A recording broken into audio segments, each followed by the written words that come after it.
New York City, 6 a.m. An out-of-control satellite radio show is being broadcasted to millions of Americans. At the controls, Greg Hughes, a father. I am amazed it lasted this long. Anthony Cumia, an alcoholic. Holy mother of God. And Jim Norton, a comedian. There's no positives out of this thing, except for everybody's blood. The three men make up the Opie and Anthony Show, a popular radio program known for its cringe style of entertainment and having very few limits. Oh, my God. Okay, no, this is getting really intense now. It starts funny and then gets very uncomfortable. In the past, they have been accused of multiple FCC violations and have even gotten their show suspended from satellite radio. You couldn't have picked a fucking more self-destructive show. Yeah, crazier the better, yeah. What are you, 19? I'm 19. Delicious. You made Springer uncomfortable. Do you know how hard that is to do? Thank God this show's on radio. Everything you are about to hear is real. Real people, real excitement. Hey, let's go fucking have a good time. What the fuck? Get ready to experience the thrill of a lifetime.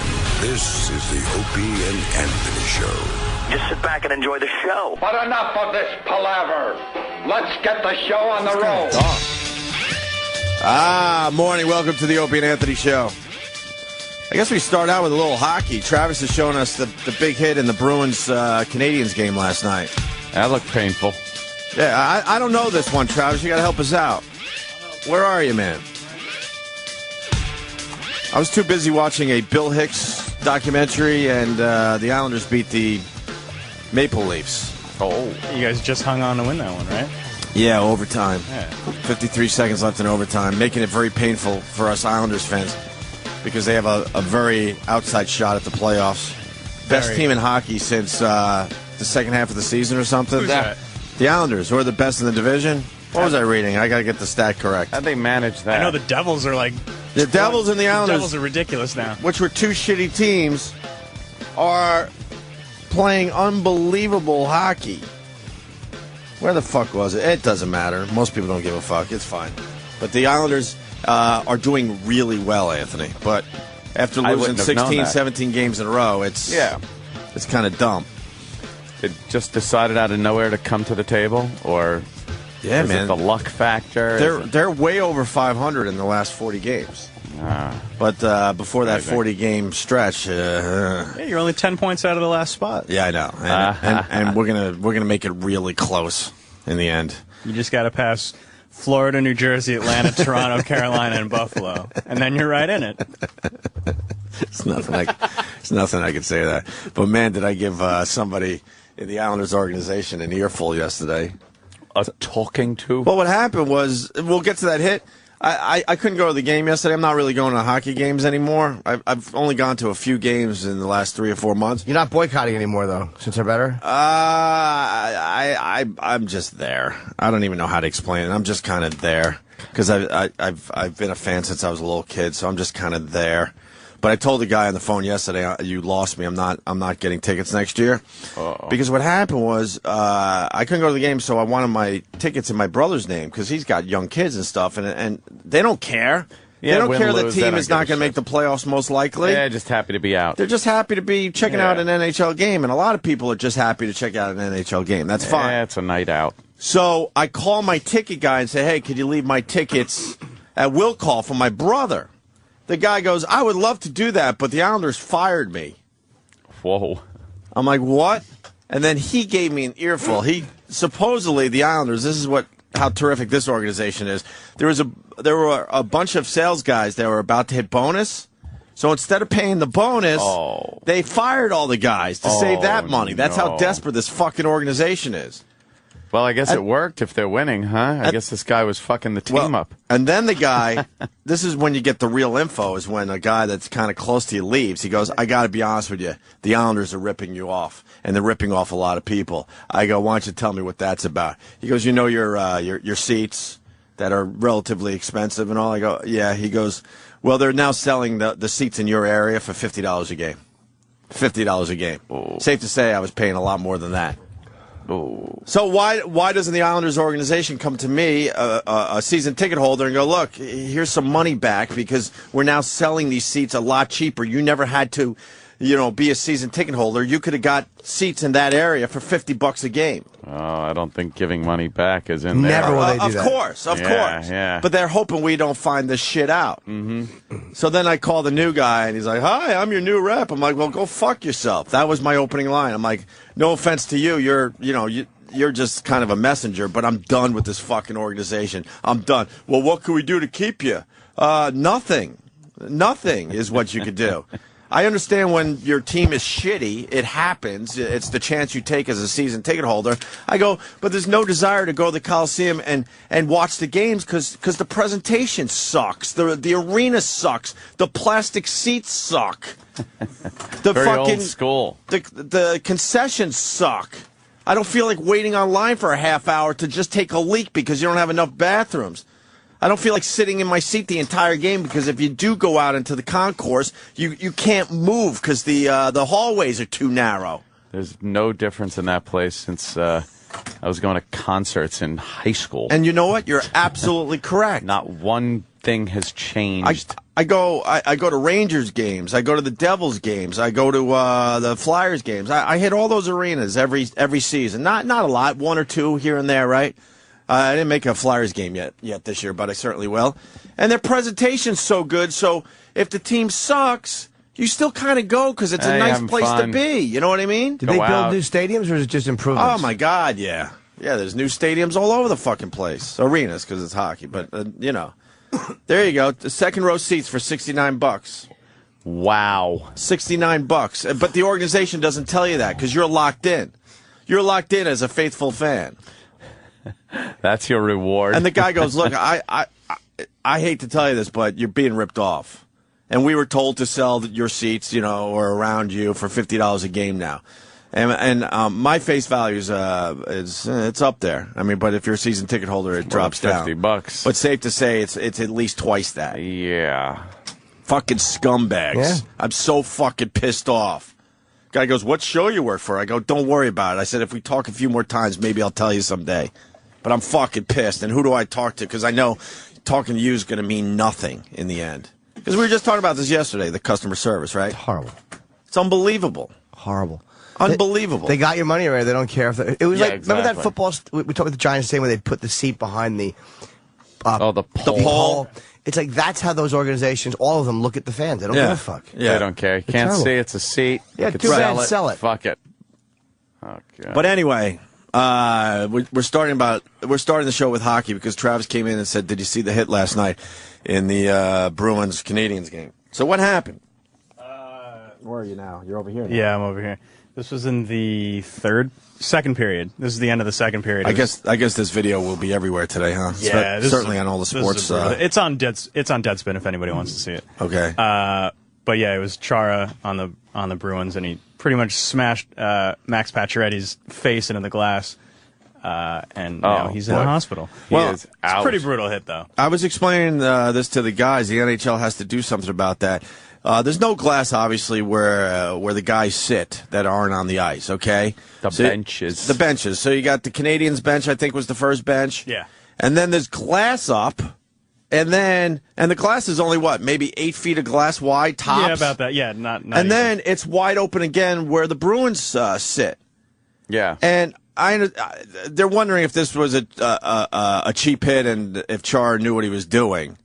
But that piece of glass, the NHL has to get rid of that during the offseason. It's stupid to have it there because the guys come up the side like that, and you literally could have your face off the ice, out of the arena or out of the playing surface. That's what he did. And if you don't know exactly where you are, you could smash the side of your head into that that glass. I'm trying to see because all glass isn't it all surrounded by? No, see how it's open. Oh, it's open. It's open by the See, players' it's open benches. by the bench right there. It's the Bruins bench first, okay.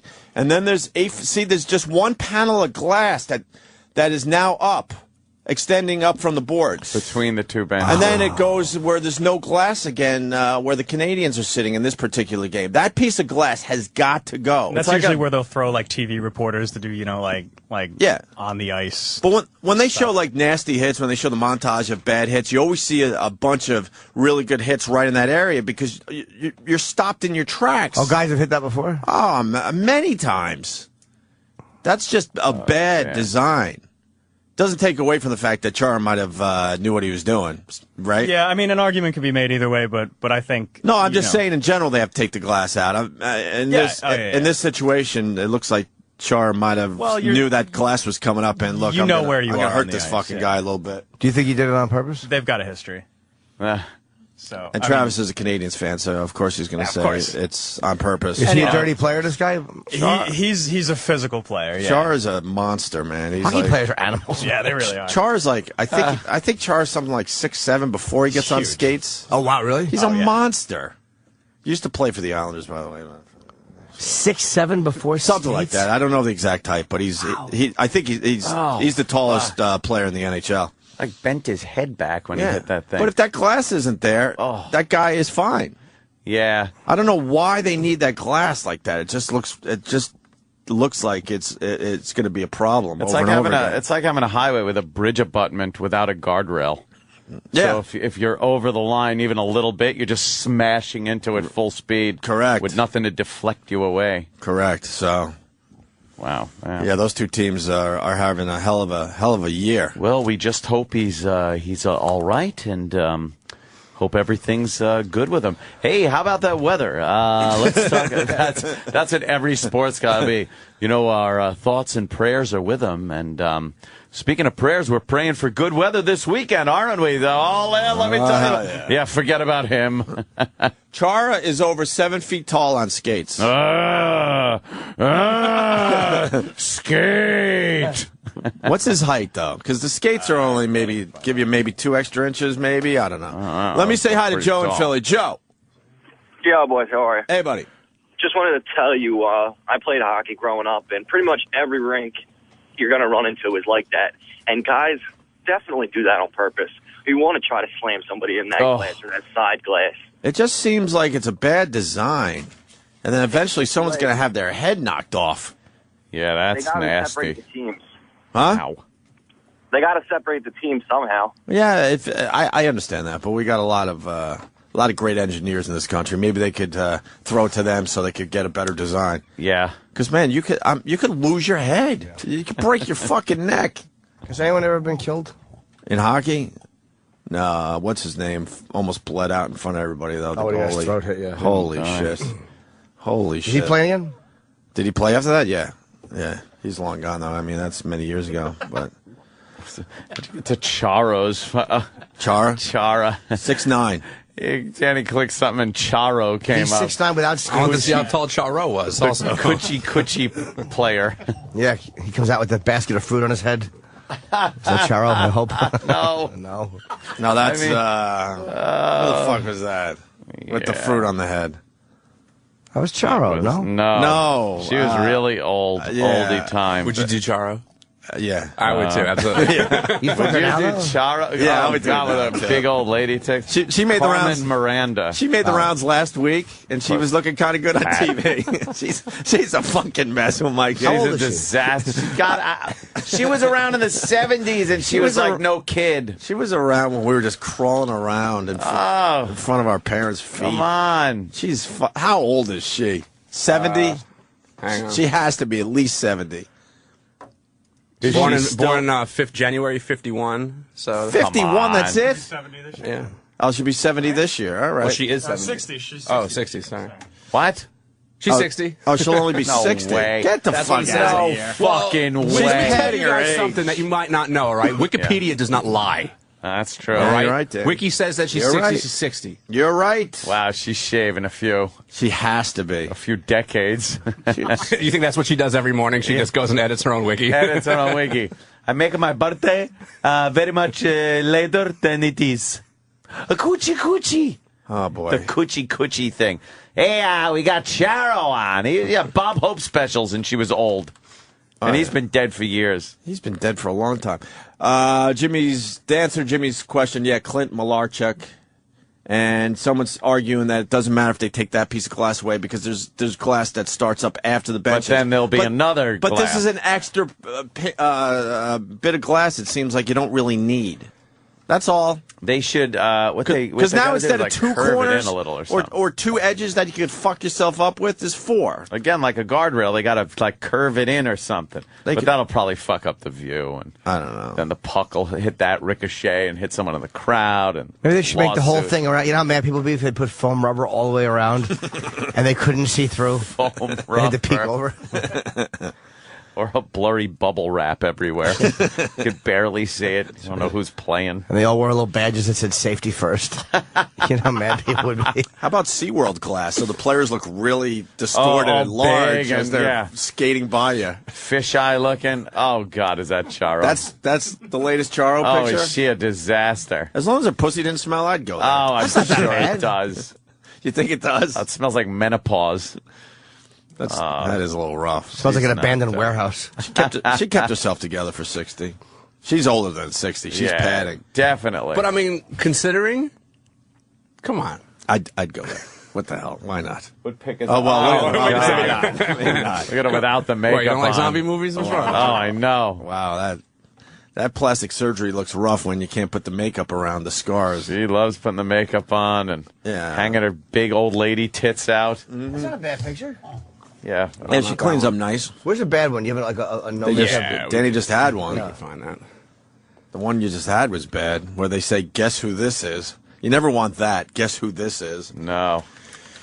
Ugh. Yeah, Clint Malarchuk or Czech, whatever, yeah. Yeah. Good luck to you. So, good luck to you. Anyway, that was a big hit last night in hockey that people are going to be talking about today. Yeah, he's in the hospital. He's in the hospital. What are they saying so far? Nothing really. He was out cold, huh? Yeah, he was out cold, and he stayed literally he stayed in the hospital on the ice. And they stopped the period. You were telling me. Yeah, they ended it with like 16 seconds left. Charo did fucking 30 years ago. Here, Jim. Oh, look at her. Yeah, that's not good. No. Know what's going to happen? A hockey player will die somewhere, and then they're going to redesign the rink. That's how it always happens. Yeah. You got to wait for someone to die. Someone's got to get killed. Remember that stupid girl that wasn't paying attention? And got the puck in the head. And the puck got her in the head, and then she died. Sorry if you know her, whatever. I don't know her. It just pissed off a lot of people because it kind of messed up their view a little bit because then they had to put the nets up. Yep. But they didn't need nets until somebody got killed. And then when you take into consideration how many people have seen hockey games to how many people are killed watching hockey games, you really don't have to knee-jerk You like really that, don't need you don't really need that net. But they don't want the lawsuits, so... You just gotta... You always knew when you sat in those seats, even now, if you're sitting a little above the glass... Yeah. You're on high alert, man. Oh, you better be. You can't be looking down at your phone the whole game. No. There was a puck when we went to the game a couple months ago. There was a puck like 4 or 5 rows back from us. Mm-hmm. Yeah, my seats have been hot this year for pucks. We've gotten 2 so far. Making the nephews very happy. And they could put as many signs up as they want. They could literally put a sign up that says, if you get hit by a puck, you cannot fucking sue us. It's your fault. And they could still sue. Yeah. Negligence. Spider-Man delayed again. Yeah, this is just a abominable clusterfuck. Broadway Spider-Man. Yes. Delayed again for another 3 months. Another 3 months while they retool. And they're getting you two together and I think the director. And someone's got to go. Yeah. And they're hinting the director's going. Director. They've already blasted out some writers, gotten a new writers in there. It's just the technical glitches. Now, you think it's a disaster because of all these delays? They were saying on the news on the way in today, the damn thing's making millions of dollars in just previews. It hasn't officially opened, and they're making money. It's like one of those things where, someone could die. I better go see this. Wait, could you go see it if you want to now in a preview? Oh, yeah. Then it's open. It's basically open, but they want to have the big... I know, that is dumb. They want to have the big... over-the-top opening when they got all the bugs figured out. But in the meantime, you could see Spider-Man, and it's bringing in money. It's got to continue to bring money in for them to break even. But yeah. It's already made millions, they said. But they're delaying again. Yeah, that, U2, of course, maybe that's their thing, though. That show. Maybe that's their thing, to keep just keep postponing it. Well, it makes it a hot show. And it gives you an excuse if something fucks up. It's like, hey, we're in previews. Yeah, man, you can't have your money back. It says right on the ticket, previews. We're in previews. We're trying to fucking figure this shit out. for its 5th straight year in previews, Spider-Man. Yeah, can you imagine? Catch it now on Broadway. In previews, though. I think I got to do a little Broadway soon. Really? Our pal's in a play again. What play? Rob Bartlett. Yeah. What's he in? I don't know. What's he in? I don't know what it's He's called. a regular Broadway star. How to Succeed in Business. He's doing it with the Harry Potter kid, right? Oh, really? Is it on yet, or are they still rehearsing? It's on. Oh, let's go see that. Yeah, we got to go see Rob Bartlett. I'm sure Radcliffe there loves being called the Harry Potter kid. He's the Harry when Potter he's trying kid. trying to break out and show his cock in Equus, and now he's in this. He loves Broadway. You think he's? Dude, he had to show his. You think he's half a fag? Nah, I don't think so. No? I think he had to show his cock because Harry Potter was so huge. What do you do after Harry Potter? You gotta show show your cock. Yeah. Put him in a bad spot. And Hermione's got to show her bush to get out of that whole Hermione thing. That's what I think. Is she looking hot? Just saying. She's all right. Am I behind in Harry Potter movies? Did one come out recently that I didn't see? I've seen It's them all. called Harry Potter Gets a Prostate Exam. Yeah, they're getting a See, little old. getting huh? the fact that it's been so long that they've been little doing old. this, Jimmy. That's not a bad one. Oh.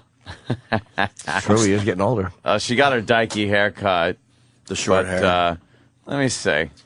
There's something. There's something there going on there. That ain't too bad, right? She looks too much like a boy. Well, she's got the. Anything wrong with that? She looks too much like a boy. Some girls could pull off the short hair and you don't mind, but she looks like a boy, man. And the other one that's looking way too boyish that they all said looked great at the Oscars was Michelle Williams with the blonde hair, real short. Right. She looked like a fucking boy. Michelle and they're like, Williams. look how beautiful she looks. Only a few people could pull off that short hair. Yeah. What do you think, Ant? I don't like the short hair on anyone, right? On the girls. Yeah, but she has a weird face. Does she? Yeah, like I'm not saying that she's not ugly, but Who are we talking to about? me, Emma Watson Okay. from Hermione from Potter. Right. I don't know. Something about her face bugs me. I don't Really? like it. Yeah, even when she has long hair, I wasn't really into her so much. I don't know. What about I think she looks all right. Show us Michelle Williams too. Yeah, I Michelle used to Williams. think she was fucking sexy, man. But then she got the really short hair at the Oscars. What and was she blonde. on? The Dawson? I don't know. She was. What show was she on? I don't even remember. Yeah. I'm trying to. I'll wait. I'll just wait and see when a name pops up. Boo, boo, boo. Yeah, she boo, was on boo. Dawson's Creek. Yeah. Yeah, absolutely. The Dawson. Yeah, let me see. She got short hair there. She was also on Heath Ledger. Yeah, her face don't fit that short hair. No, man, they said how beautiful she looked, and it creeped me out because I'm thinking she looks more like a boy now. Everyone that says they're beautiful, it's either a woman, so they can't really She's judge very well, fucking hot, or a gay guy. But the short hair is a little rough. If she grew it out a little bit, then fine, man. I love those fucking gay guys doing the red carpet shit. She looks fabulous with this gown that evokes the 30s, and it's just so beautiful. And you're like, no. Just get a guy to go, you could look instantly and just go, nah, she's not really pulling it off. Her hair's dykey, and the dress not really showing enough. It's kind of fucked up, and we're trying her to- ass looks stupid in it. And we're trying to see if we could see the panties or you know what I mean? Panty line or a little Something. camel toe. Anything. Or something. What's that about, you think? You think the gay guys want to wear that dress? That's why they're so into it? No, they're very into the whole fashion thing But of why? it. But they look beyond like what the guy. We can't look that. It's like having infrared vision. We can look to a certain thing with a girl, but they can look past the attractiveness and wanting to fuckedness of a girl and see like the fashion of it. Right. It's like, wow, you really like cock. You can't see what we're seeing. I'm trying to delay the Charlie Sheen thing because we did in the first hour yesterday. Oh, I know. Just to spread it yeah, out because yeah. it's Charlie Sheen overkill at this point. Charlie Sheen. You hear about Mike Starr? Mike Starr Lost from, another one to addiction. Alice in Chains. The bassist, the original bassist of Alice in Chains. He was. Yes. There's some great bass lines in Alice in Chains. There's very distinct bass lines to open up some songs. Absolutely. Yeah, it had that heavy bottom sound on Alice in Chains. And then he became pretty famous for Celebrity Rehab. He was out of his fucking mind. Does that work well for him, huh? Season 3, I believe, on Celebrity Rehab. He was in a bad place. And then Dr. Drew brings him back, the last Celebrity Rehab that just ended.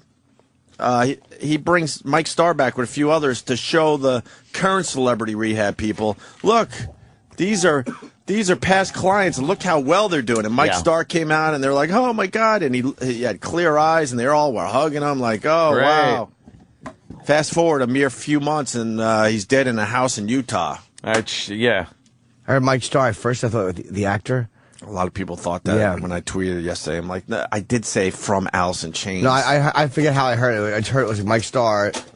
Yeah. It's some reference to the death. What didn't say who he was. Here's really fast. Dr. Drew introduces Mike as a success story. This was on TV only a couple months ago. So do you guys want to say anything? Start with Mike. Anything to the patients about your experience or what it feels like to be out or what it feels like to be in? Just stick with it. That's all. Mike is a different person. Drew, I can't believe it. Right? He's a different person. He's a different person. A whole different affect. Yeah. Everything. Yeah. Different guy. Different person. Altogether different person. Yeah. 6 months. That. Yeah. 6 months, 7 days. That's amazing. Wow. I mean, you're not the guy I met last August either. He was right. You were a wreck in August. Yeah. He's struggled a little bit, but he's always stayed with the program, taken recommendations, come back. It's rarely a straight line to success, Jason W. I mean, you know, you're in, you're out, and then suddenly you kind of get some time together, and here he is. Pretty sad. Just shows you how bad that addiction is. Because Dr. Drew was very happy with where he was at, Mike Starr. Yeah, well, he's a different person now. That's for sure. Yeah. And then Dr. Drew explains his motivation for having Mike and the others there. One experience begets another. My hope is that the stories these alumni have shared here today will be a source of inspiration for the patients as they prepare for life outside the safety of treatment. It'll get better. It'll get better. These alumni success stories are a shining example that sobriety is possible, even for the most serious of addicts, and that a healthy, flourishing life is ahead. Is Dr. Drew talking today? I don't know. It can't be good for business when one of your stars drops. He's like, we see, I don't think people understand. If he fucks things up, like, people die. Yeah. I don't know. Well, it just seems a little really very sensitive subject for a reality show. Starr appeared on the third season of Celebrity Rehab back in 2009, was arrested last month for felony possession of a controlled substance. Salt Lake City cops say he had 6 Xanax pills and 6 Opana. It's a painkiller. Is that how you say that? I've never heard of that. I've never heard of Opana before. Anyone? No. When he was busted, Starr was 44 years old. Let's see. Mike's dad tells TMZ it's a terrible shock and tragedy. That's ridiculous. Shock? Because if you know anything about Mike Starr, he used to get high with his own dad. Yeah. So, and there's nothing shocking about this. You know?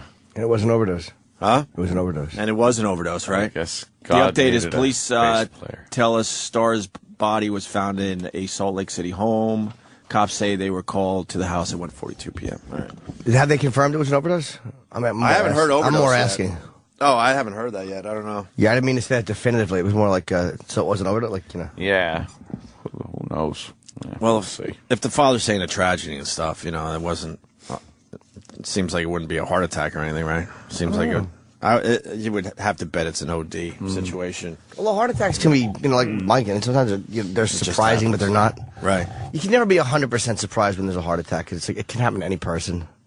You're always a little shocked at the suddenness of it. I just said something that didn't need to be said. We all got it. I said fucking a lot yesterday. I listened to some of the replay. I was going to the cellar. Yeah? And I just heard when I was talking about Mike, I was like, any fucking. I'm like, what am I doing? I was very overtired, but I hate listening to myself. Yeah, no, I don't like listening. Really? No, every once in a while. Yeah, occasionally there'll be a bit that I want to hear. Yeah. I crack myself up. Hopefully you will on the way home. You just can't get enough of you, huh? I know. I listen. I'm like, this guy's hysterical. I'm like, throw it out there. Just let it just be out there for people. Whatever. If they love it, great. If they hate it, whatever. What am I going to do? Can't change it. Dude, I was so just listening to myself going, just shut up. Oh, Oh, no. Because I kept saying fucking, and I knew I was tired. I was sniffling. Like, it's like, what are you doing? You're so super critical I of know you. that, but I have ears. I need a cough button. Was it because it was tough to talk about Mike yesterday? No, maybe because it was, I don't know why. I just kept saying it. Talking about Mike DiStefano, Yeah, obviously. his, we were wakes just today. talking about Mike Starr. The wakes today, huh? Yeah, I don't know why. I just caught myself doing it. I think part of it was I was bummed, but I was also overtired. What you said about Mike yesterday was really good, by the way. I was thinking about that after the show. You had a nice take on that. Oh, thanks. Where he would have taken that contract 11 years ago if someone said, "Look, we'll give you another solid 11 years," because he had a rough life. Yeah. Because it's so easy just to go, "Wow, he went before his time, and it's such a tragedy." And sometimes, man, you never know what would have happened if you hadn't. Like, it's like a lot of times things look shitty, but it's like, let's just say that you can watch how the movie would have unfolded. I always look at it like that, or I try to. And let's say he went the other direction, he might have been dead 3 weeks into the 11. It's like, It still sucks. Oh, it blows. But I mean, the guy started heroin at 15, got clean, was HIV positive, was in prison. There was he was. At least there was some positivity in his life. Oh, boo! It's really awful. I know. He was on the streets with his brother committing crimes, so at any moment he could have fucking died. Yeah, just gotten shot or paralyzed or. Right. So many people end up just, it's like most people who die just die. They don't get shots at comedy careers, Right. Yeah. Did he do comedy when he was using? I don't think he did. I could be wrong. I think he did that when he was. Yeah, I know he cracked him up in prison to kind of keep his ass clean. Keep the people away. Yeah, to keep him away. Pryor said that in the 70s. He said about going to jail. He said, I make niggers laugh all day to keep their mind off the booty. Because you don't want to get fucked. Oh, no, you wouldn't. That could probably take your sense of humor away real quickly. Oh, really quickly. You know how fast all the blues and yellows would become gray with a dick in your ass? All the pretty colors just turned gray. Yeah. Wouldn't that be a great folk song? All the pretty colors turn gray. And then you realize at the end of the song, it's about because he's getting fucked in the ass. That's good. Hey, learning that Opana is a mix of Oxycontin and morphine. Oh, that's a nice fun. combination, huh? That sounds good if you're if you can't sleep. If you're tossing and turning, I would think that would probably put you to sleep pretty readily. Mm-hmm. All right. Yeah, I know, because all I did last night was sit in anticipation of watching the latest Charlie Sheen thing. I don't care what he says anymore. I really don't. I really am waiting to just push the button and not follow him on Twitter and shit like that. But I haven't hit that point yet. I'm not texting and tweeting winning and his catchphrases, but I want to see where this is going.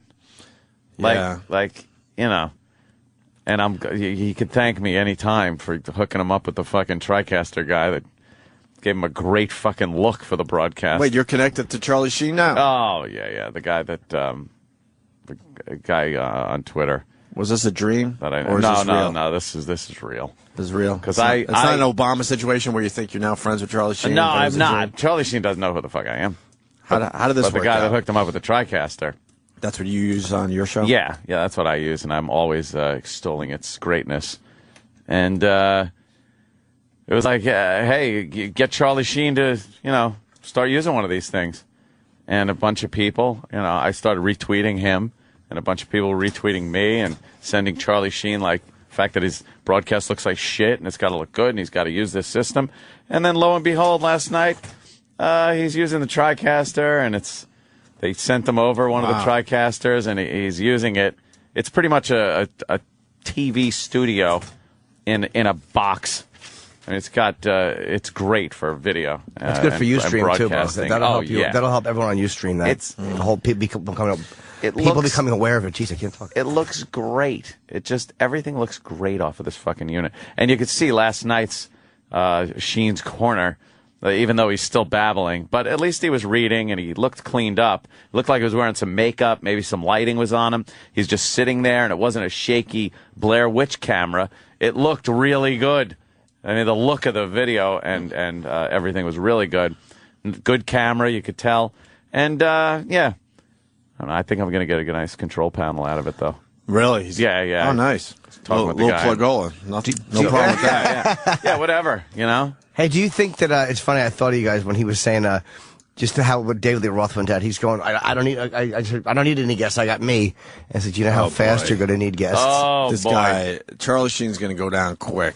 You need guests. He's a famous guy to begin with, but as far as this fame arc, he is going to drop fast. So I hope he makes his money in the next couple weeks. That's it. Last night was very. It was very scripted. It was completely scripted. I saw his eyes moving back and forth. Yeah, he obviously was doing a lot of reading. He was reading either a teleprompter or cue cards or something. And it looked great, looked good. And now for somebody that's like, he doesn't care what the trolls are doing or saying or this, that, and the other thing, he sure reacts to everything that's said about him because people said he looked like utter shit in the previous video. His hair was wild. He was making faces. He was crazy, Charlie Sheen. Now, the first one was talk show Charlie Sheen with his hipster hat and his glasses, people, his hipster glasses. and he's just like, off the cuff kind of thing. Failed miserably. Looked like Joe Rogan's podcast without the talent. Right, without the interesting dialogue. Yeah, with his friends and everyone's looking good. Just kind of confident. Yeah, but that didn't work. No. People said they wanted the crazy Charlie. So the next one was Crazy Insane Charlie. Blair Witch, cheesy video camera, shaking, looking like a nut, looking pale, gaunt, they said. And he reacted to that, and he got professional broadcast equipment and was sitting at the desk, a nice close-up just on him at the desk with the background. There was some subtle lighting on him. He was wearing makeup. He had some facial makeup on to kind of put some color in his face. I like to put some color in his face. Mm-hmm. King of comedy. Very good. And he was wearing his glasses. His hair was, greased but in place, a la Charlie Sheen. Mm-hmm. And he was talking about things that people want to hear, his bosses. He's talking about his bosses, 2.5 Men, talking about his co-star, talking about, whatever. Talking and being like really nasty. Using names that were very similar to the names of the real people, so maybe he would stay out of trouble. Les Goon. He went after. He went after Les. He went after Les Moonves? We get fired now. Pretty much calling him impotent and saying that his wife has a parade of like gardeners waiting to have sex with her in front of the house. Like, oh my God! He what went an off idiot. like a lunatic to everybody that was involved with 2.5 Men. Man, what an idiot! But you know what? At least it was a little more interesting than him just rambling, because it was done in Charlie Sheen fashion, but it was written out. You could tell it was very calculated and written out, and he was reading it. Mm-hmm. And he was the actor Charlie Sheen last night. We weren't seeing a guy that was trying to just go, hey, look, I'm out of control. He was using the cigarette as a prop and leaning into the camera and talking with his hands and doing that Charlie Sheen actor guy. That you're like, oh, this is the guy from Platoon, and this is the guy from 2.5 Men, and Wall Street. This is the guy. He's acting. Do you think, though, when people try to protect it that much, everybody would know you meant Les Moonves? That doesn't shield you. It's not going to shield you. Like if you go on and you say Dumner Medstone, everyone knows who you mean. You're right. Not, you got yes. You can't. That doesn't shield you from libel laws or whatever slander. And you know what? I hate to, but we have experience. So I apologize because some people get frustrated when we make it about ourselves. But we do have experience in this. And when we took on people, when we got fired or this and that, you knew how high to hit. Right. There was a level of management that you never touched because you wanted to work again. And going after Les Moonves means Les will never hire him. Yeah. And the problem is those guys are all a little fraternity, man. Even though they compete with each other, they're kind of a fraternity. And they don't. And it gets around. It's like, well, if you're saying that about Les Moonves because it went bad, you're going to say that about us if it goes bad with us if we hire you. So fuck you. It's not worth it. They don't want that. That's why we always fucking hit just below those guys always. Well, there is a guy here. I'll just call him Steve Kidney. Let's call him that. Sometimes I see what you did there. Things happen. Steve Urethra. Mm-hmm. Like, did we ever go after Mel? Rob X. No. Did we ever go after Mel, Ant? No. That's what I'm talking about. Crazy. And guess what? And it was smart not to, because he's hired us twice since then. We went after Fel Harmison, but never Mel. You got to know, which guys to leave alone if you want to work again. Unless there's a real reason to go after them, and it was like, what did you want Les to do? No. What Charlie expected? Right. He even, and Les made a move, if you believe what Charlie said. Charlie said it, where Les came to his kitchen and said, look, we know what you're about. We understand that to a point, but you got to back off a little. I don't know what the exact words were, but they said, reel it in a little. You're making everyone crazy. Reel it in a little, please. Yeah. So even Les was willing to work with the crazy Charlie Sheen. Well, Sorry, Ed, but continue. No, I was saying, so we didn't really get the crazy Charlie Sheen. We got the Charlie Sheen that thought he was being eloquent and giving out some Charlie Sheenisms as he rambled about his bosses, ex-bosses. And another thing he had was he had a little lav mic on his collar, so the sound was very good. He had a little roll start the show with a Charlie Sheen kind of a song going and some movie clips from Apocalypse and some of his movies and some news footage. So he started with that, a nice graphic splash.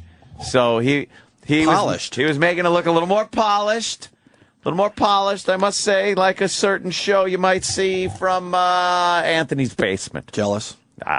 No, because mine still looks... He's doing your act. You know that, right? Mine looks fantastically He's doing better. the crazy guy act. Crazy guy, yelling guy? You're jealous. I could see it. I yell a lot! And you give the impression you might be a little nuts. Might be a little nuts when you're doing on your, that show. your podcast. Exactly, because I'm home. I'm comfortable. I'm just there. He's taking your act. Whatever. I think he's taking my act.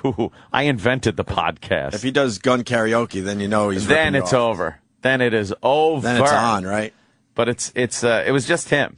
So, and he's doing only like 10 minutes. 10 minutes, he's out. Because that's all he's done. got. And that's all he's got. It's not easy to do. Yeah. Can I tell the guys down the hall? Huh? We have to get a visual element to the Opie and Anthony show immediately.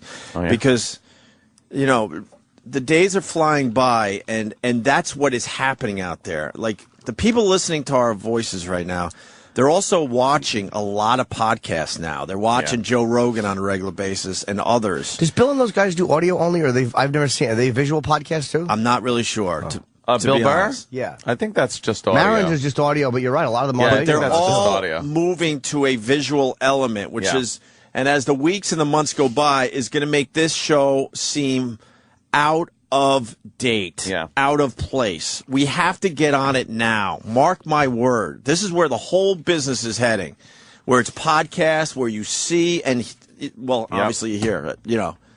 Just listening to audio is not good enough for people. Maybe now it is, but in the very near future, it's not going to be good enough. I'm telling you. I know. And they want them looking better than just a webcam these days. It's kind of, you can do that and everything, but it doesn't give you the opportunity to really use that visual element People like expect a visual element now, more and more. When I'm wandering around with podcasts, just fooling around, if I go to Ustream and I want to check whatever, if they don't have a visual element, I don't care. Yeah, you're kind of like... I want to see now. I want to see I want to see as doing. well. Yeah. And it's happening everywhere except for this place, of course. And we had the visual element a few years back, and they took it away from us because it didn't make sense to them.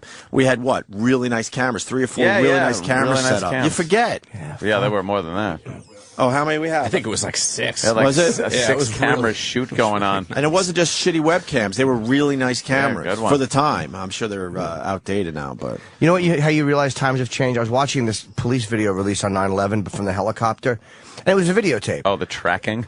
But it's amazing how even on, when you look at 10 years ago, the video now, I was like, nobody had HD flips back then. It was all video cameras. No, and that even looks kind of primitive now. It was on tape. And that's only 10 years ago. Only 10 years ago. Yeah. I chose not to watch that video.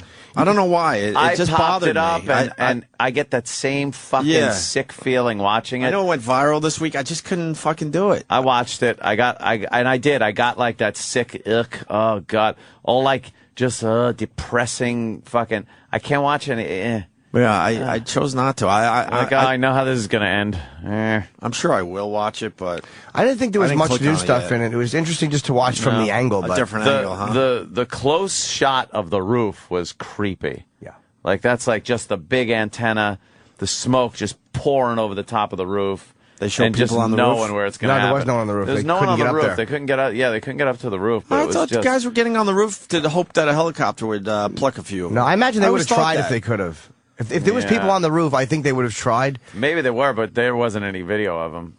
I never saw. I heard the doors were locked going up. Because all those people would have smoke up there. All those people who were trapped would have tried to get up to the roof to just get the air, for fresh air. And smoke was just blowing over the top of the roof, too. So that probably wouldn't have helped that much. Yeah, it was kind of just like, oh, God, depressing to watch.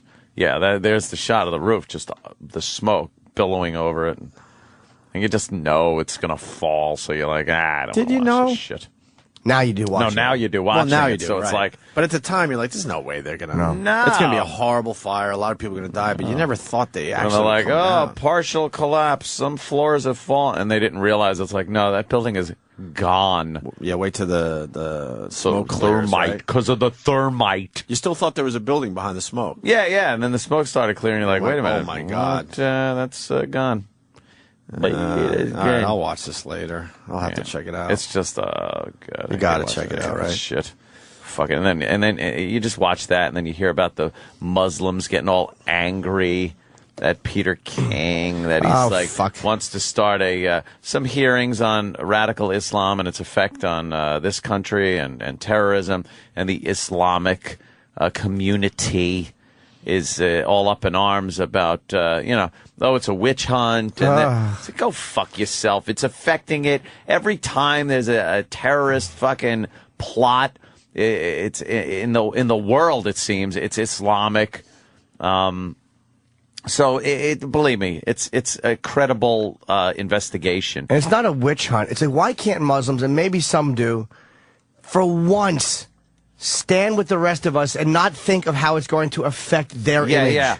Oh, this will just make all Muslims look bad and more prejudice. And they go, and in a veiled threat, thinly veiled threat, it's like, this is just going to make more terrorism because it's going to make, it's going to alienate Muslims. And, is that what happens when Muslims feel alienated? Yeah, they blow you up. They pick up fucking bombs and guns and shit. You're proving the point, dummy, that this radical Islam has to be looked into. And I love when they go, it's not just Islam. Oh, you're going to bring up McVeigh, are you? How many fucking years ago was that? And he was executed. Yeah, and believe me, he was taken care of. He was executed. When's the last time an Islamic radical was executed in this country? Let's fucking execute some Islamic radicals. I'm fucking tired of it. But it annoys me just thinking of themselves, of course, how it's going to affect them. And it's, why don't you help? Yeah. Why don't you realize that if you have to look...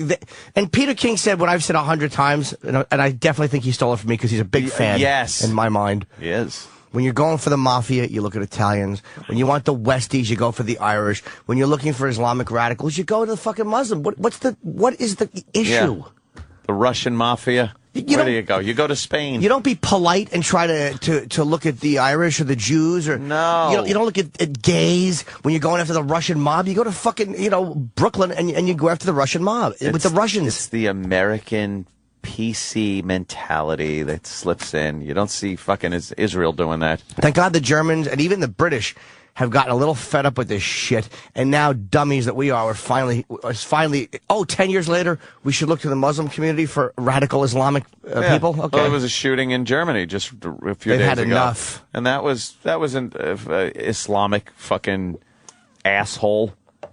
Tired of it. And I started getting like a few tweets from some guy that was like, Peter King is a terrorist supporting the IRA years ago. It's like, you know something? Shut the fuck up. I'm not even going to put that in the same category. Stop. People trying to kick England out of their fucking, out of their country. And, they used terrorist tactics, bombs, shit like that. A lot of innocent people were killed. Yeah, sure. But, you know what? It ain't in my fucking house. And now it is. And it's Islam. So deal with it. Fucking hate that shit. God bless Nick DiPaolo. God damn, some of his tweets are great about that. Really? Him and Gutfeld, too. Greg Gutfeld was tweeting some good stuff. It's just fucking... People are still oversensitive in this country. We just have to stop trying to be polite. Peter King and you're punished here for, like Helen Thomas, this 90-year-old woman who worked in the White, flaming left-wing liberal, flaming. And I didn't agree with her views, but somebody asked her on video what she thought of Israel and the Palestinians, and she thinks Israel should get out, and she was against it, and she said it. She was fired, or she had to leave her post. That's disgusting. And her speaker dropped the fucking vulture scumbag agent that represented her, dropped her because she gave an impolite answer. And it's like someone asked her. Yeah, they asked. Yeah. She broke all these boundaries for women, and she was sitting. She was asking the first question in the White House. She with Kennedy on. And she has to fucking leave because she gives an unpopular answer when asked something? But the last 6 presidents were annoyed they had to go to her. Oh, they first. hated her. Oh, my God, they really did. Come on, really? We got to go to the woman in the red dress because it's tradition. They hated that monster. They hated that tradition. Enough already. But you're right. I mean, she shouldn't have been fired for giving her opinion. Should never be fired for giving your opinion, especially if you work in the media. Yeah, when you're asked. By the media. Right. You know. And if you don't answer properly... you're out. You're out? That's hysterical. crazy. That's what happened to Jimmy the Greek, too. I mean, you know, Jimmy's viewpoint was a little odd. A little crazy. But, you know, I'm sure some of it was based in fact, regardless of how many people want to hear it or not. But when the cameras are rolling and you ask people these things and then you report it, and then the person is fired for his... ideas and beliefs and shit. It's amazing. All right. We should take our first break. Charlie Sheen. So we got episode 4, a couple highlights. Yeah. I couldn't be bothered. You'll hear a more controlled Charlie. Yeah. Not as crazy yet, still catchphrasy and trying to be poetic as he's just slamming his ex-bosses. Okay. So we'll do some Sheen next. And we got to talk about Tiki Barber. The hell's he You're doing? you know what he's doing, and you're an expert on this shit. This is stupid. We'll get your take. I know what this is about. I'll tell you next. It's very obvious, okay? And other things. Oh, we got to talk about Camden, too. Yeah. We got an update on Camden. Oh, yeah. Congrats. Remember Camden. they got rid of their whole police force, or half their police force? Yes, and let's remember to talk about the photo that I saw. Maybe you guys mentioned that already, of crime in Camden. Oh, yeah, I saw that one. I tweeted about that. Okay. Yeah, we'll talk about Camden. If you don't know where it is, just Google it during the break and have fun reading about Camden. Virus, Sirius XM. You're listening to Opie and Anthony.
Well, we figured what the hell, huh? For Mike Starr, that who they found in a house in Utah, he's dead.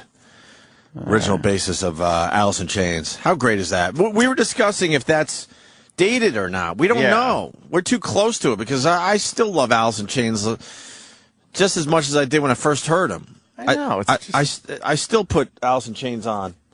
And I don't know if it feels dated or not. I'm told all the time, your musical taste just fucking stopped in the 90s and this. And it's like, you know what? Not really. It didn't. I still like some music and shit, but I just can't take the faggotness that is being passed off as rock.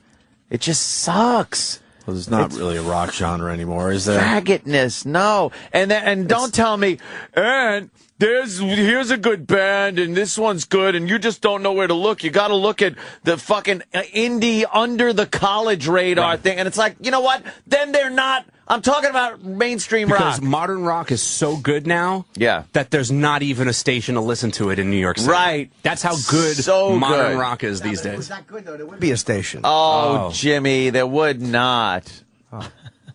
So what do you listen to? You've never given us a band or a song. That I listen to what now? Like I'll throw I like MGMT and I do like Muse, some of their songs. Yeah, I can't take it. There's two bands anyway.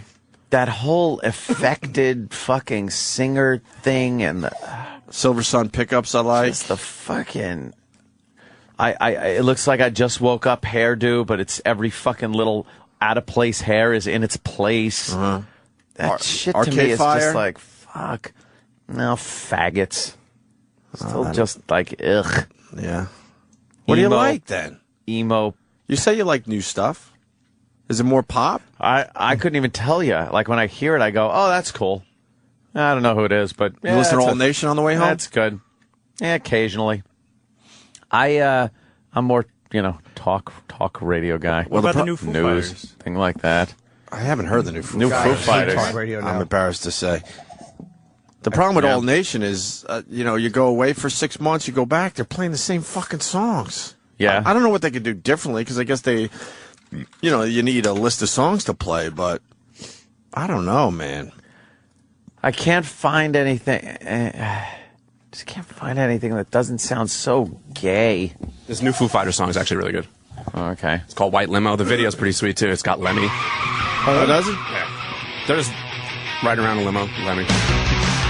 It's the best video ever. Is it? Is that him driving? Yeah.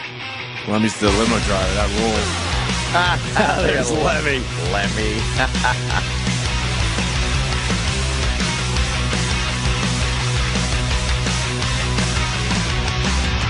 Those sugar pops on his face are getting bigger. Yeah.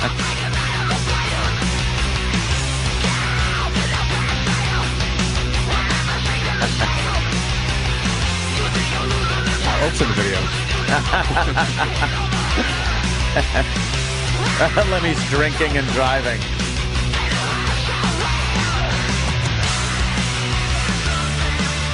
Runs over the rollerblader.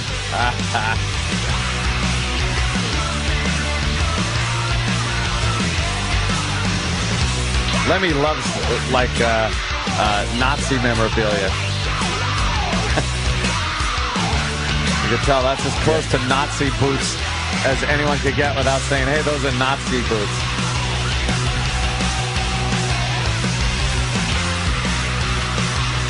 It was good. This is the Foo Fighters, huh? Wow. Sounds like Queens of the Stone Age. I think Dave Grohl had something to do with that band. I can't remember what his influence was there. He was actually drumming on the first album, on the video on the first album. That's Dave Grohl? Okay, yeah, he wasn't it.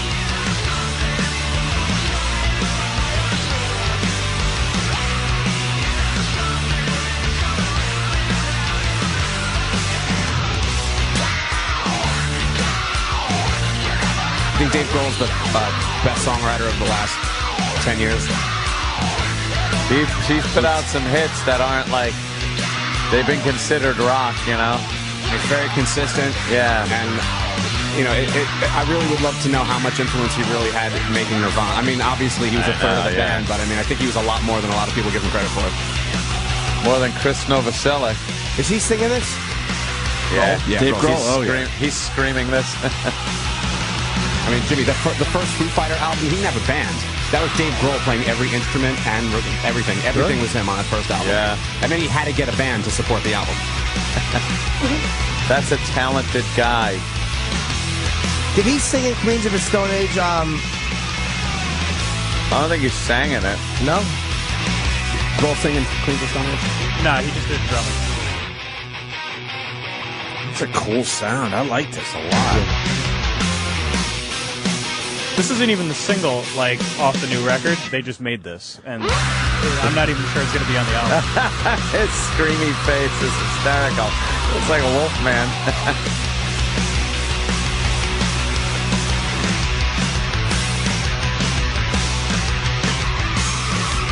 Let me drinking and driving. You never see that anymore. Awesome. Some stock footage of a car going over a cliff. Like a red sports car. It was a red sports car. It wasn't even the limo. Nah. Hey, that's all right. Great. What message is that going to send, though? I know, the children. I'm going to download. I thought it was like, Lemmy should drive for you. I'm downloading that right now. That's awesome. White Limo, Foo Fighters. That's a good one. Mm-hmm. Sounds like a number one hit tune. Number one hit tune. All right, well, I reckon. Why don't we get into Sheen's Corner, episode 4? Yeah. So Ant watched. It looked a lot better, like you said. Visually, and really good. And he has you to thank because, oh, yeah. One of my pals over there at New Tech that put out the TriCaster. It was his goal to get Charlie Sheen to use the TriCaster. So we relentlessly hounded him about it. I've been just saying the best things about New Tech and the TriCaster. They're great.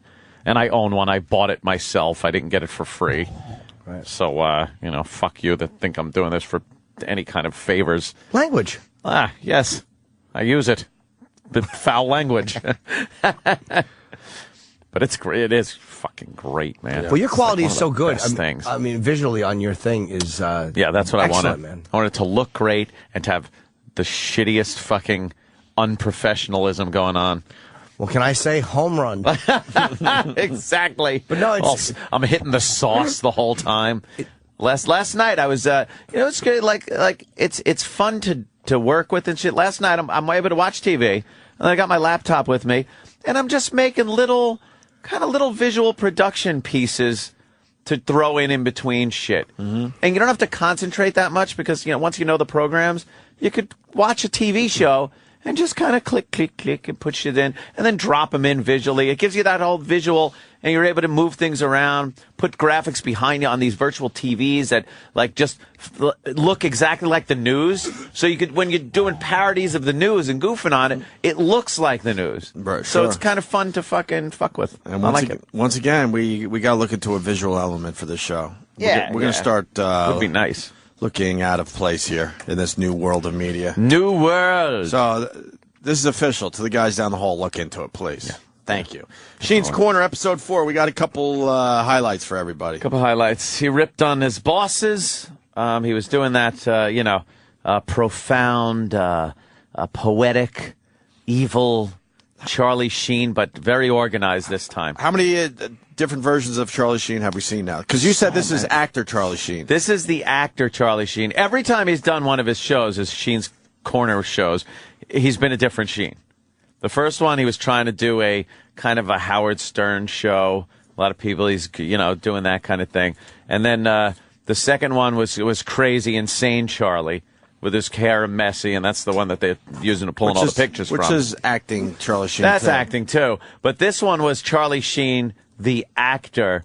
The actor. Really acting. Using his hands, using his cigarette as a prop. Doing those dramatic pauses, looking up into the camera.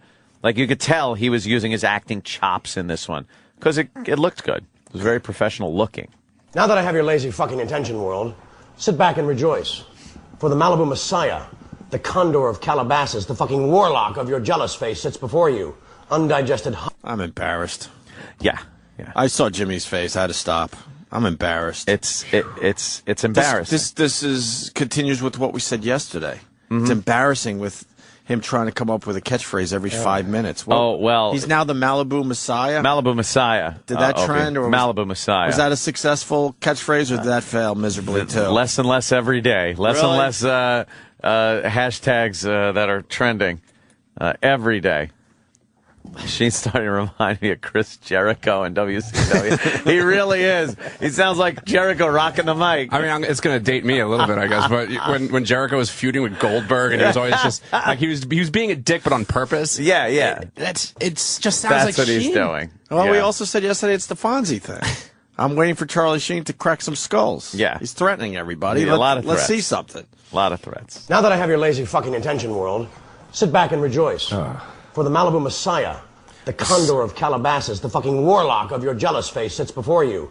Undigested hummus trading real estate for this fire dance. What?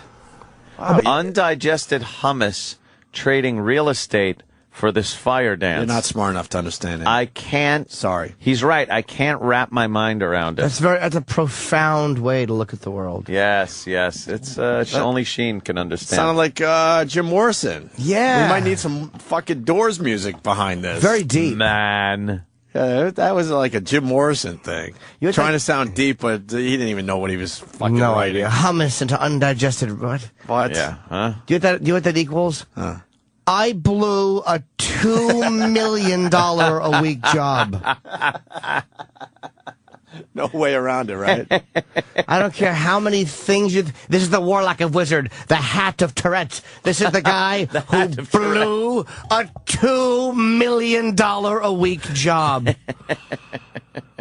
Do you understand? That means that there was only 8 episodes left. Even if you left in...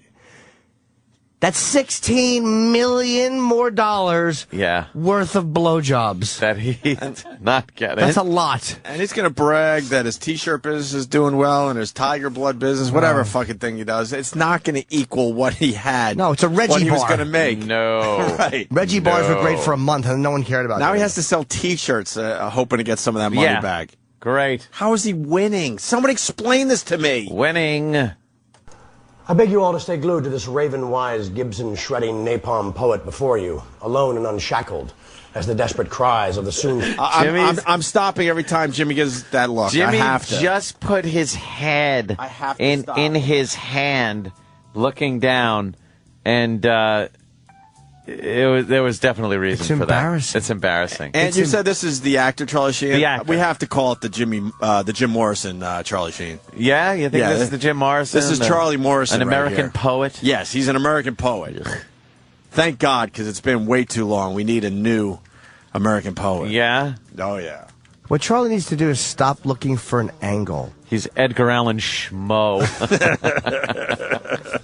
He's a fool. He really is. Just get on and talk, man. Yeah. But you know, it's almost like how many times can he pound this thing? Like, we know he's pissed off. All right, fine. But stop looking for the next... Yeah. Stop looking for the magic. Let me go back, because there's some deep poetry happening here, Jimmy.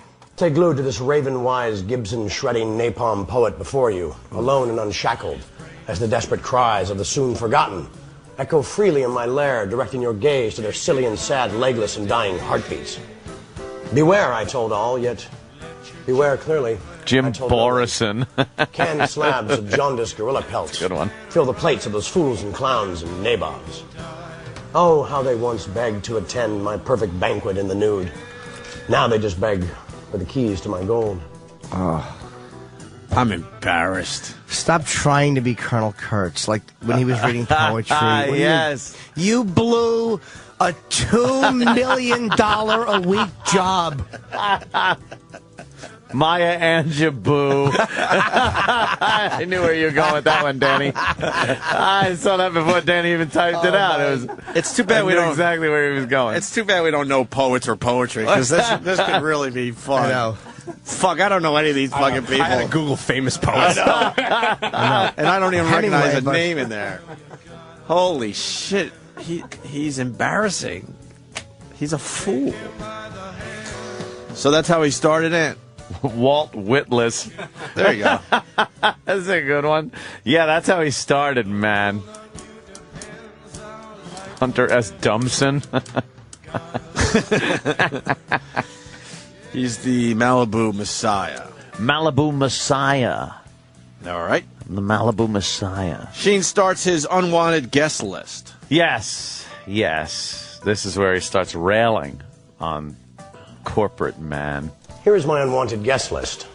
The names slightly altered to keep their stench from polluting my magic daiquiri. Or even worse, stealing my favorite pony. A pony named Steve. His orange mane painted blue. Blue like the evening sky. Yes. As he gallops into their basement to acquire the ancient flatware and a rotting cheese board covered in the mold of their moral dysentery. But of course, a serving tray for the pungent snacks they must now choke down. Again, the unwanted guest list. Number 1, Less Than Goonves. Part scoundrel, part... What a pussy. He doesn't want to name him by name, huh? Less Than Goonves. Where's the brave Charlie Sheen? Well, this is how he's winning. I have no idea. He's winning by changing their names because he certainly doesn't want them to come after him. Well, of course not. What a fucking pussy. You're telling everyone how brave you are. You're the Malibu Messiah. Yeah.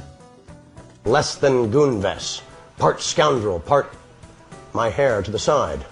Screw less, I proclaimed. Or better yet, screw more. You gave me your word, so in turn you gave me nothing.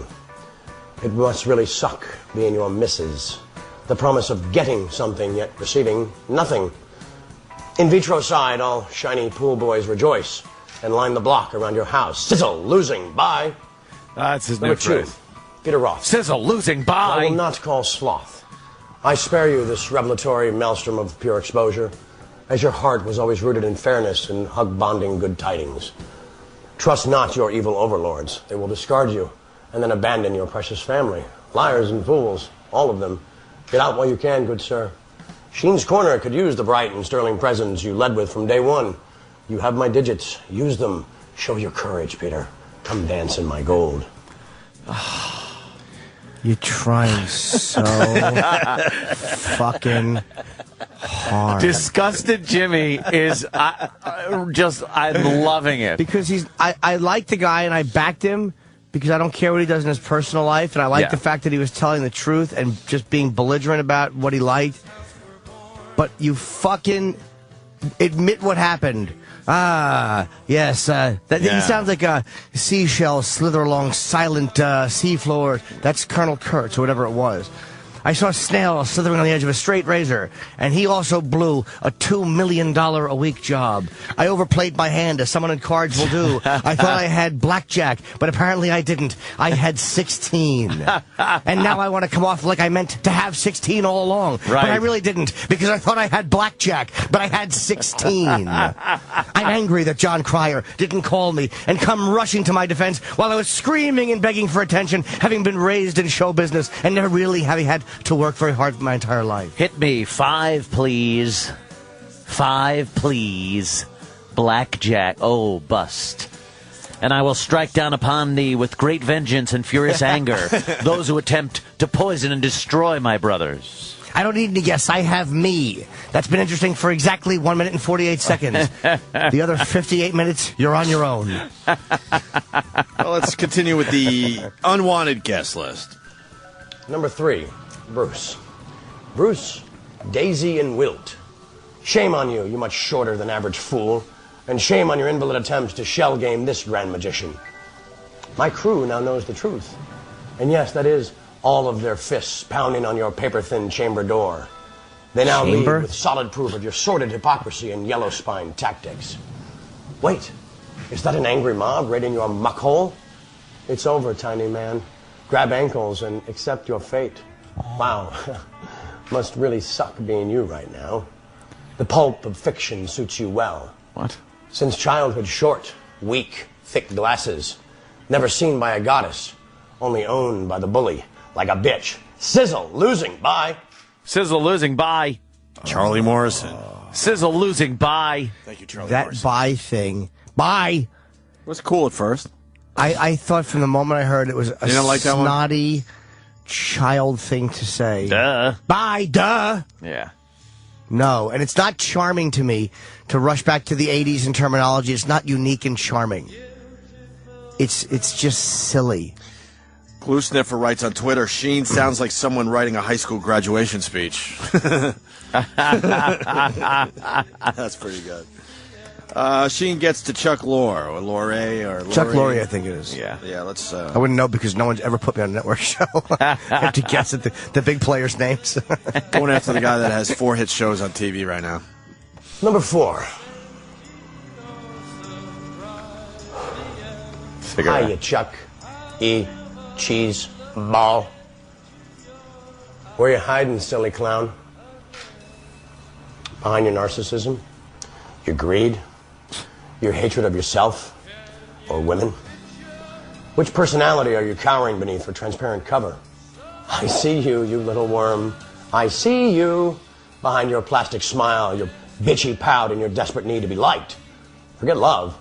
That ship sailed when you were born, to use one of your stupid and unfunny jokes. Good luck with those tin cans, shitbrain, and the mush mouth of some pathetic carcass you so arrogantly attempted to trade out for this warlock. Think of me often, loser. You're not a warlock. You're not a warlock. Warlocks... They're magical. No. He's not a warlock? No. Warlocks are magical. Actually, yes, he is. I thought he was a warlock. He took $2 million a week and made it disappear. And he's making it sound like this guy has nothing without Charlie. He still has, what, 3 shows on TV? Yeah, I think he'll be How fine. I Met Your Mother's doing really well. Big Bang Theory's doing really well. And what's the third one? I think he'll be fine. What was the other one? Mike and Molly. Mike and Molly I don't know much about, but... It's new, but it's doing all right. He's a doing all right. comedian, big fat guy from Pittsburgh. Okay. I saw him on the Kevin Smith set. It's Zach and Mary. He's a really nice guy, man. Billy Gardell. Happy for him, Jimmy? Very.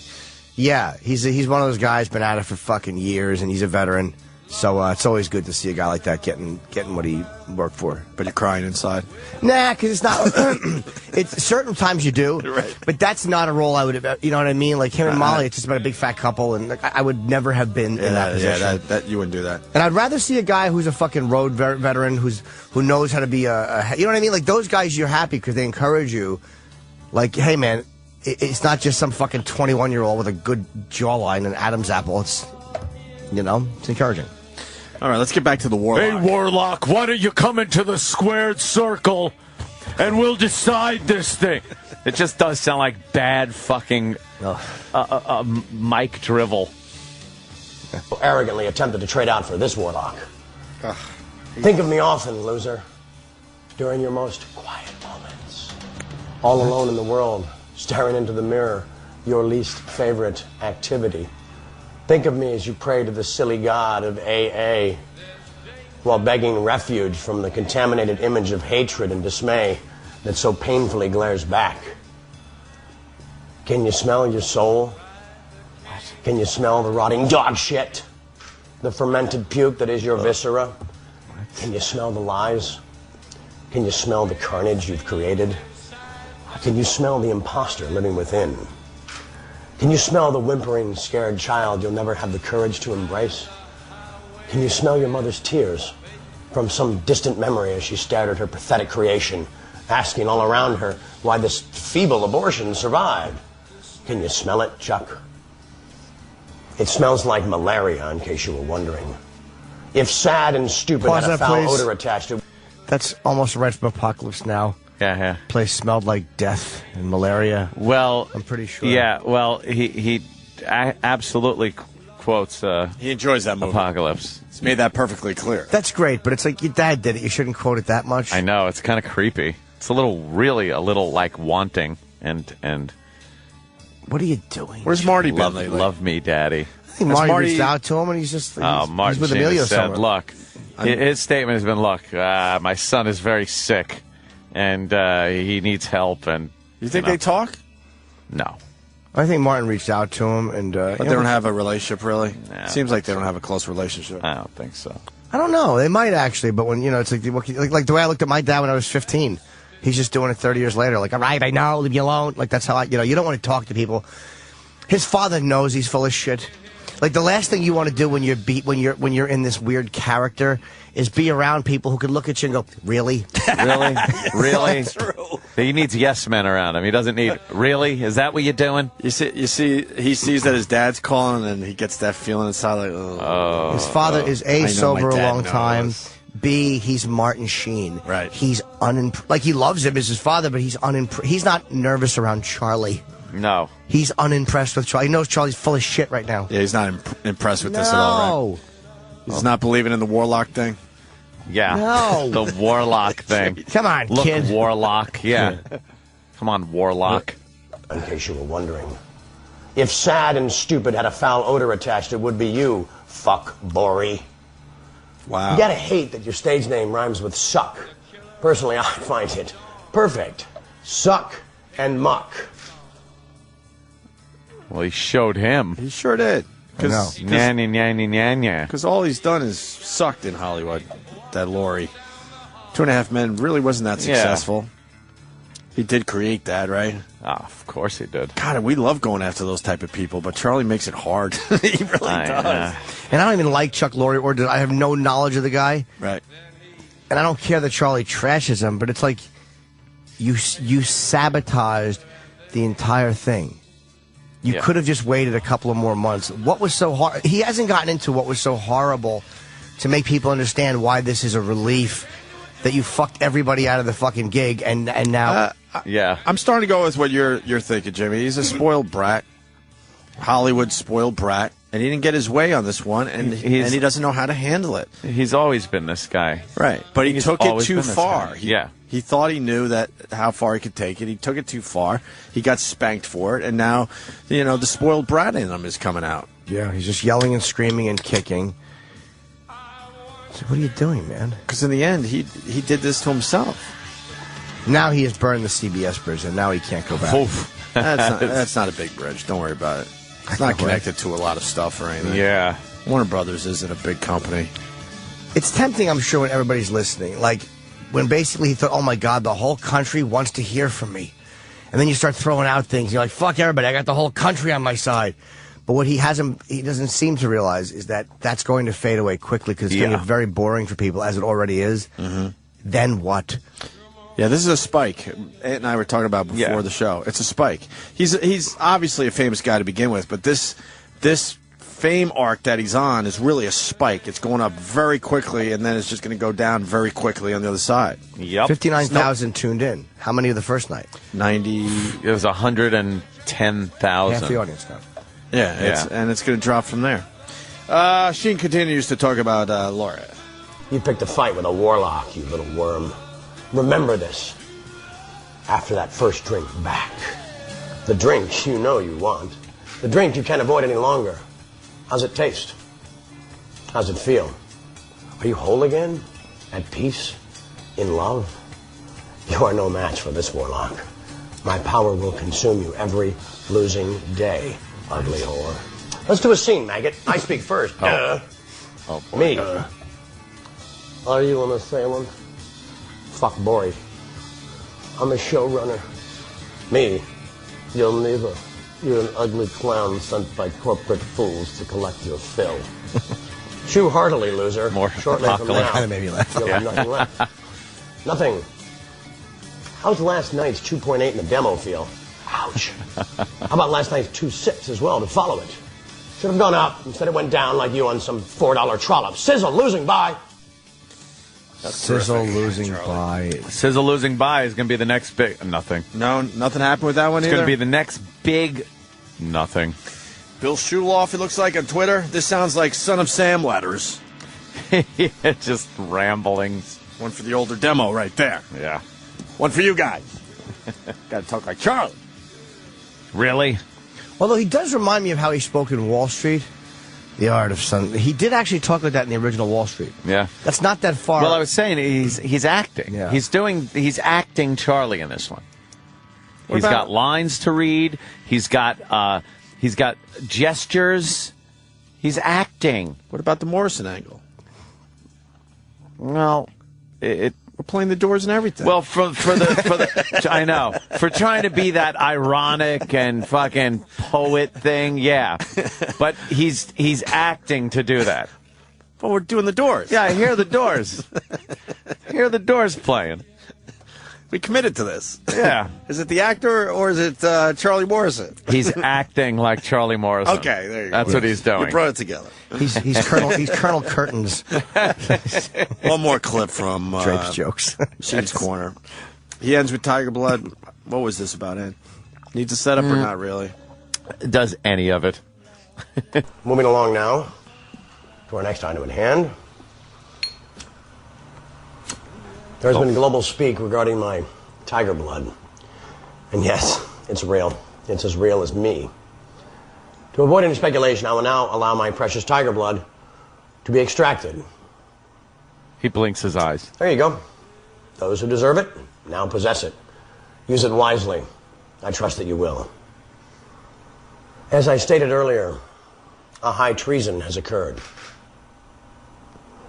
The scales of justice are in a state of radical disarray. Oh. Together we must right this infantile wrong. Infantile? One final note. Sheen's Corner is now for sale as a sports bar.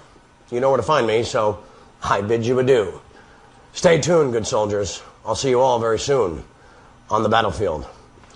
Dog speed. That was it. That was. How long was it? Where did he attack John about Cryer? 10 minutes.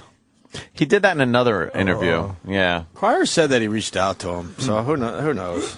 Yeah, Cryer maybe you're like, hey, why didn't he call his friend? But maybe he's like sick of it. Maybe he's like, this guy's self-destructing. Fuck him. Yeah, he might have done that, or maybe he's just annoyed. Sheen said he didn't reach out to him, and he's just scared and won't be on his side. And when Sheen is making multi-million-dollar movies, John Cryer will be calling him, begging for a walk-on role. And, yeah. But that would be me who'll be doing that. What did you write on Twitter? Good soldier. I was just kidding, Charlie. Good soldier. Good I'm a good soldier. soldier. Yes. But Cryer claims he did reach out to him. Who knows? Who knows? I'm sure he was. He was probably making a good dime. How's this going to end, man? Just in a fizzle. You think this isn't going to be some big, it's not going to be Charlie pulling a fucking Arbut Dwyer on his Sheen's Corner thing. It's going to just fizzle out. Once there's a big news story, once something else clicks, America's interest, very fickle. We go somewhere else. Away. Yep. And then we never go back to the big story. No. We get breaking news about something else, and that takes our attention away from Charlie, and then it's too late to go back there. Where's the golden voice bum? Yeah. Where is he? Oh, my God. I forgot about him The already. golden voice bum. He left rehab, and then I think they're doing a reality show, I think, last I heard. And I think the lawyers are going to get involved with this. If he's going to go into this big, huge lawsuit against, CBS or Warner Brothers, whatever. He's already fucked himself as far as that goes. Yeah, but the lawyers, if they're going to have a real lawsuit, they're going to say, all right, if you really want us to do this, you got to shut the fuck up because you're only going to hurt our case here. And that's how it goes away. He's going to kind of get the money he was getting for that show by selling T-shirts and coffee mugs. Hell no. With winning on it and hell no. It's because it's a fickle. People are very fickle with their taste. Unless it's something that's really like what he doesn't seem to realize is you want to capture people just by being you, but you had them the right way. You had 20 million a week or whatever it was. Oh my God. People watching you when you were doing what you do. Yeah. Like you're an actor. You were on the #1 comedy, and they were fucking all paying attention to you. It's like, what are you doing now? It's like everybody's watching you for the wrong reasons because they think you're just making an asshole out of yourself. And exactly. That's what they're watching for. And there's certainly, he's getting big numbers, but, he can't sustain this. No. Unless he goes back on the drugs. But then how long can you sustain it if Even you're on the that, drugs? it's like, you're good. Then you'd be like, oh, there's Charlie on drugs. And, it's... And like we discussed, it's a fraternity out there. They're all talking. They're like, someone will hire him for something, of course. But, I think like the really NBC big, nice gigs, they're like, fuck that. He'll get movies because you don't have to be in bed with someone for a movie for fucking 10 years. True. He'll probably get some movies. Like, I'm sure he could do it if he wants to. Like what movies? Whatever he wants to do. Really? Yeah, I'm sure what he's... movie? He's a good actor. He got insurance issues and all that. So someone has to take a chance. Dude, Christian Bale punched his mother, and they still hired him for films. Christian Bale had a meltdown. They all are fucking nuts out there. As long as you're good, I guess. And maybe a reality show. Major League 3. But I don't think a reality show would be that interesting after the first one or two. I mean, we're seeing the reality show now. So, this is like, cares. Who's the real Charlie Sheen? Yeah, that is a good question because which one is it? We've seen so many. Because we were the first to say, look, this is, he's playing. He's Here's playing who I this think up. the real Charlie Sheen is. Which one is it? The first one he did, where he's hanging out with his laughing yes men buddies, just being that too cool for the room because everyone's laughing at everything I say, hipster hat guy. L.A. douchebag. So he's not that interesting when he No. That's the guy I think it is. Or a script. Yeah. So he had a script this time. He had a nice tight shot on himself. What about the TMZ interview in the backyard? Was that? Yeah, because that was another like too cool for the room, spoiled Hollywood brat. Which he grew up Martin Sheen's son. Got right into showbiz. Had a big hit movie, a couple of them, when he was pretty young. So Ferris Bueller. Red Dawn. How long was he in Ferris Bueller? I remember Red Dawn. 2 minutes? Charlie 2 was minutes. in that? Yeah, he was in the police station. In the police station, playing a drug. Made out with what's her name there? Oh, drug right. fiend. Yeah, do you think that was just a gig like, look, Martin's kid wants to do this? Yeah. That was the start? Yeah, just throw him in there, and that's him right there. Yeah. Let me see. There's the young Charlie Sheen. Right. But he is a good actor, too. It's like you can't say he stinks or anything. He was great in Platoon. Platoon was fucking fantastic. And then, what was that other movie he was in with Swayze and all the young... Oh, The Outsiders was good, The man. Outsiders. Oh, wow. Wait, Charlie was in The Outsiders? Yeah. No, he wasn't. Yeah, I think he was. No, he wasn't. No? No. Was he in Rumblefish? I don't know. I don't do either. Wait, Charlie wasn't in... Of course he wasn't. Wasn't Tom Cruise in The Outsiders? Tom Cruise, Patrick Swayze, Ralph Macchio. Wow, I thought he was in that. No, S.E. Hinton wrote fucking C. Thomas Howell, Rob Lowe. Oh, Emilio was in Emilio, it. yeah. Oh, okay. My mistake. Jerry Ferdinand. Look at you. I just made up Jerry Ferdinand. Jerry Ferdinand. Leif Garrett was in it. Oh, he was the Soch. Yeah, he was the Soch. Matt Dillon was great. Yeah. Do it for Johnny. Yeah. He was really good. Yeah. You think Vince McMahon's going to be the Malibu Messiah now? You got to think that Vince is going to steal some of Charlie's Vince wants lines. to start stealing his lines as characters. Yeah. And now the Warlock. He probably will, though. He probably will. He likes feeding off pop culture, right? Less goon mess.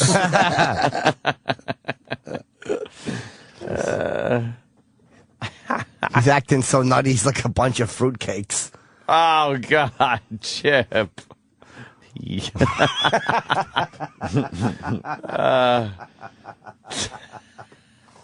I almost waited, by the way. Avril Lavigne was here yesterday. I know. I saw Opie's video, and I'm like, fucking Avril Lavigne?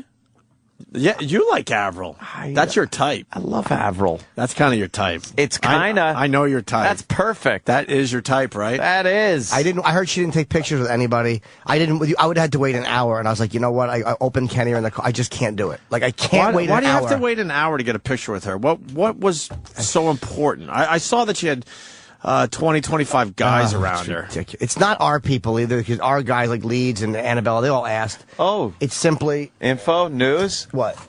It would have been tough to get a picture with Avril. Why? Yeah. She had like literally 15 people here with her and a camera crew that was hers with her. And like I was stalking in the lobby when she was done. You are? Oh yeah. But For a picture? Yes. But I didn't get one. But nobody got one. What's the problem with taking a few pictures at a place that is helping you, that is helping push your career forward? I guess it's well, she didn't want to take pictures with everyone, and like once one person gets one, well, because that's another person comes. That's and a another tough person life comes. to take a lot of pictures every day. It's these shitty, spoiled celebrities and their shitty, fucking overprotective, hangers-on. And she's perhaps she's just shy. She signed stuff. I got a signed CD. That was nice. Wow. Did she? Why wouldn't she take a picture? Did she have a pimple on her face or something? Did you ask her? No, she was proactive. She was Stop. like, her people were literally just pushing her out. She didn't even take a picture by herself next to the... In the logo? Yeah, she didn't take any... But that might have been because there were 15 people kind of saying, okay, you're going this way, you're going that way. Maybe that Sign wasn't the her wall, thing. get out. That's people around her. Sirius XM has to say, look, if you're going to come up here, you're going to take a few pictures, period. This place will survive without Avril Didn't she Lavigne. perform? She did. She performed like 5 songs. She probably took Really? a couple pictures with the people who interviewed her, maybe. I made the mistake of, on the way home last night, mentioning to my girlfriend that I almost waited an hour for an Avril Lavigne photo. And she ripped you to pieces. She said, and I quote, Here we go. "You fucking faggot." Exact words. Sorry, you're not pumping it up. No, you fucking faggot. I would have had to dump you if you waited an hour for a picture with Wow. Yeah, Oh. yeah, that would have been rough. And then I got caught because it was some fucking, like, we were like on 23rd and 7th, and it was dark, and there was like this flashing cameras. So I rolled in my window and I looked out, and it was just a bunch of drunks taking pictures. Oh, no. But it was humiliating because she caught me. She's like, "You thought that was a fucking celebrity, didn't you?" I'm like, Oh, "No." shit. I was like, "No, I was just." Boy, she's got you I was down, man. I was actually embarrassed because I had rolled the thing and poked Like, my head out to the left. what's going on there? Yeah, she brutalized, and justifiably so. You do have an obsession. But I didn't do We it. though. talked about it all the way home yesterday. I Yeah. filmed only a minute of it, but we talked about it all the way home. But then I fucking. By We the were trying way, to justify that it was okay you were going home without the picture. well, because then Hanson He was was. here, and I had a picture with Hanson I wanted to get signed, which also didn't go over well last night. You're gonna put that next to your Sabbath picture. It's amazing why I care. I don't know why. Michelle Rodriguez will be in the building Friday, so I have to get my picture with her signed. But Comic-Con. we've talked Yeah. about it a million times. I get caring about getting pictures with celebrities, but you need a picture with everybody that's famous that walks by you. But I don't do it anymore like I used to. Like, I've actually passed a lot of ones. Like her, I just left yesterday thinking I probably could have. I didn't. I'm not as crazy as I used to be because I've met enough of them in proper work circumstances, and I get annoyed at having to. It's like, you make me fucking work for it. Go fuck yourself. It starts to annoy me. Unless it's De Niro or somebody like that. Then I would work for it. I don't know where did we put my video up on Facebook? I filmed on the way home yesterday about the Avril Lavigne picture and Jimmy's pink lips. How did she look? And then everyone had She looked everyone had a really comment. good. Once Yeah. again, they turned gay I was because I made fun of your pink lips. So you never know if you're going to get a good story out of it. Like there's ones I've taken that were cool. Sometimes you don't. Most times you don't. Yeah. But other times it's just you have it. And again, will I ever do anything with it? A one-man show? Maybe not. Maybe nothing. Maybe nothing. But there's just something about it like, It would make for a great picture book. It would, but they don't sell. I almost did that. But my Coffee table book. book agent said Metallica's didn't even do as well as they wanted. Like, And what, they had something like that? Yeah. Eddie Trunk actually has a book coming out with a lot, he's all into metal and shit. And I saw a copy of it, and it's all photos that you have not seen of these bands because his friend was a photographer of like Kiss and all these cool fucking shots. That's one that will sell because it's a small book. It's not overly expensive. But a fucking coffee table book, dude, they're hard to sell. Yeah. Yeah, because they're just expensive, and you're lucky you can go out and get people to spend $15 on a book. A coffee table book that turns into a coffee table. It's yeah. That was hysterical. It was funny. I can't believe he's a genius. It was Regis, right? Yeah, it was on Regis. Oh, Black Rock Coalition by Black Girl. Oh, God, that's right, his coffee table book. Don't make fun of his baby, man. Earl That's tweets great. about this damn book at least once a day. What is that, a book of mugshots? I thought it was a really great idea because basically what Earl did was he took a Facebook page and turned it into a book, and I thought that's really cool. No one's doing that. Yeah. Why just go to Facebook and look at all sorts of pictures when you could just pay $40? I mean, that's Are there awesome. any words in that book? I don't know. There's not many. I mean, it's Earl. I'm seeing a lot of There you pictures. Oh, okay. Did he write that? What? Did You someone, mean the two run-on sentences? or Yeah, did, probably. Did someone ghostwrite it? Oh, man. What? I set up your own joke. No, somebody. Sometimes You really did. You really set up your own joke. I know. And you didn't even wait for I us was, to... I was playing with myself in the yard. I was throwing the ball up and hitting it with the bat, and then getting the ball You and didn't coming even wait back. for us give you an answer that you didn't care about anyway because you wanted to get to your line. I had to get to there my, wasn't even a space my between. line. You're like the ethnic comic that purposely says something wrong just to correct yourself on stage. You know what I mean? What is he saying? You know, how do you say it? Like the guy that purposely says things wrong. Yeah. B with a bunch of motherfucking O's. Too good. Yeah. Too fucking I gotta good. agree with you there. All right. Well, You know how annoyed I would have been if I was so tired yesterday and I waited an hour for a picture and didn't get one? Oh, fuck boy. her. I agree. Enough already. Oh, I agree, I bro. wish. I like She was that, in the Avril. green room just waiting around. That's when you take a few pictures I know. with people that work at the place that is helping you in your career. It would have been worth it for Avril. Fuck her. Who cares? You don't need to say rude things. Huh? You don't need to say rude things. And then you do get a picture and they're grumpy as shit. Like I was a big Genesis fan growing up, and Phil Collins was a douchebag. He really was, and we were like trying to be cool, and he just was like, "Hey, are you ready?" Yeah, the picture. Are you ready? The picture I have with him is just terrible. I guess he has to retire because if he plays drums, he could die or something now. What? Why? But then they're saying that's not true, and Is that what the story is? there's also rumors he's really depressed, which makes sense because he did not want to take the pictures with us. No. And I even said, "Hey, man, been a huge fan. Piss off." I know he's heard this shit a million times, but still. Yeah, at least How tough is your life? Just fucking smile and make believe you're hearing it for the first time. I fucked You could up, be in a though. factory somewhere, asshole. Exactly. That's exactly it. It's like, that's why I say when me and Patrice were talking yesterday about cakewalk jobs, like, yeah, there's a lot of pressure here or every job, but it's not exactly like when I see guys outside in the winter doing fucking construction or like, you know, with holding a flag and waving people over one lane. They're making okay money and decent. It's like, I don't want to fucking do that. Yeah, talk to those guys. If you asked them, would you like to blow off this job and then just have people wanting your picture all day long? Would you trade jobs? Yeah.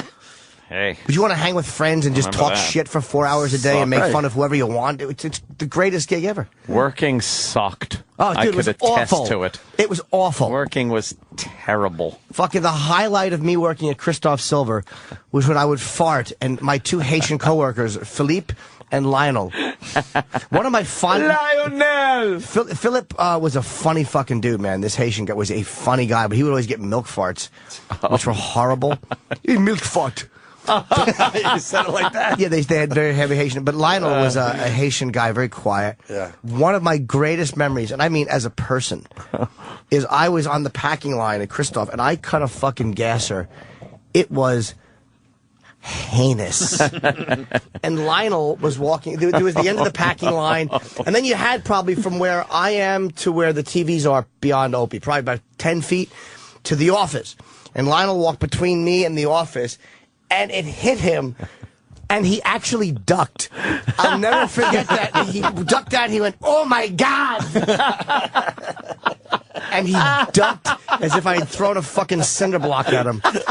It's one of my fondest memories as a man. I was just starting comedy. It was 1990 sometime, and I've never been happier with myself than that moment. That's good. You got your most embarrassing tape today? Oh, God, here. please. Danny's got it. Can we finally finish up that bit? Please, that let's we started finally. over a month ago? We can, when do you want to do that? After, or you want to do today? it right now? Sooner Can we do better it today? than I got sooner it, better Tinkle, than yeah. later. Because we lose Jimmy tomorrow and Friday, so. Yeah, let's do it today. We Let's- got it. I'll Let's be do in it today. Sandy Franny doing Cobbs. Nice. Sometime after the break, we'll do that. And don't forget about your CD, Jimmy. Oh, Despicable is now out. It's number 2 behind Daniel Tosh. Let's be honest. There's no way I'm passing Daniel, that handsome bastard. Fuck him. Oh, he's a good dude. I'd love to hate him, but he's a nice guy. I should get him on the show. Maybe he would do it. I mean, is he ever in town or is he in I L.A.? don't know. It seems like he would like this show. Yeah, We've never had him on. I don't know him. He interviewed me once on a Comedy Central thing. He was great. I see the tweets. People want us to get him. I would like to have him on. That would be nice. Oh, that son of a bitch is good looking and successful. I hope he falls into a glass pit.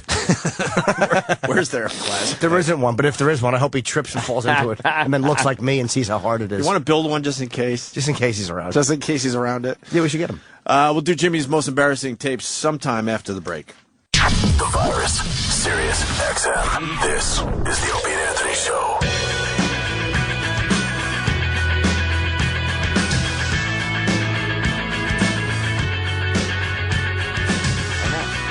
24 years ago today, U2's Joshua Tree was released. That's why a little U2 for everybody. You want to feel old, though. Forget about that Joshua Tree. Yeah. Emmanuel Lewis is 40 years old today. Wow. Yeah. 40? 40. Fuck. I'd still fuck him. What does he look like these days? And what's he doing? Still looks like a little kid. Does he look like a kid still? He looks like a fat little kid now. That's gotta suck, man. He looks maybe like he's 16 years old. That really has to blow.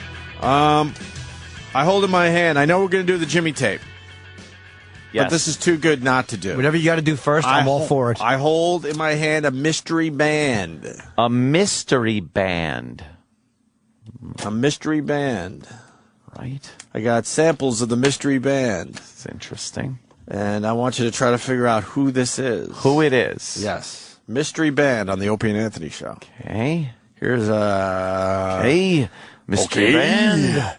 Okay. Here's a sample of their first song.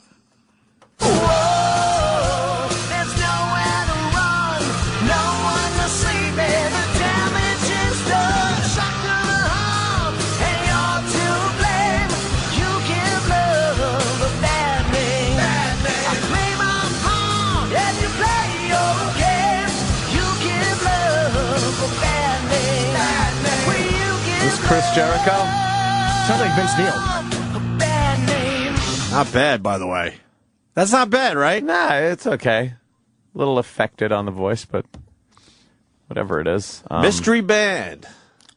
Sounds like Vince Neil. Yeah, but I don't think Vince Neil would do that. You both would know when I say the name. Can we hear it again? Well, we'll go with another. No. It's not sample. Is it Troy Kwan? It's not Troy Kwan. Oh, okay. It's not Forgy. Try this Forgy?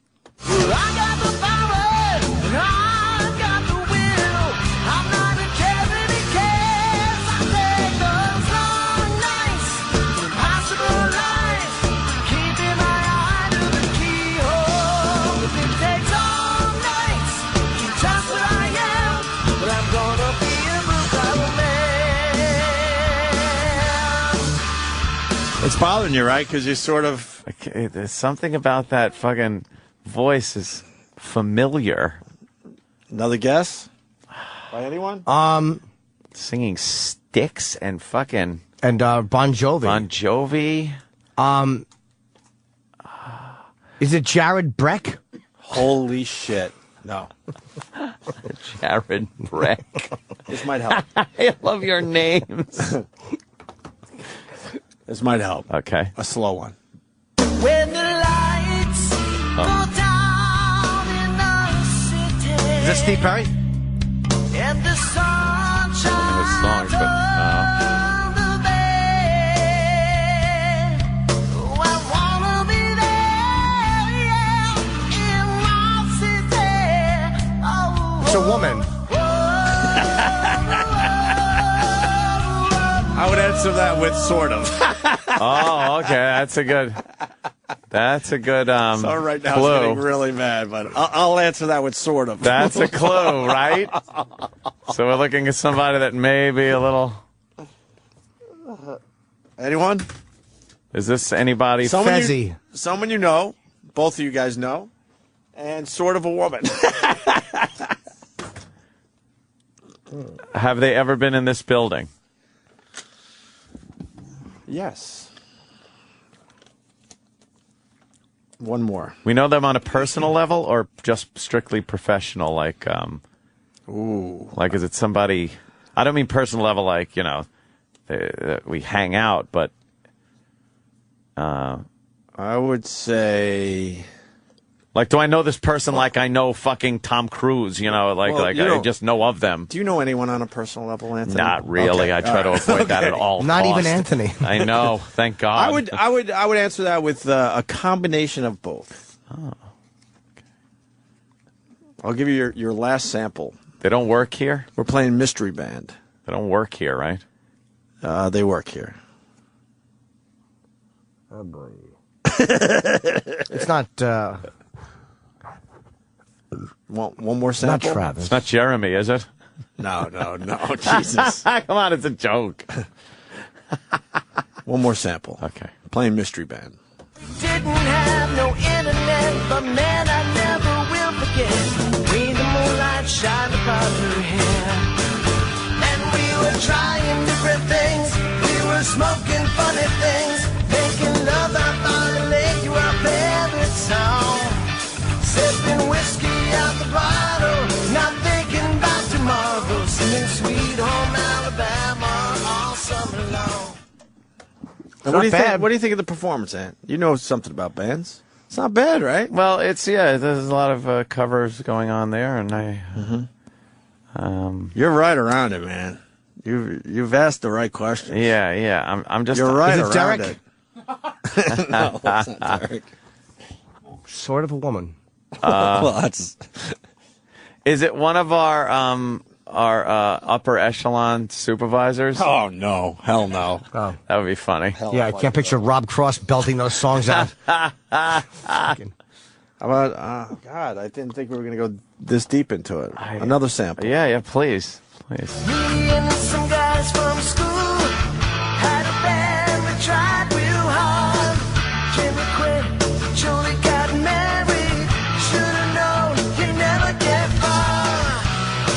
But when I look back now, Is someone in our circle? Someone that works here in our circle?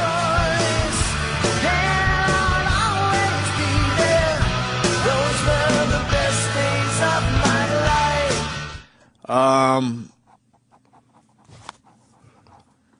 Man. Wait. How would you answer that? Is it Roland? Eroc's saying I would say yes. I would say it's not Lil Nicky.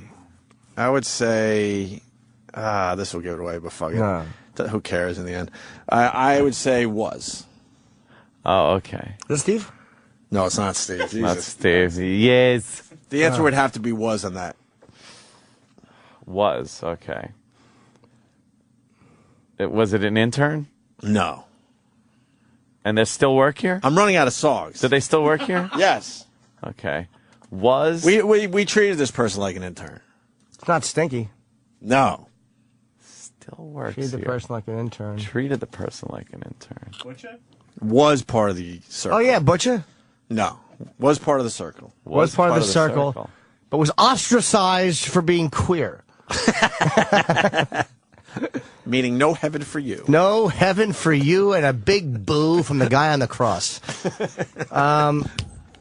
Wait a minute. No, don't give it away. Is it David? My David. My David. Imagine if it was David. David.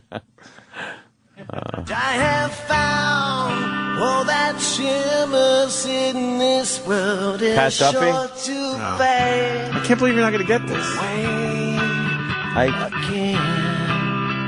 Works here. Was part of the inner circle. Works here, right. I don't even know anyone that works here that was part of the inner circle. I can't name everyone on our staff. Wait a minute. Hold on. Voice isn't bad. It really isn't bad. Wait a minute. Don't give it. In all fairness to the people going to go, who gives a fuck? I didn't expect it to go this long. This was a throwaway. We're 6 songs into the sample. Don Wiki Wicklin? Don Wiki Wicklin. That's Don Wiki Wicklin? That's Don Wiki Wicklin. Wow. And his band. Don Wiki Wicklin? That's Don Wiki Wicklin. Wow. He's belting it out. You know what? It sounds good. Who was a big part of our channel for a while, and then all right. he moved on when the merger happened, unfortunately. Is he back in D.C.? And I say unfortunately. Yes, I did say that, Don. Where, That's Don Wiki Wicklin's look band. at Don Wiki Wicklin. He fucking could sing. Yeah, and that's him on the vocals. He's got a high voice range. Yeah. Is there any more samples? That was actually good. We pretty much ran out. What the Bryan Adams one? I want to hear that. I want to again. Love Somebody Like You, Keith Urban. I don't really know that song. That's No. the only one we got left, if you want to hear that. I like the Bryan Adams. That was I guess great. for the country people All out right. there, we could do this. I'm letting go of all my lonely yesterdays. I forgive myself for Got all a the twang. mistakes I've He put a made. twang into his That was voice. just one thing, the only thing I wanted to do. I wanna love somebody, love somebody. Dara. Yeah. good. I feel bad I never saw him because he always would talk about his band. That he would do this on the weekends, and we've got the invites over the years. But I'm like, So I never knew that. I would check that out. That's not bad. Fuck yeah. It's not bad at all. He's playing a lot of gigs. Oh my God! Wow, he's gigging, and he's got the pigs coming out to see him. Huh? Oh no, is he really playing Faggers Island? Don.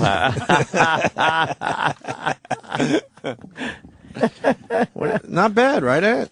Yeah. So yeah, he's. I'll give it to him. Yeah, we found that overnight, so I figured we'd. Wow, that's him and Ann should do a little karaoke together. You know. No. That'd That be would good. entail him coming over my house. Huh? That would entail him coming over my house. You don't want him over there? No, I'm kidding, of course. I always liked the Donnie Wicklund. He loves you, bro. Don. He loves you. I know. He loves all of us. He's We just treated him shitty. I didn't. we? I don't think Jimmy treated him shitty. No, we get along great. I treated him shitty. I know him. His wife is very nice. They're nice people. Someone had stunt brain up there as an option. Stunt brain. Stunt brain. You missed a stunt brain? Who wouldn't? I do like him. The stunt brain. He'll IM me sometimes. I have to pretend I'm not there. See, I'm getting killed. That wasn't supposed to be a long bit that I was milking. I thought these guys would get it right away. That's a big one, though. That was a good one, because fucking Wiki we know well. Wiki was a big part of what we're doing on satellite. Absolutely. So you haven't heard about him in a while, and we do have newer listeners, but a big part of the crowd knows who Don Wicklund is. So, yeah, he does that on the side. Pretty good. That's something. You want to play Jimmy's tape? Yes, Wait till next break, 'cause please. there's other things. No, I want to hear this. Oh, there's other things? Like what, No, Jimmy? no. I bet it's good. Jimmy says there's other things. Camden? Anthony wanted to discuss Oh, Camden. Camden. You know, we can discuss, Camden. you know. We should give the Camden update, Ant. Give a shout out to the people in Camden. Like that Jimmy's photo. not getting away today. Look what I time know. it is. I know. He's got to Please. stall till 10. That ain't Please. happening. Like the photo. It ain't of- happening. Like Wait. that photo of fucking Camden crime, and they just throw these 3 white kids. It's like, what the fuck are you pussies doing in the God, media? Yes. What are you Is that doing? what they did? They showed 3 white kids. It's like, but they weren't even like tough like biker guys. They were like these fucking like these skater kids. And that's The media a, stinks. and that's a safe one to do. Everyone knows most of the crime in Camden is not They're done by black. white guys. It's not white guys. Just stop If you it. want to do it in, I don't know, somewhere else, but that's a Yeah. safe one. No one's going to call you out on that. It's so fucking ridiculous. Yeah, Camden crime, and they showed a bunch of white guys hanging out. The crime, the majority of the crime done in Camden is black. Black on black. By the way, because we're going to definitely get into this, we should promote Don Wicklund's band. Where can they go to see more of that? It's not, They're actually going to be at Cobb's in San Francisco Holy this Thursday shit, through really? Saturday. Yes. damn, that's a great gig for them. It sure is. Not for me, apparently, but for them. Is there a website or something at least? Yeah, you can look at all the awesome pictures and tour dates at broadcastrocks.com. That's the name of their band? That's the name of their website. I think the name of their band is Broadcast. Broadcast is the name of their band. I get Because it. he's in radio. So it's Right. broadcastrocks.com. Okay, because, you know, And there are people that will check them out. They got if a they're bunch of tour local. dates coming up. Okay. Sorry, back to Camden. Yes.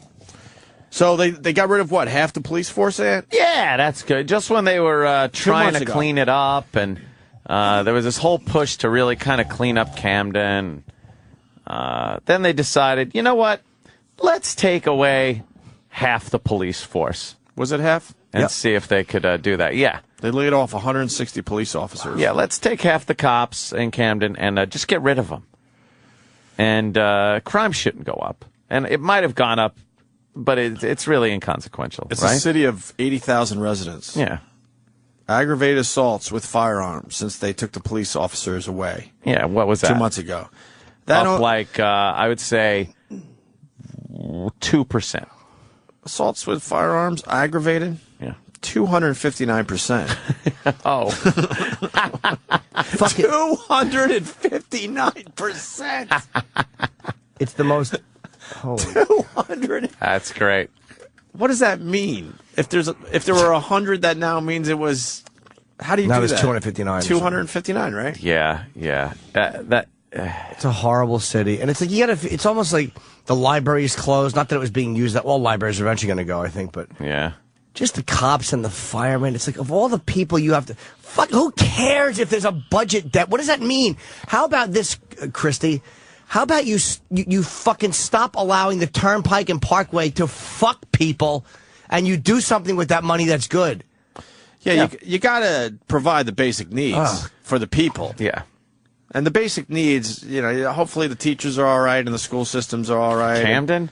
Well, no, I know. Teachers, they're called correctional officers in Camden. And I'm not even going to argue with you, But, I mean, I'm talking in general for all the cities and stuff. And then you can't take away firehouses and you can't take police off the street. That's basic needs. Find it somewhere else. Yeah. Find it the fuck somewhere else. It really isn't going to help the economy. If you're paying taxes, Camden. that you should be able to get basic needs. Mm-hmm. I don't give a fuck about Camden. But this is happening everywhere. I don't have to go there. I don't care. But it's just a state of priorities in the way we think. Which is happening in every city. Is that Camden? Every fucking town. I swear to you, that looks like Iraq. Yep. That looks like one of those streets in Iraq. With the bad sweaters that they get to wear? Yeah. And the fucking, snipers. Always makes me laugh. RPGs they're walking You around think with. the residents of Camden have Steeler Super Bowl championship Yes. shirts? Yes. It's a third world country. When I was watching that whole Egypt thing and now Libya, I get distracted by all the bad sweaters you see. They love bad sweaters. Where are they getting their bad sweaters from? Van Heusen. You really thought that was Iraq, huh? Yeah, it looked like Iraq. It doesn't look like America. No. It looks worse than Baltimore. Yep. Or the projects of Baltimore. Camden's Where the wire was yes. Looks worse. Just wow, look at how bad that is. And I know it's radio and you can't see, but if we had a visual element, then we would show you. It's horrible. Deteriorating streets of Camden. They're showing just rows of who's that guy? Apartments and just horrid fucking places. That's one of the cops that got to keep his job. Is that the Poor lone fuck? Is that the lone cop? Poor bastards. Look at these. You know how overworked these guys must be. You got to be crazy to be remaining cop in that area. That looks great. I didn't do nothing. I didn't do nothing. They've just given up on that city. I just was participating in some Gives Me Dat. I love the Gives Me Dat. Where did you find that? I saw a website. Is there a website? There's a website. Gives Me Dat? And it says, yeah. He's like, oh boy, another case of Gives Me Dat. Gives Me Dat. And then there's Medickin. When someone's trying to get into some Medickin, that's rape. This can't be a news article. Is that the headline? Medickin? Hordes of Gives Me Dat. And then a word. Line up for housing vouchers. Riot police called. Gives Me Dat. When I first read Gives Me Dat, and it was used as one word, like, this is purely a case of Gives Me Dat. This is what it says. It says hordes of Gives Me Dat niggers line up for housing vouchers, riot police called. I love the fact that they made the entire headline legit, except for throwing that in. I know. Well, But do you know how fast that ruins your credibility It really in the media? does. Did you read the site, though? Irate Irishman. It's the Irate Irishman. Oh, okay. Yeah. But even that looks like it could be a legitimate publication because of the way it's the font is. Yeah, it looked very professional. We're being called dumbasses, and I think it is 359 crimes from 100. Yeah. 259% would make it 359. You got to double it. Yeah. And then You have to add- double. Yeah. And then the other thing. Yeah, and then the other thing. So it's 359. All right, I'm sorry. 30,000 Gives Me Dat niggers showed up to receive Section 8 housing applications in East Point Wednesday, suffering through hours in the hot sun, angry flare-ups, and, oh, God, no, come on. All right, yeah. Was this guy just a racist with a Yeah, site? this guy's a of course. racist, and Obviously, obviously he's a racist. You but thought it was a real news story? No. You I thought knew- you were reading Huffington Post or something? Oh, my God. I didn't know if it was just one guy posting something or if it was part of a bigger. No, this is a racist site, and that's why the racist language in the articles. Yeah. But violent crime in Camden up. Overall is up 19%. Yeah. Murders and robberies, however, were down for the period. There's not many people left to kill. Yeah, they're not getting reported. And half the cops are gone, so they were the ones usually being assaulted. Jiminy Cricket. Camden Police Chief Scott Thompson has cut his salary by $15,000 and demoted many of his remaining senior police officers to patrol positions after the massive layoffs, according to the New York Times. So the remaining police force of 200 officers is middle-aged. 200 officers for 80,000 residents. Wow. Amazing. And they all can't work at the same time, obviously. No. It's just, isn't Camden the place that they were making the T-shirts and wearing them? What were the shirts said? It's our town now or It's something? our town. It's a Gibbs mid. What does it say? Gibbs. Our turn now. Thank you, Bill in Jersey. Wow. Oh, God. That's really fucking horrendous. Yeah. Camden's just a nightmare. Yeah, I don't really care about Camden. I don't have to go there. I never I feel will. bad for anybody that has to live there. That stinks. Yeah, but fucking move. But they're doing it in New York City and cities across America. If you're paying, a ridiculous amount of taxes, you deserve the basic needs, basic shit. I bet the taxes aren't all that high in Camden. Yeah. Good point. I bet they're pretty low. Yeah, but it's a whole Jersey thing. Jersey. So like, all right, which city can we sacrifice because we're not spending the money properly? There's a whole cultural thing going on. That what do we got there? Oh boy. What happened? Wow. Oh, we did this already. Yeah.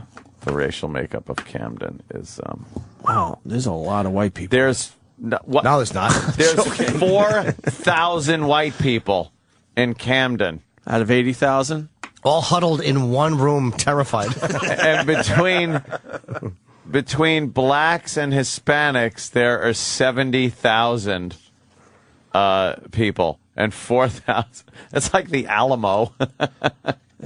Wow. If you're white, what are you doing? You're sticking around for what? I don't know. Because grandma still lives there? Yeah. Get out. Gotta leave. Yeah, that must just... Why would you stay there? It's got to be like I Am Legend when you go home at night. Just pour bleach on the stairs and lock your doors, man. Wow. Yeah. There are plenty of places like this around the country, though. Yeah. It's, Did we... I don't know. Did we talk about the roads, too, that hit the papers yesterday?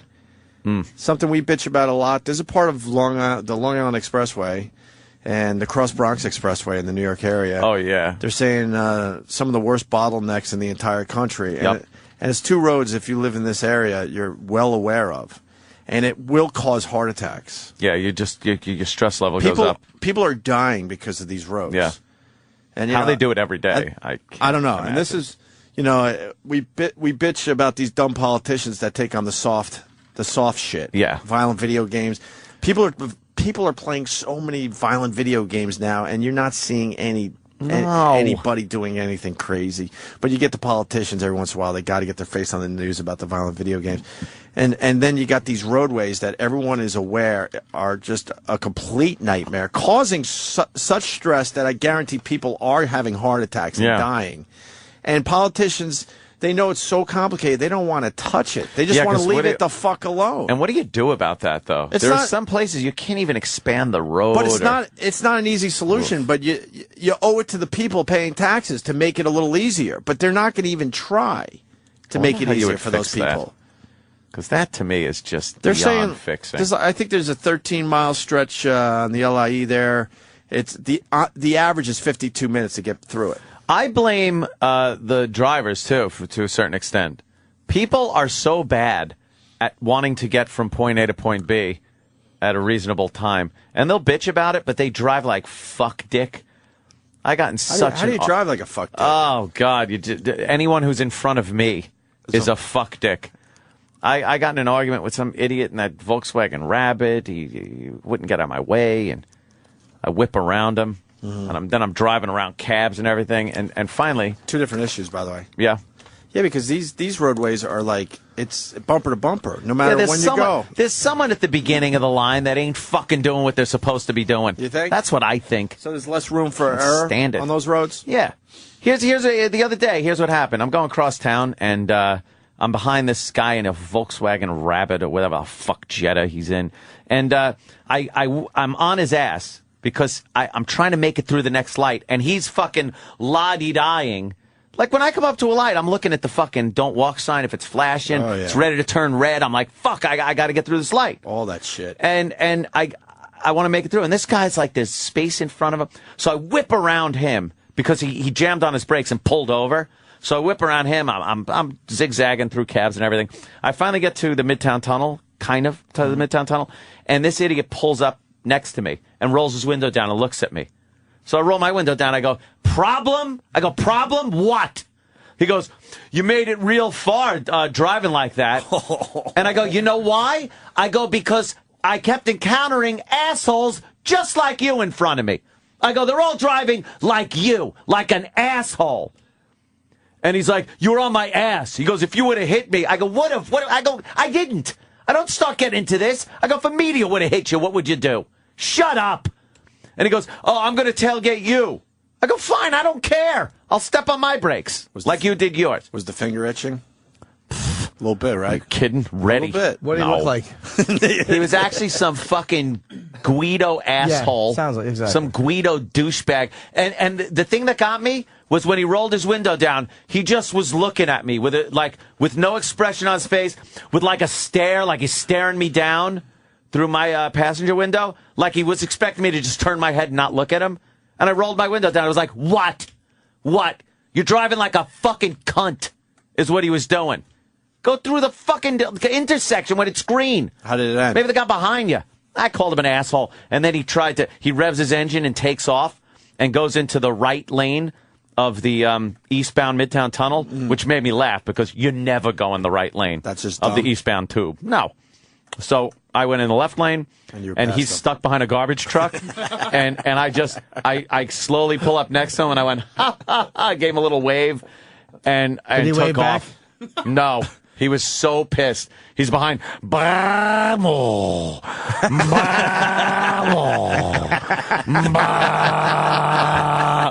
with nothing but smoke. Just smoke, garbage smell. Oh, it was horrible.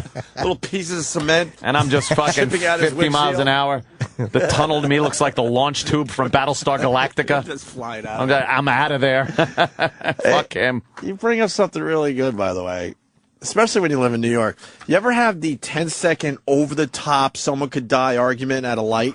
Yeah. And then it's over, and then you both awkwardly just wait for the light to change for the last 50 seconds? Yeah, you don't know what to do. We had our little argument. You get this blast of, I'm going to fucking kill you. Yeah. He's yelling, you're yelling, oh yeah. And then it just ends. Yeah. And now you're awkwardly just waiting for the light to change. Because you can't really commit. You can't really just get out and what? You're going to have a fist fight now? I was trying to get around a tractor trailer once and to get through a light. Tractor trailers in Manhattan are just fucking insane. So I'm trying to get around them, and I'm making my moves. I'm squeezing. I couldn't quite do it. I get stuck at a light. Now I'm next to him. Mm-hmm. He rolls his window down. I roll mine down. He goes, "What are you doing?" I go, "Look, I just want to." I said, "I got to get out of this fucking city. I was just trying to get around you so I could fucking zoom through the lights." A cop? No, truck. Big 18-wheeler. But he called you out? Yeah. I go, and he goes, he just went, I hear you. Like he just knew. Driving him in Manhattan, it just sucks. It does. It sucks. And I know it's local, but one more thing I wanted to address. The stretch of the Grand Central Parkway, it goes eastbound, but the westbound side from Jackie Robinson to the Expressway. Okay. Is probably the worst stretch of road for people that won't get out of the fucking way in any lane. Every lane, there's someone doing 20. And you're like, what am I... And that's a complicated roadway, too, because every lane means something. Yeah, right. And people can't figure it out after years and years of driving that thing. You know what I mean? Yeah. Like, you think you're online for the Long Island... We're going real local. Expressway, right. You think you're online for the Long Island Expressway and realize it's just a bunch of dummies. And then you switch lanes and realize you got a clear shot up to the fucking ramp. I know. I've done that so many times. The right lane people think they got to be in the right lane for that ramp and do like 5 miles an hour. Right. And then the next 2 lanes over, they're doing 10 miles an hour. Right. And then you got the far left lane. That's for the people just, continuing. But there, too, But they all get confused. They don't know what lane to be in. I know. And that, I think, is a cause of major traffic in this city. People that just But you do can't know drive. You do know the Cross Bronx, that thing. Oh, it's constantly And fucking clogged. that's worse than the other one I said. It's At any hour, too. I think it's 15 miles, and it's over an hour average commute time. That means during, obviously, rush hour, it's way fucking How do you do that? every day. I was behind one guy one time, and we're driving, and I pull up next to him. And I'm like, "Where'd you get your license out of a Cracker Jacks box?" What did he say? What could he say? What did he say? Well, you had him there. What'd you expect him to say? Oh, sorry, Chip. Chip's getting mad at me. I get scared when Chip gets mad. Yeah. All right. Jimmy's tape next. I'm still looking at Avril Lavigne pictures. I'm looking at this. I'm such a creep. This story about this fuck dad. I'll kill my son's murderer. If Oh he's yeah, released. yeah. Did you fucking hear that? It's fucking. It just. The fact, like, I'm kind of against the death penalty just because of the way it's set up, and I think poor Can you people explain the get it. story, though? Obviously, the headline says a lot. You hope this father does it. It's like this fucking. The father of a 5-year-old boy. The kid was killed in 1975, and he has vowed to murder the guy who did it as aggressively and painfully as he killed my son if he's released. The guy told the radio. He said he blames himself because he accepted a plea deal, like a plea deal. It was intended to spare the kid's family the horrific details of his death. Like, I guess this guy ate the kid, like he fucking ate his flesh. I don't know if he did it while he was alive or if he killed him. And I don't know. I haven't read all the details. But the father said I was a coward about himself for accepting that deal, which would allow him to get out on early release with good behavior. So he's given 40 years. Which, why are you given 40 years when you kill a fucking 5-year-old? It makes no fucking sense. Disgusting. And he tried to kill the reason they caught him for killing the 5-year-old is he tried to kill a 14-year-old, tried to strangle him. The 14-year-old got away and told his father. His father called the cops, and cops were investigating that crime, and they both turned each other and looked and went, "Holy shit, this could be the guy that killed that kid years ago." How are you not just thrown in jail? What the fuck is wrong with the forever? judicial system? 40 years you can get out after killing a 5-year-old? 40 years, by the way. He wound up, he's getting 12 years shaved off that sentence for good behavior. And he wouldn't have, though, if they had not accepted that deal. So they did accept the deal. But why is it, how about this? It's forever. Yeah. Or if it's going to be 40 years, it's 40 years. Fuck the good behavior. Right. Yeah. At least and he you was know, 16 at the time. So you're talking... He wasn't showing good behavior when he was in his 40s, trying to eat the kid after he killed him. It's disgusting what happens with that. Yeah, good behavior in prison. Wow, you're supposed to be right, and there's the things in place to kind of keep you. The guy was 16 when he did it. Yeah, the guy was 16 years old. He lured the kid into his house and stabbed him in the heart, and then hid the small body in a trunk. And who cares if there's bad behavior in prison? I Yeah, don't care. Yeah. Oh, it's infuriating. Just fucking infuriating. It's disgusting, dude. They looked for this kid for 8 years. 8 years. Shellacked the kid's bones. Yeah. Yeah, the kid's bones like on his dresser. What a ghoul. What a piece of fucking garbage. Is the father in trouble for saying he'll kill? No, I don't think the father cares. Yeah, of course not, and that's fine. I don't think he's concerned. But then and all I of a love sudden- what he's saying. Yeah. I love it. And I hope no jury would convict him. I hope they'd give him some kind of an emotional distress. Yeah. I love it. Here's the quote. I do intend, if this man is released anywhere in my vicinity, or if I can find him after the fact, I do intend to kill this man. That's Foreman great. added. Oh, I love this guy. I cannot think. I cannot sleep. All I think about is trying to find a way to get this man to kill him. Let me tell you something. If you're in that scumbag's position in jail, that's really the last thing you want to hear. Is that a guy is that anyone who's that bent on murdering somebody? Yeah. Because you know, can do it. and also you know, as a child murderer, this guy's no badass. He's a coward. He's a fucking faggot, pussy motherfucker. It's like if you're willing to say that publicly, and all you think about is murdering this guy, and you don't care, you're gonna kill him. In the Line of Fire, where Malkovich was stalking the president, he said, "I'm willing to trade my life for his." Like, even a guy on the president's level, or if you're willing to trade your life, you could get it done. And if you're willing to publicly say, "I'm giving everything up to get this guy," you're fucking gonna get him. If history has shown us anything, right? Exactly.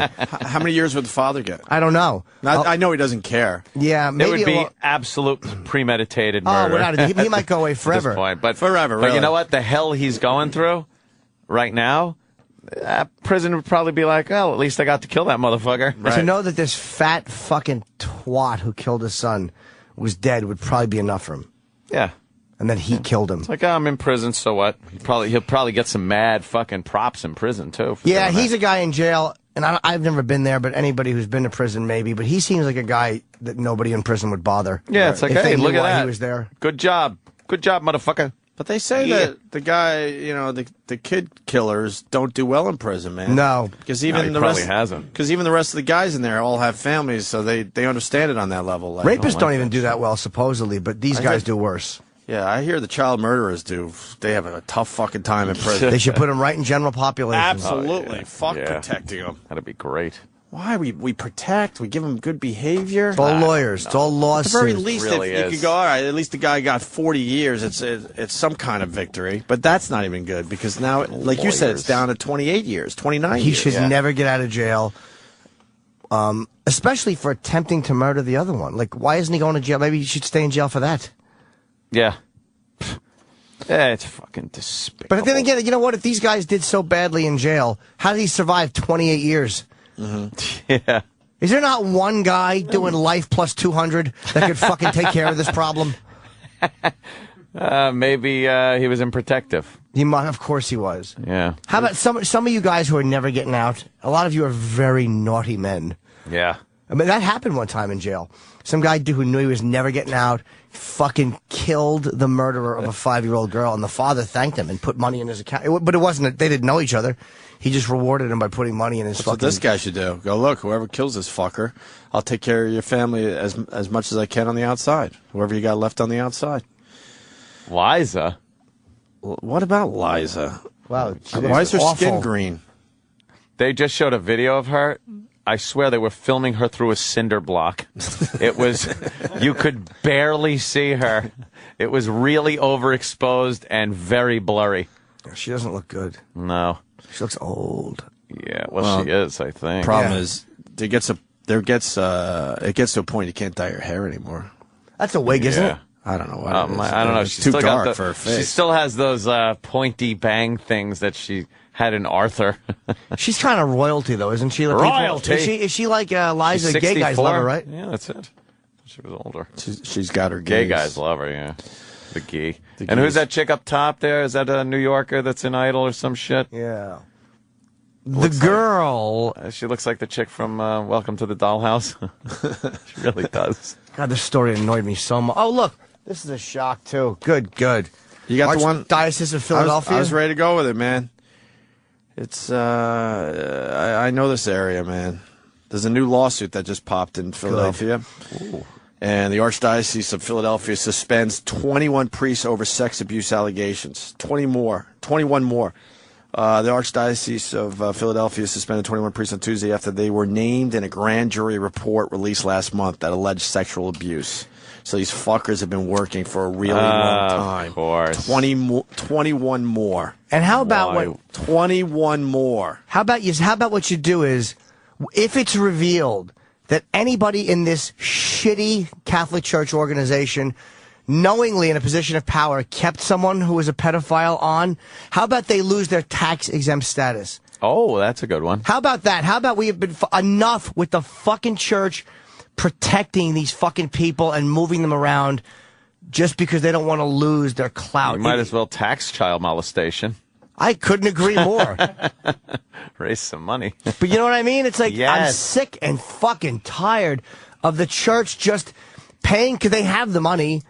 And it's like, and they just keep moving these guys. I'm sick of my indignation too. Shut up. No. Shut up, Jim. It's good. But what big risk I'm taking? Molesters are bad. News at 6. Yeah, bye-bye. It's gotten to the point. brought up Catholic. Every time I see a priest, I'm convinced they had to have touched a kid somewhere in their career. Don't you That's think how that bad when this you has see it? gotten. Yeah. I have no respect for any of them when I see them. Used to I be don't like, trust not a one. The clergy. Not a one at this point. But you know, and it's too bad because I'm sure there were guys that did the right thing. But you'd see them and you'd always go, "Hello, I Father." took him to dinner first or something. Yeah, But, you know. yeah. Took him out for Father. ice cream. Right. You helping old altar boy, Father? Father. The Exorcist. That was horrifying. Yeah. Here's the story. Cardinal Justin Regali, the Archbishop of Philly, said the priests have been removed from ministry while their cases are reviewed. These have been difficult weeks since the release of the grand jury report. Difficult most of all for victims of sexual abuse, but also for all the Catholics and for everyone in our community. The grand jury investigation spanned 2 years and resulted in charges against 2 priests, a former priest and a Catholic school teacher. They stand accused of raping young boys. Reported the AP. A former high-ranking church official was also accused of transferring problem priests to new parishes without warning anyone of prior sex abuse complaints. There you go. At the very least, you can't tell the people in the new area that this guy was touching kids? Are you kidding me? That is what they've been That's doing. disgusting. Forever. I'm fucking, as much as I'm annoyed with radical Islam for their shit, I am fucking completely fed up with the Catholic Church. The protection they have given these people over the years. It's sickening. It's amazing. When they find out they've been molesting children, they just, we'll switch your location. And the story ends with a bloody blah. That's what I like to call these. Here's the bloody blah in this Bloody story. blah? I wish to express again my sorrow for the sexual abuse of minors committed by any members of the church, especially clergy, said Regali. I am truly sorry for the harm done to the victims of sexual abuse as well as to the members of our community who suffer as a result of this great evil crime. And that's why bloody blah, because that's all you hear. Blah. Bloody blah. How about some harsh words? And how about the Pope comes out wearing whatever red slippers he's wearing for the day? And instead of, giving the apology, how about he comes out continually talking about this and really harshly how about he does that instead of sticking his fucking face in everybody's world affair business? Yep. How about he takes, instead of watching those wonderful Cirque du Soleil-like male dancers with no shirt, he remove his red slippers or whatever slippers he has on and begins really harshly and aggressively demanding fucking harsh and horrible punishments for these people. Yeah, I don't think you're going to see that. Look at his Fucking red. annoying. Look at his red slippers. How about he takes off his red shoes? They should be. How about his fucking Wizard of Oz? Hey, Dorothy. Really, Hey, fucking Dorothy. How about you address this instead of just riding around, sticking your face in everybody's business? Those shoes, he looks like he should be saying, "Why didn't you call me, Tony? You didn't call me." I wasn't sure how far I wanted to go with this, but my wife's checking in. Ooh. I know this story very well, by the way. It was her church, her family's church. Okay? Ah, jeez.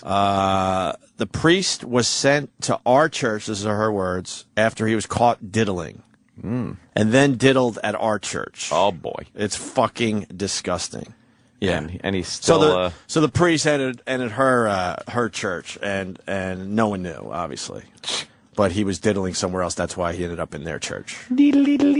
Yeah, it's well known. This story is well known in the community I hang out in Philly. Well known. What a ghoul. I bet he held penises and balls in his mouth and just made that noise. Fucking creep. So just creeps. What is fucking that? organization of creeps? The whole church, they're fucking creeps. Look, they're showing a priest on TV right now. I'm thinking, he had to touch somebody. You look at him, you're That's like, what I think now. Big Every fucking big time. fat red face, bloated alcohol face. I'm just tired of the whole organization. How fucking the Pope with his arms up, it looks like he's fucking doing the Macarena. Yeah. And his white robe dress and his fucking red shoes. I've had enough of him. And I don't even know how to describe the guy next to him. Gayer looking.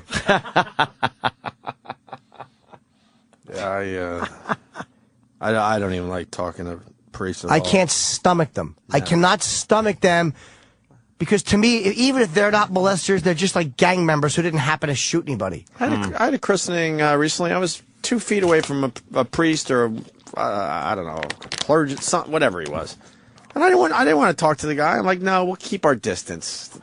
And he might even be a really nice guy, but you know what? Sorry, not going to take the chance.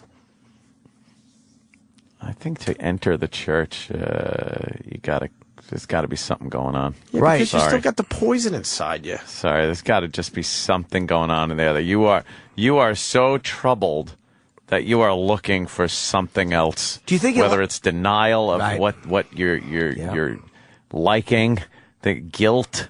There's some major problem that makes you want to sacrifice so much. I don't get it. I just and this doesn't really apply to nuns because I just don't think that women are the sexual predators that men are. Right? Yeah. They're just not. I think the nuns are just fucking. From what I heard, every time you hear nuns from school and stuff, they're just nasty, fucking power hungry, crazy bitches. The whole organization. I cannot look at anybody in the hierarchy of the church and have any respect for them. None. And I mean all the way up to the Pope. No respect for any of them or their morality or what they're doing. Lack thereof. Just how they handled it. I mean, they, to move these guys around. Well, what were they thinking? That they were going to be cured if they moved them to another fucking church? Yeah. No, they were thinking they didn't care the kids were being fucked in the ass. Like, how about, instead of them trying to make Pope John Paul II a saint, how about they fucking vilify his memory for not addressing this or not doing anything about it? That's a real saintly guy. Like, what miracles did he perform? He made a kid's memories disappear by allowing a priest to be transferred to his district? Yeah. Mm-hmm. All right, enough of my self-righteous shit. Boring myself. Forget it, Jim. They're bad. Fucking dullard. And a Don Wicklund update. How is she? How is she? Speaking of awful outfits like the Pope. You know who Wiki reminds me before you read that? The guy in Apocalypse Now who brought the dancers to the when they were all dancing, and he just clapped his hands and he gave the thumbs up and dropped the flares. Yeah, drop the flares. That's and what he reminds me Getting of. out of here. That awful pleather jacket. He writes, ain't that some shit? I'm on my way to New York today, and I get hit with a shitload of emails and texts all of a sudden. Thanks for the props. That's awesome of you guys. Hopefully, we'll see you in a few. See, he still works here. Let's not hope so. He's in Washington. We're up here, though. But he was good. Man. I couldn't believe that was Wicklund singing that one. No. I'll step out of character. That motherfucker was a soldier for us. He was a good guy. We love making fun of him because it's so fucking easy, but he was a soldier. Yeah. Piece of cake. All right, Jimmy's tape next. Yes, please. Jimmy has to tinkle. That fucking better. true story, though. It's just going to annoy me all day. Because it's just innocent fucking kids that are pushed into the church. Oh, I thought you meant the blabbermouth. Yeah. Just innocence. Yeah. Taken away from them. Well, someone's got to do it. I know. If it's not him, it'll be Ant in 5 years. 5. When they're almost legal, right? Depending on the state. That's right. You know, I think your local laws. everybody needs to relax and take a deep breath. Stop judging everybody. Good suggestion there, Uncle Paul. You don't know all the facts till they come out. Why the anger? Because I've been accused falsely. Falsely? How many times? 37. 37 false times? A bunch of liars. Oh, he was cupping my private area, putting saliva in his hand and going, Saliva. sugar. Oh, God. I was not. My hands are naturally clammy due to my diabetes medication. He stole something. I was checking him. You check a lot of people that you believe are thieves. Yes, I do. You ever find any stolen goods? No, they're all so clever. I hate thievery. I don't like when people steal. Yeah, because you keep checking these young children for stolen goods, and they never steal anything. Yeah, a bunch of... They're always hiding stuff, telling tall tales out of class. Whatever happened to keeping you... Keep it quiet. They can't keep secrets, those kids. Nobody keeps secrets no more. 37? No, I'm 57 No, I mean years 37 false accusations. False ones, yeah. There's been some other times the damn judges had it out for me. Oh, really? Mr. Hoggis, we found things on your computer. Who put them there? I didn't. I deleted everything. Oh. I didn't know you had to empty your trash. Just pulls him to the trash. Leaves his illegal pornography in the trash. I would name him weird things, too. Yeah? Yeah. Like? Hoppity Scotch. That was the name of the folder. No one's going to find that one. That's what I thought. It's the first one they went to. Albany Scotch. What a bad folder name. I didn't think they would know. I would put the number 5 and then Y/O after it. Them cops are good. They do that. They really did some investigating. Y-O. I would use code words. Not very good, though. I didn't know. Not very good code. I don't understand computers. Y-O. Oh, shit. What happened to a man's right to privacy? Yeah. I was doing research. It worked for Pete Townsend. I don't think it works for Paul Hargis. Yeah, I told him I wanted to see how much of my own cum I could pull out in one afternoon. Jesus. With your normally clammy hands from your diabetes medicine. Yeah. The answer was a lot. The one, holy mackerel, that jump rope video got me crazy. Did you label the folder Jumpy Ropey? No, I put it JR and then parentheses 2-8YO. 2-8YO. That wasn't how many, that was the age range. Fuck, man. Fucking great. Jimmy. Jimmy's so going to be. awful. Jimmy's gonna Paul. Be, I mean, Uncle Paul's going to make an appearance at Cobb's, I believe. Yeah, Thursday, Friday, Saturday. San Francisco, they're much more understanding. Yeah, they are. Not about that, though. Did you name Jimmy's CD, too? Despicable? I don't like that name. I've been yelled at that. People yelled at me when I was walking into the courtroom. Despicable? You're despicable. They would yelled at me one time in the park. Wow, really? I was in the restroom collecting urine samples For in a what? cup. For what? Huh? For what? To see if anybody was eating too much candy. Dr. Steve, my file trade partner,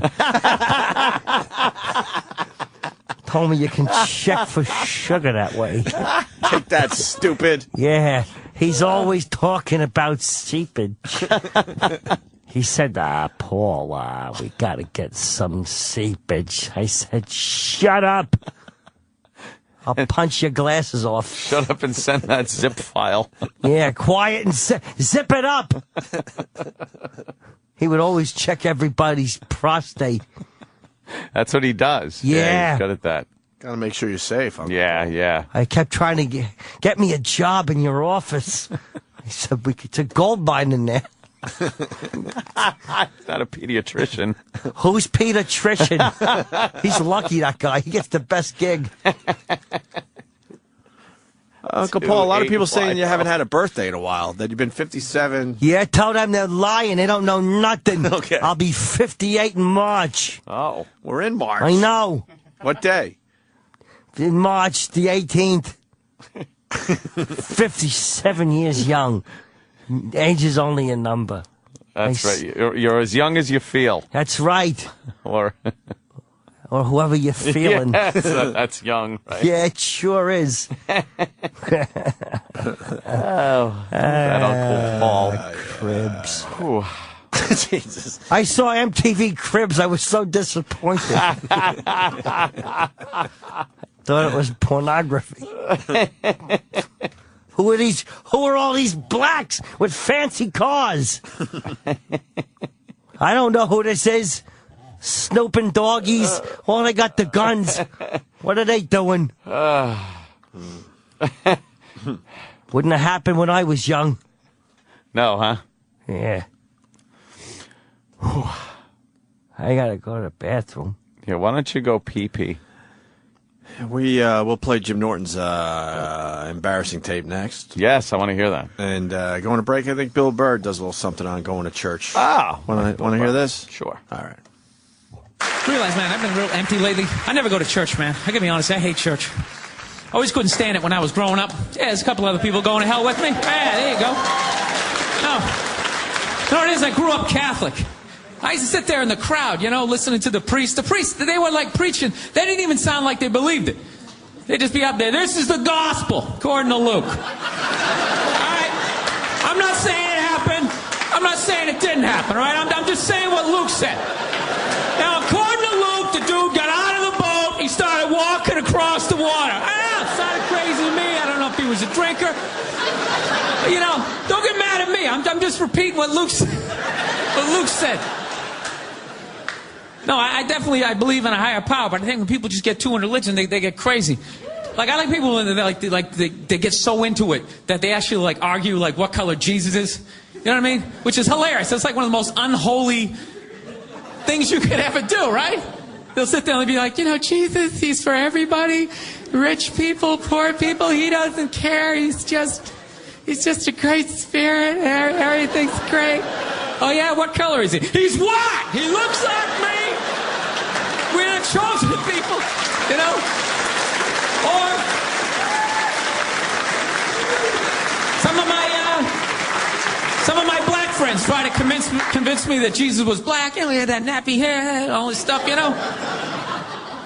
It's the dumbest thing to argue about. I really don't give a shit what color Jesus is. I just don't want him to be mad at me when he comes back. That's my deal. I don't care what he is. When he comes back on that 7-headed horse, chopping people's heads off, whatever the hell it is. I just want when he rides by me, you know, just give me one of these. Make me feel good about my life, you know? The Opie and Anthony Show on the Virus. Sirius XM.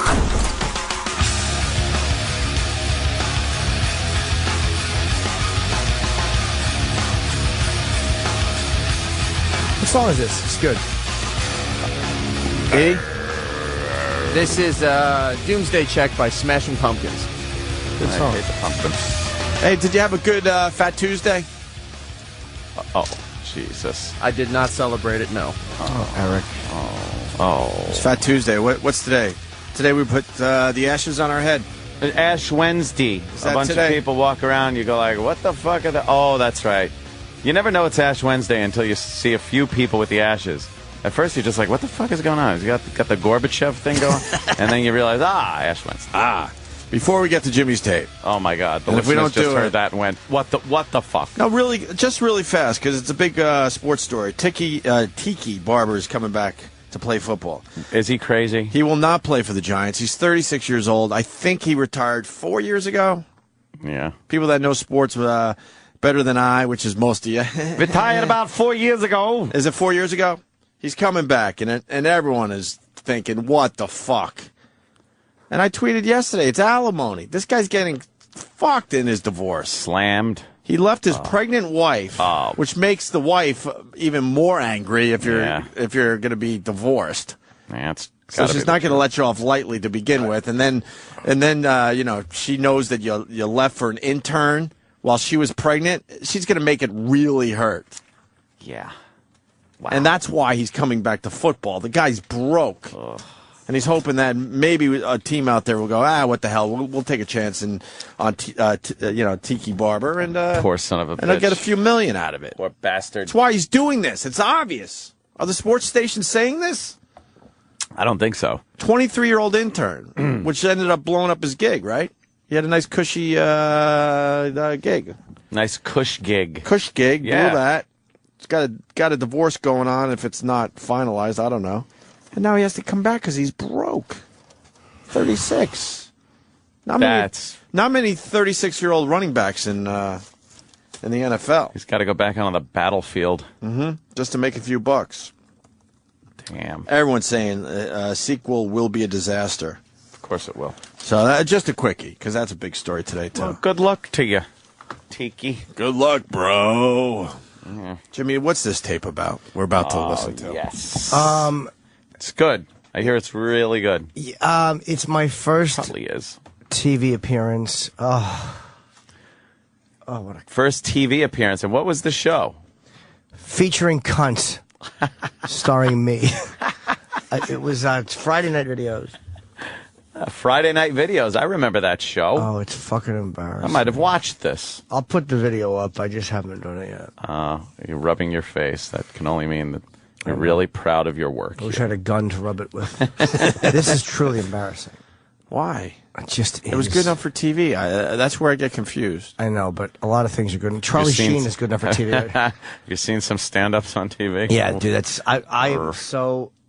Yeah, but you see that they're polished and doing something. Yeah. It might not be your cup of joe. I was going to say that, but I know I say that a lot. It might not be your taste or whatever. Yeah. Right?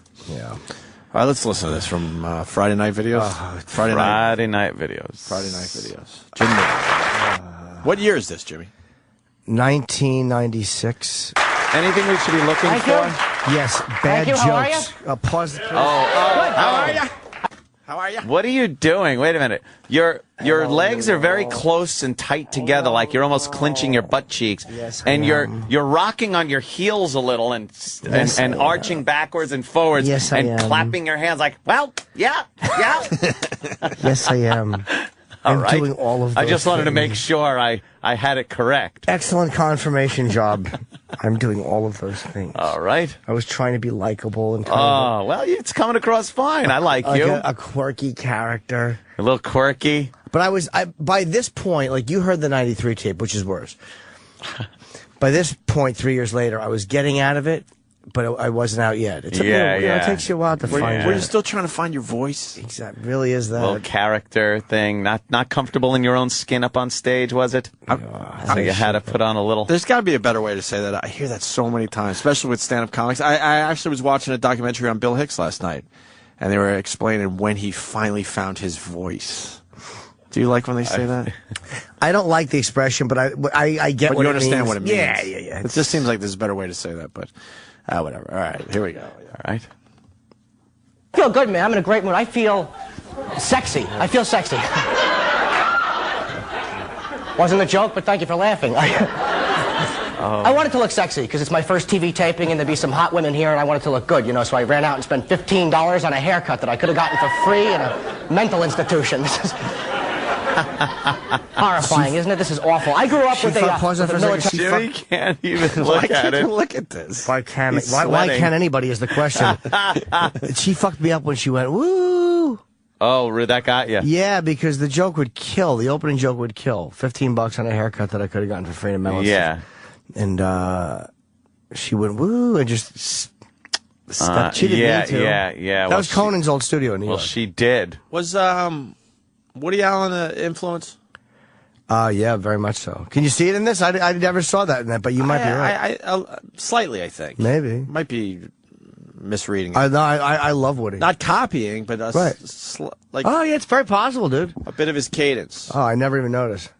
My father, which is why I got this. And I hated that because my father was a drunk and he was a very embarrassing what happened there? man to be around because he would take me and my mother out and introduce us to people. It was like, this is my wife and this is my son, this is for fighting, this is for fun.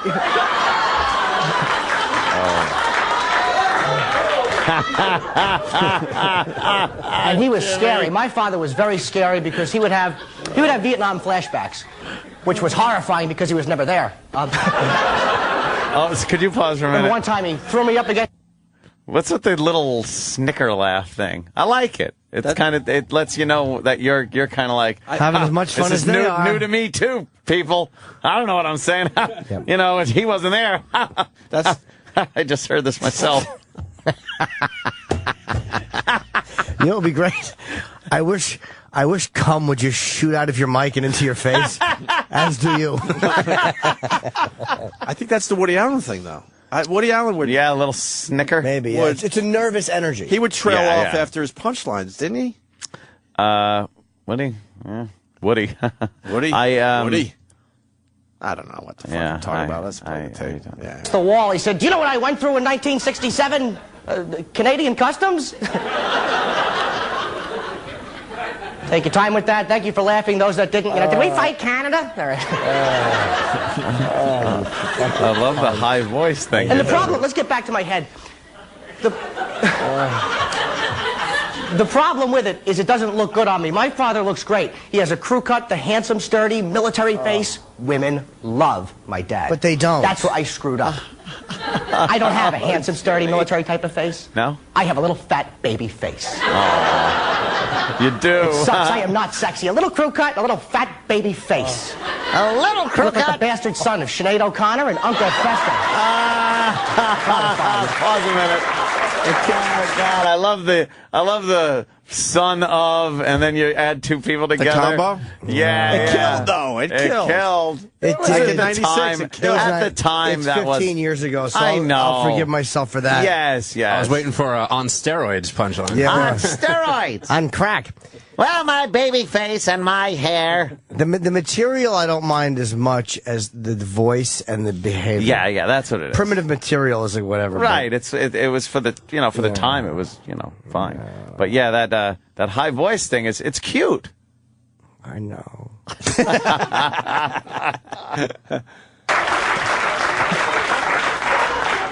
I look young, too, don't I? I hate that. I'm 27 years old. I look like a little boy. It's just the last woman that took me to bed tucked me in. That's funny. Average.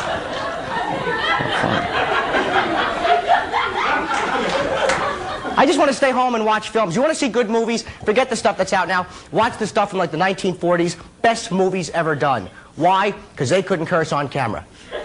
They couldn't, so they had to show like their anger and annoyance by overacting. They were great movies. Watch one of them. Every time they get aggravated, they wouldn't curse. They would just go.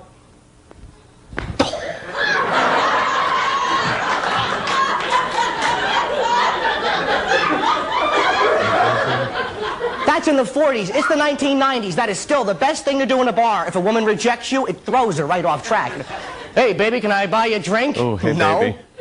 Is that what you do in a bar, by the way? Is that what you did, Jimmy?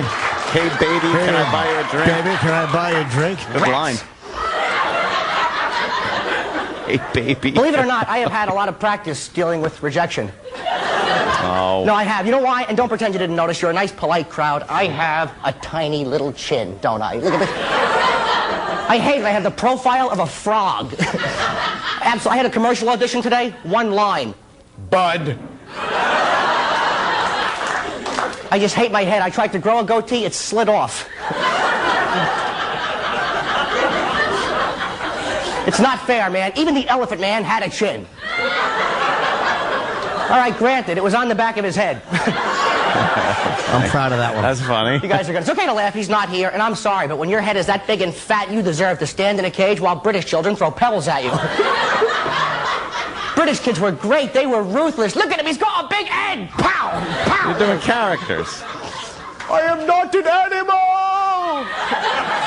Yeah, well, you're not Mel Gibson either. Pow! Oh. You sounded like Can you tell? I am so Catherine hyper right now. Hepburn. I drank like 6 cups of Well, coffee backstage. I feel like I'm you talking know like a Mel McDonald's Gibson hamburger either. tonight. You balloons.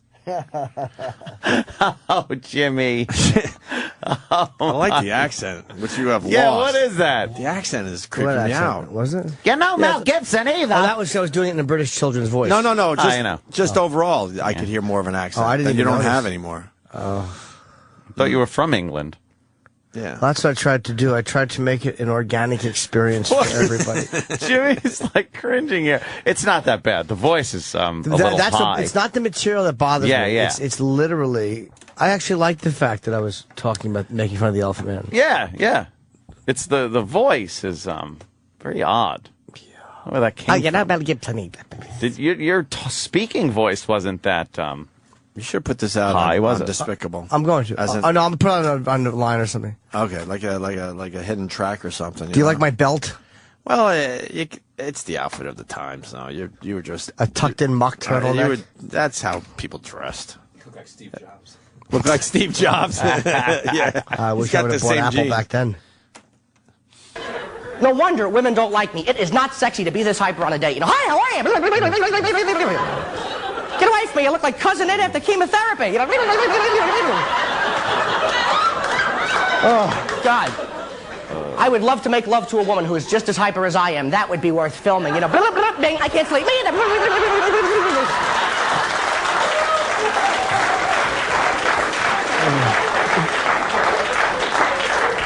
I am so lonely. Any hookers here? No, I don't get hookers. I don't understand in this day and age, why is prostitution illegal? What is prostitution? It's paying somebody for sex. That's against the law. Now, pornography is totally legal, and what is that? It's paying somebody for sex and then showing it to the world. What the hell is the difference? So if you're going to get hookers, take my advice, bring a video camera. This way, if the police kick in your door and yell, "What the hell's going on in there?" you can just jump back and yell, Cut!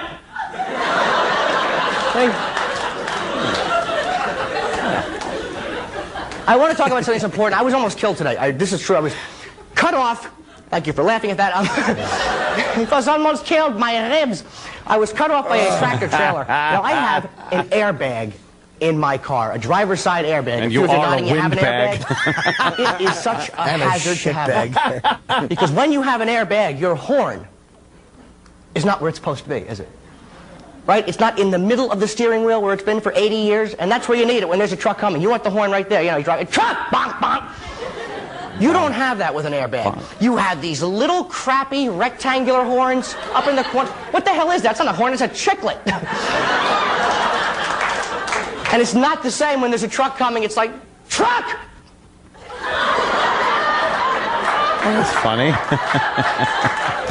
I'm going to die in 2 seconds. My car has a G-spot, and I can't find the damn thing.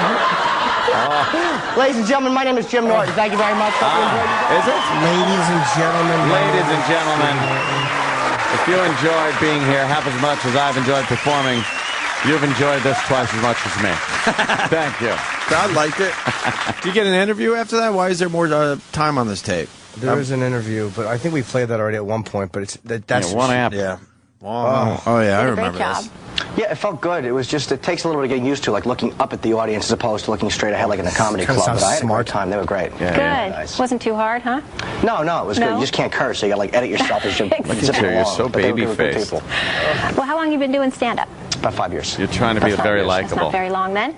No, I started when I was 21. I was working in a warehouse, and I always wanted to do comedy. You know, Richard Pryor, 1980. I have to plug Pryor if he's watching. Which I know he is. I wanted to do comedy since I saw him. How did you realize you had that even Danny had to look down on that one. School. Failing in school, getting thrown out, and winning class clown, and the whole 9 yards. Oh, well, did you win? In school, and that kind of showed me that something overwhelming other than scholastics to work for. Okay. Well, what do you like most about doing stand-up? What are you doing? It's like a quick fix junkie. You talking like that? You know immediately if you're doing well. I'm being a cunt. Yeah, why are you being like this? Because I'm an asshole. And it was my first interview, I think. Was it? That might be the first interview. Because you could be like saying funny things. Allegedly, that happens during interviews. But I felt it was time to really be smart and likable. I was thin back then, too. You were very thin. We're looking at a very thin Jim Norton. And you're very fresh-faced. Yeah. Who's interviewing you? Young little whippersnapper. One of the co-hosts. Mm-hmm. And they showed the interviews from the other guys on the show, but they never showed mine. Yeah. Oh, why? Oh. No. Fair enough. Fair enough. You were taking it. It was like you're on fucking a political talk show. It's called being a bore. Barry was my manager when I did this, Barry Katz. Oh, was Barry. Barry. Someone is saying that exact hooker with Cameron versus porno bit was just on Family Guy. Really? Which obviously you did it a long time ago. Or the Cleveland Show. This guy forgot. I'm wondering. I've if actually it's done close. that joke recently, but obviously much more subdued Ripping you and without off. all the, ripping you off. This sounds more like the Jimmy we know, by the way. This interview. Just your voice and stuff. Well, the voice isn't Yeah. that put on voice. Yeah. So. Let's see the end of this. Immediately if you're bombing. Whereas I guess with acting or anything else, which is another type of a skill, you don't know until it's released. I like that because I want to know now how I'm doing. So fuck acting.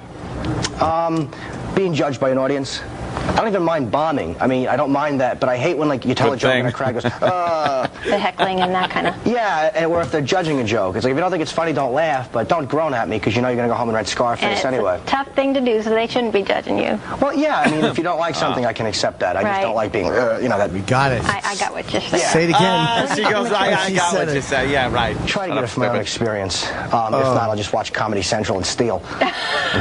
Don't do that.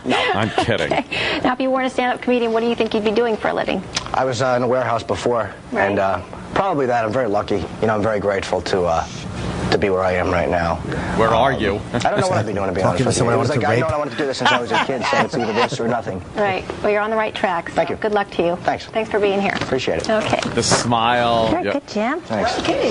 Oh. Okay. Okay. Can you hear the little sniffle after? Yeah. Very good, Jim. Thank you. Both of you are under arrest for prostitution. It's not prostitution. You paid her to have sex. No, I paid her to have sex and we're filming it. So technically it's not prostitution, it's a porno. Oh, well, as long as you're filming and selling it, it's legal. Enjoy your day. Remember, kids, she's not a whore if she's an... Oh, that's the end of the clip. Yeah. I want to That thank is the same other bit. Lizzie on Twitter. That's great.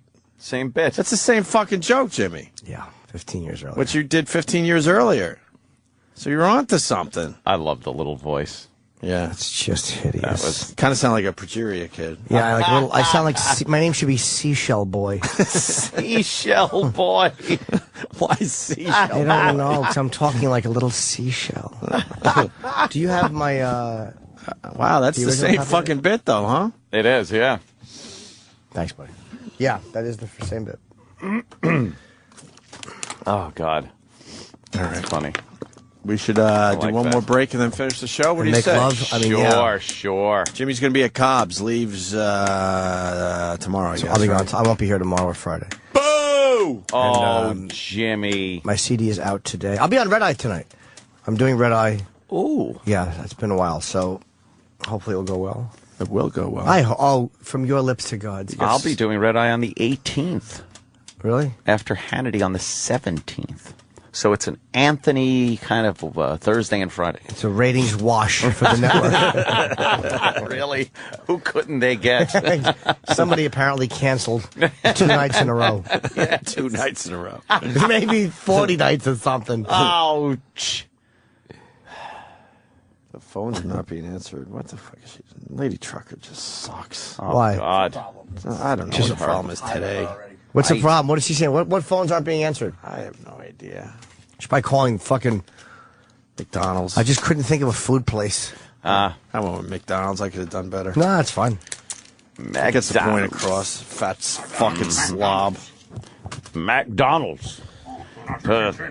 Sure not drinking milkshakes down there at McDonald's. I could assure you. Yeah. How do I get a verified badge for my Twitter stat? You got to call. I was listening, going like, I want to be verified. It's tough now for some reason.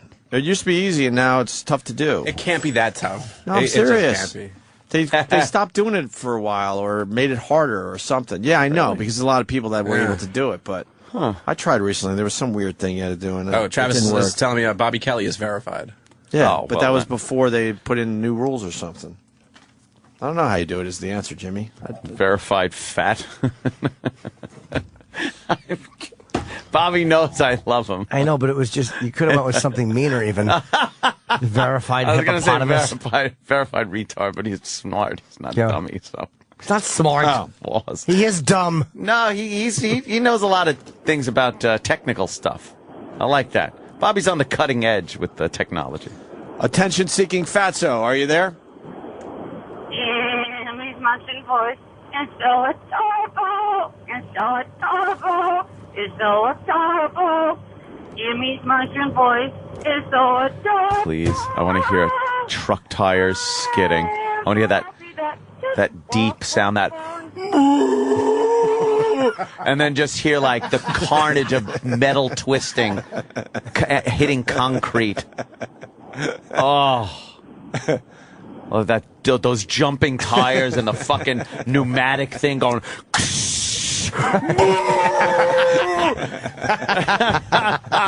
Oh, where the cops have to come out with that wheel measuring thing to see how long the fucking skid marks are, and they're like, "Wow." Right into an abutment. Oh. Hi, Lady Trucker. This tire's skipping. Oh. That skipping tire skid. Would you like Love that? Oh, the last thing she sees is her tail lights on the trailer passing her on the fucking side of the cab. And it's because they've built a big wall right on Route 80 for no reason. Don't you have an icy highway to get to? Please. Yeah.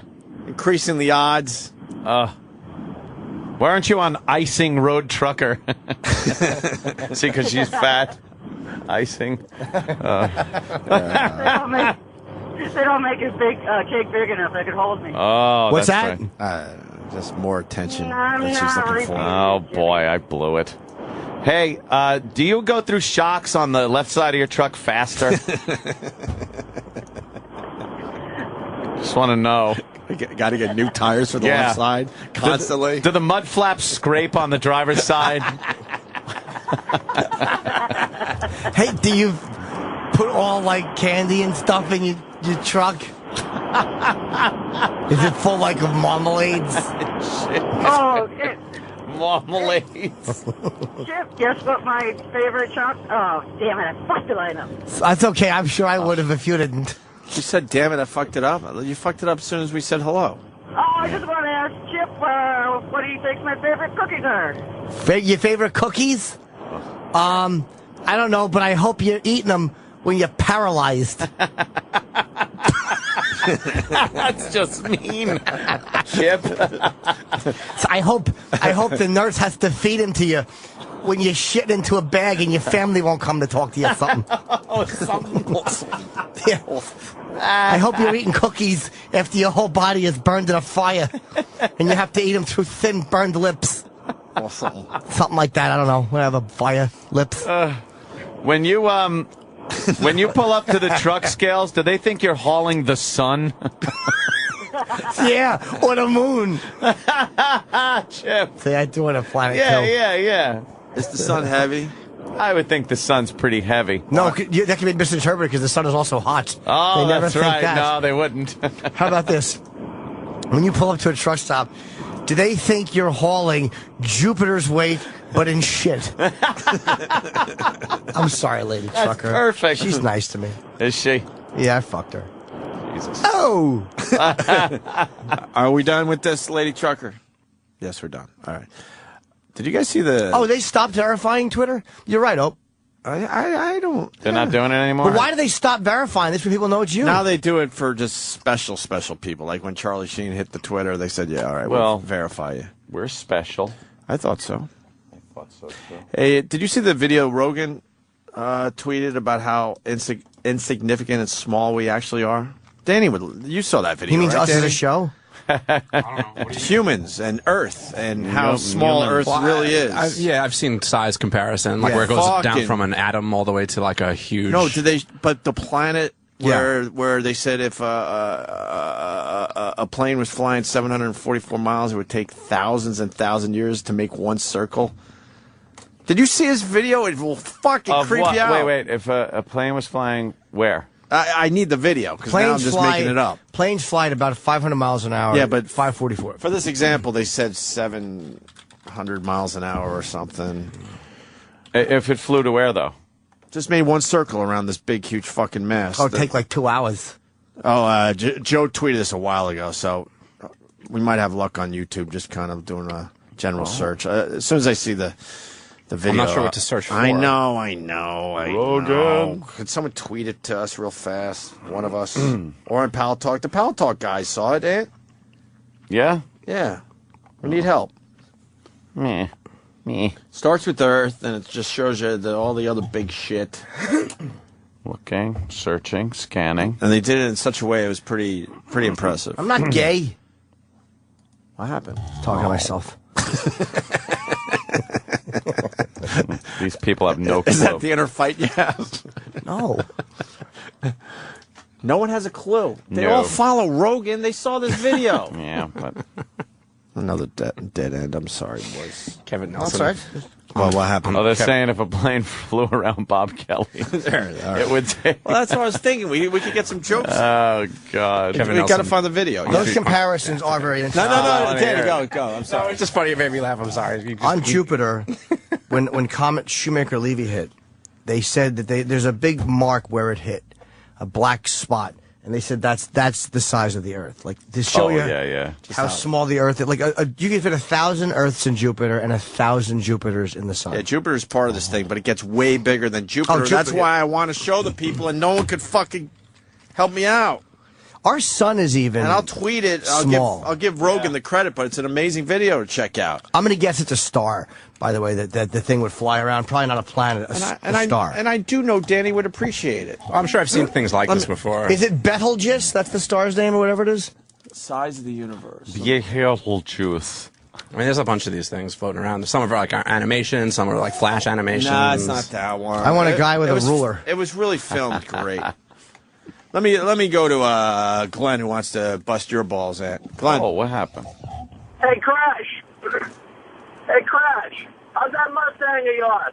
Pushing, friggin' my fat lady trucker friend to be crashing her truck. It's tires sound something like yours did when you wiped that fucking $100,000 fucking little buff boy of yours up. Why are you mad at Aunt, man? No one likes Lady Trucker. I know, but I do. She's a fellow truck driver. Dude, your phone's breaking up. What? You heard me. Fucking, if we haven't had an update on your car, what's up with the I can't hear this guy. No. Can anyone hear him? No. Yes.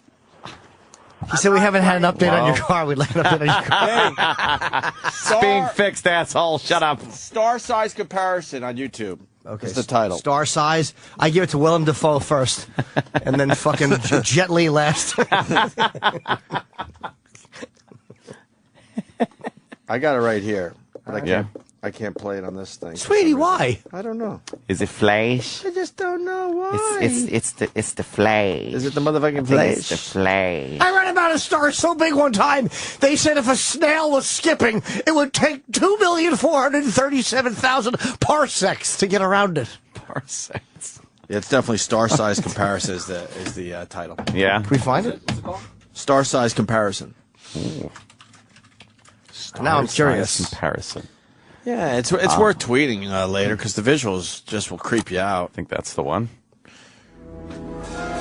Let's talk about size. Oh, very spacey kind of music. How big are the objects floating in our universe, and how big can they get? Enjoy the following comparison, starting with quite a big object, our own moon. Oh, good. It starts with the moon. There's the moon. Small. Then it goes to Mercury. Mercury's a very small planet. Yes, but bigger than the moon. Mars, Venus, and just then keeps getting our own bigger. blue marble, Earth. Yes. So you're We're thinking, here, yay! So we're thinking, all right, that's a good size. Oh my God, fuck, Neptune's just giant. kicks our ass. Saturn. Then it goes to Saturn, so big, without rings. And then Jupiter's just a ridiculous fucking. Oh my God! And look at our sun; it's giant. And then we get to Sirius A, which is way bigger than the sun. Yes. And then this Pollux orange giant just dwarfs everything until you get to the red giant, which is way fucking bigger. Yeah. Arcturus. And then you get to the other red giant, Aldebaran or whatever. There's other ones that are way bigger than these. And then the blue supergiant, and then the pistol star just kicks its ass. Antares A, right? Then The red supergiant. I'm getting afraid. Yeah, it'll bring it back to the size of Earth in a second because they just get bigger and bigger and bigger. The largest known star. So they're hyper giant. It's all active. So then you move on from the largest star. Yeah. And then it'll show that's the size of Earth. You can't even see It's a speck. Here it is. This star is a diameter of about what? 2,800,000,000 kilometers. Can you imagine? Wait, think of a passenger airplane flying along the surface of this star at 900 kilometers per hour. It would take 1,100 years to circle it one time. Oh, wow. I hope I'd be in first class. I'd hate to do that flight in coach. Can you imagine being stuck between two fat people on that flight?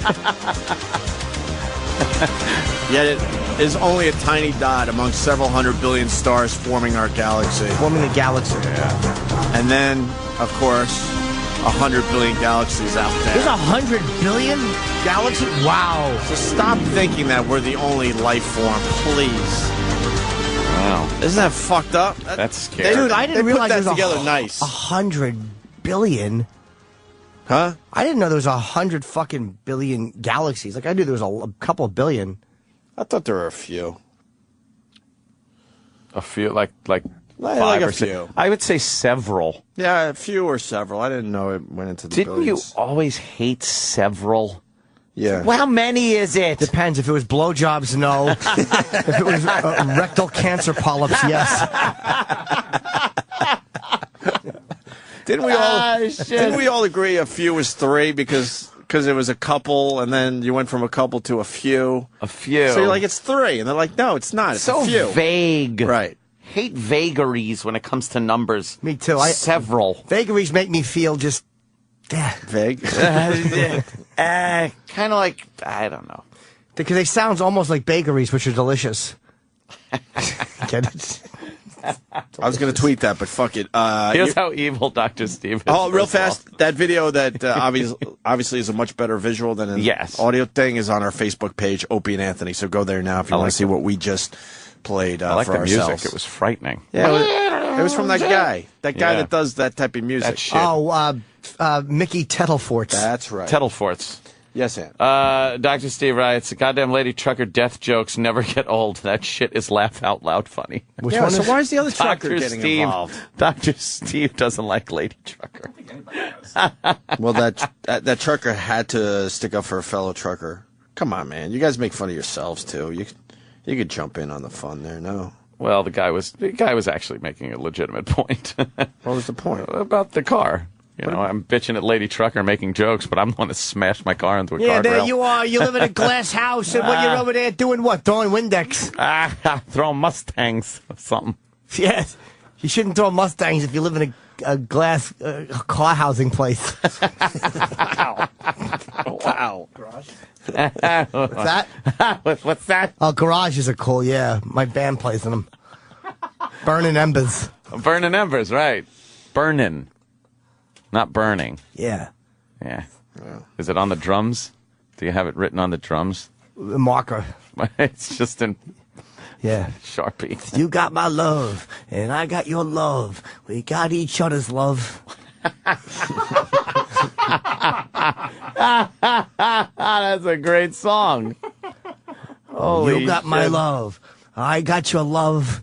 We got each other's love. Yeah. I like it. It's got a good melody. Yeah, that's good. That's the title, too. I got your love. I got your love. You got my love. We got each other's love. Any other words? There's other lyrics. Let me hear them. What are you going to do? Sing for free? How about you pay me? Sorry, Chip. When you fucking broke all of a sudden buying booze? Yeah. Got a new keg. I don't sing for you for free. Ooh. New keg of what? Piss cum? Piss cum, that's what it was. Piss cum. Holy shit. We tried doing one. It was like a fun one for weddings and stuff. We were going to do Chip to Malou, but nobody ever... Chip to Malou. Just for weddings to get people dancing. Yeah, that would get them dancing, all right. We had a bet. We played one wedding. It was like really bad. They started like heckling and stuff. At a wedding? Yeah. Why? So I kept joking around like when they was doing like the bride cut the cake and stuff. Yeah. Yeah, I was getting the mic. I just kept going, I hope she don't cut the cheese too. No one laughed at that? Because Yeah. I would be howling if a DJ did that at a wedding. I was in the band. I grabbed the mic from the DJ, and when the father and her were dancing, and they was playing Daddy's Little Girl, I kept going, yeah, she ain't so little. Hope you ain't got a big heart on or something. Okay, now I can see how they might have started, getting a little mad at you, Chip. Yeah, the mother was in a wheelchair. I was making all kinds of jokes about tipping her over. I was like, who wants to tip her over and just start fucking her? They made us pack up our equipment. Oh, shit. Whew. It's very, It looks like frightening. it looks like 9. Thanks. This was just. This was just got a tweet. It looks like Total Pro Sports is a fan of the show. Oh, really? They have an article that says 9 worst types of people to watch a game with, and they got a picture of. Oh, they're all women. They got a picture of Jimmy and Kenny. Oh God! With Jimmy making his Ted Sheckler face. Ted Sheckler face. I shouldn't make that face. I look silly. You're the example of horrible people to watch games with. But I'm not. I'm fun to watch a game with. You certainly are. You certainly. I get like a chance going and stuff among my friends. Fucking. Give us one of those, please. Go team, go. You know how much other guys hate that? Go team, go. When you clap and you're really happy. That one, really? Yeah. Yeah.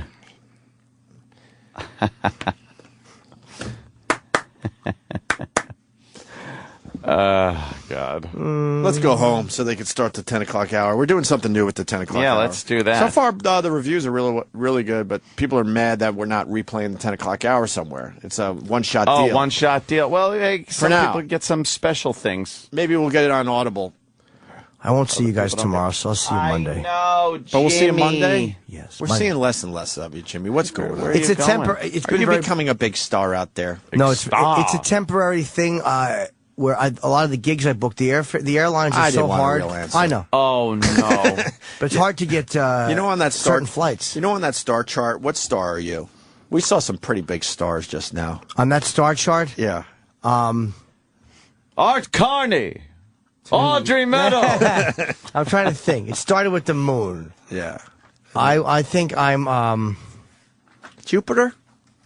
Planet Jupiter. You're as big as Jupiter? No. As far as stars go? No. You're bigger than the moon. I'm not. I'm a brick in Camden. Are you? Yeah. Are you a little dust on the moon?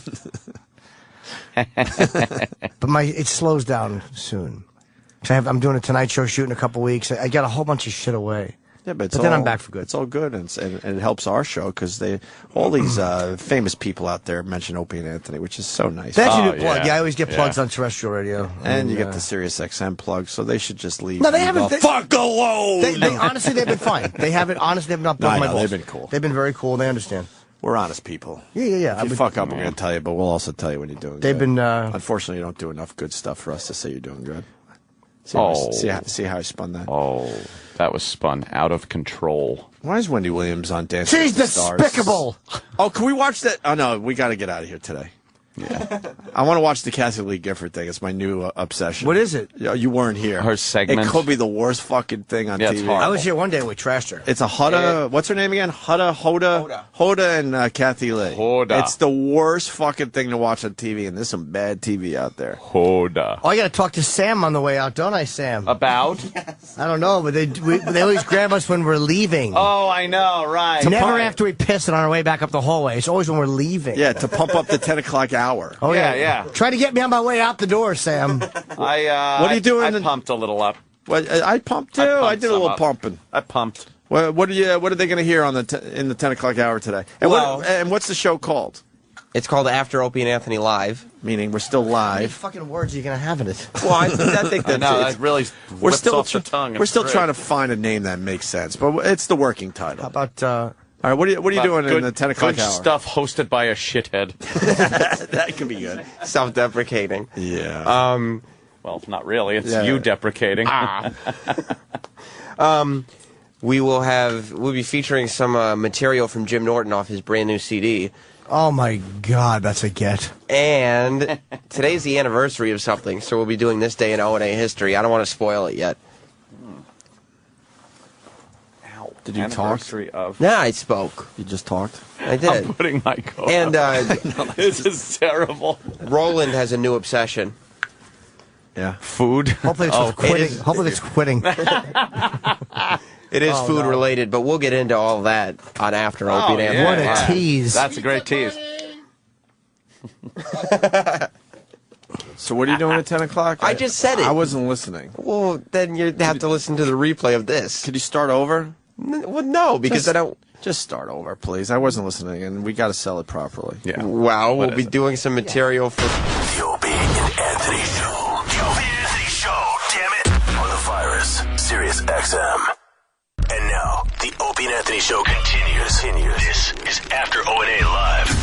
here's your host, Sam Roberts. As promised, it's after Opie and Anthony Live. I'm Primetime Sam Roberts. Opie and Anthony are gone. They leave here very quickly, but the rest of us are still here. Me, E-Rock, Danny, Troy, Travis. D-Boy's not in today, but we all get sick sometimes. We do this live now because we can. We keep the channel live. It's a little funner that way because you never know what's going to happen after Opie and Anthony leave and who you're going to run into. Now, if you listen to the show today, you heard we played the music of a man who used to be associated with the channel and this is truly a coincidence, is here today. He usually works in Washington, D.C. He used to be kind of in charge, if you'll put it that way. He was never treated that way necessarily by Opie and Anthony, but he was our superior, and his name is Don Wiki Wicklund. Wiki's here. Sam. Did you ever think that this is what you'd walk into? No. You had no idea that we did this. This is awesome, man. Yeah. This is great. Did you know that you were featured on the Opie and Anthony show today? No, I did. On the train, on the way up on the train today, the BlackBerry got inundated with texts and emails from everybody that it basically shut down the BlackBerry. Not kidding you. So. Because basically, E-Rock came to Opie during a break and said, look, I found Wiki's band. You got to bring this in and do Mystery Band. Right, E-Rock?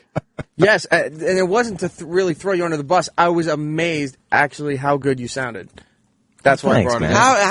How is E-Rock still sucking up when you're not even his boss anymore? Why can't I be genuinely nice to somebody, You're Sam? not being you're not a genuinely nice person. Yes, I am. You're the one who's not. We're all horrible people. That's why we're here. I don't think any of you ever sucked up to me. No, I don't think we did either. No. When did you start doing this? First of all, is the name of the band Broadcast because you work in broadcasting? No, I joined the band after. Oh. Well, after. Yeah, they were already established, and then they kicked out the lead singer, and then they asked me to come on board. Is everybody a radio guy in the band? No one is. Except me. you. Just me. So why didn't you ever tell us when you were working here that you were a singer? No, Opie knew. I just didn't bring it up. And then Brother Joe, he knew as well. So, I want to play a little bit of it in case anybody missed it. Should we do the Bon Jovi? Well, you pick, yeah. All right, this is Wiki, and Wiki again. He used to be our boss. He used to be the management that we complained about, not this month, but a couple years ago. That was Wiki. And here's Wiki singing "You Give Love a Bad Name" with Broadcast. There's nowhere to run, no one to see me. The damage is done. Shot to the heart, and you're to blame. You give love a bad name. I play my part. I have to tell you, we struggle with this on the Opie and Anthony show. I'm sure Opie put this CD in saying, I can't wait to trash him, but it's not bad singing. So it's like... I heard that. People were texting me and saying that Opie was actually giving you props, and I'm like, what show are you listening to? Seriously? But it's not like we're happy to give the props. It's like disappointment. It's like, oh, he hadn't heard the CD ahead of time, so he was waiting for the bottom to fall out of it, and he was impressed. How bored were you last night that you came across my website for the band? Well, when your Facebook post showed your next gig, I was like, oh, that's his band. How is you're still working, obviously, at Sirius XM, but you're not with the Opie and Anthony show anymore. What show are you with now? I oversee a lot of the operations for a lot of the shows out of D.C., like Oprah's channel and Dr. Laura and Broad-Minded. Have the Broad-Minded and Oprah, and have the complications diminished somewhat since you left Opie and Anthony? I stopped drinking. Yeah. Well, that's what they said. They said they saw your old boss and our old mega boss, Elo, on Oprah's reality show. Yep. And that he's lost weight. He's looking great. Like what Opie said the last time he saw him, he was just all, a lush, and he was losing bloated. his hair. Yeah, bloated. His clothes didn't fit him. And now he's looking like $1 million again. Is it, when you leave the Opie and Anthony show, does new life kind of breathe into you? It is. It's relaxing. I have to say you're not as stressed. I can't wait to see what Steve looks like next year. Steve C. Yes. Well, Wiki, thank you for stopping by, and I'm glad that, you could have a little taste of Opie and Anthony in your life still. Because, once you're in, you can never really leave. No, I miss you guys. I really do. The website is broadcastrocks.com if you want to check out Wiki's band. Yeah, check it out. With actually some awesome pictures got put up there the other day from some of the gigs. So, yeah, it's a great band, and I'm glad you guys found it. Thank you, E-Rock. That was awesome. It really is hilarious to see your old boss doing rock star poses and stuff. Yeah, you had this one pose where you're standing on the stage holding the mic up, and these two ladies are just wrapped around your legs. I don't even like know. An old 70s album cover. Yeah. Well, Wiki, thank you for sticking around. He didn't even know he was going to come on the air. He was just in the studio, and that was my goal. This is awesome, dude. I'm glad you guys are doing this live thing after the show. This is great. To just hold you in here until the mics came on. But I wanted to play something from Norton's new CD, Despicable, that just came out. He's going to be in San Francisco this weekend. Here is, I talked to Norton. I would like to say that I talked to him right after the show, but he doesn't like to, the whole illusion thing and theater of the mind, that's not his thing. So here's Jim. Jim, Despicable, your new CD came out on iTunes and CD stores and whatever. Congratulations. Is there anything you want to play it off of it? Or? Thanks, Sam. Yeah, I mean, let me think now that it's 5 after 10. What do I want to hear now that it's after 10 o'clock? How about the bit One Fat Ass Fucking Lady? Let's play that. Before 10, I never would have wanted to hear that, but being that it's after 10. Yeah, all right, I got to go back on the radio. You mean? Yeah, I'll go home. Sorry. Back on the radio. Thank you so much for maintaining the whole, I'm just running around right before. Well, I probably wouldn't have been able to get it on CD that quick anyway. But Wiki, once again, thank you for stopping by, and enjoy with the rest of us One Fat Ass Fucking Lady on After Opie and Anthony Live. I watched a documentary on this woman, not even a documentary, it was just like an hour special on this woman from Florida. And she was 4'11", 497 pounds, which is a healthy height to weight ratio if you're made of lead and you live on Jupiter. And she was in the news because she was having trouble breathing one night. Her and her husband had finished dinner. Apparently she just polished off an elk. And I think a hoof went down the wrong pipe. So the ambulance shows up, and we've all heard stories of people who are too fat to squeeze through the door. But the reason they had to cut the hole in the wall for this woman is she was stuck to the couch. Not like you and I get stuck to the couch, or like a human has ever gotten stuck to the couch. We've all fallen asleep, let's be honest. You know, you fall asleep on the plastic and you wake up and you go, and your friend goes, you were stuck, and you go, I know, and you high five and laugh for hours. She had been on the sofa for so long that her skin had become grafted to the fabric. Most disgusting / hilarious thing I have ever seen. Her husband, who should be executed, said she had been on the sofa for 6 years. Look, I've had bouts of laziness and depression, but doesn't a little light go off when you've been on the same piece of furniture through an entire presidency? And they couldn't get her into an ambulance, so they had to load her on the back of a flatbed truck, which has got to be a great moment for a husband. Your wife needs to go to the hospital, you need to call AAA. And she died. As she should have.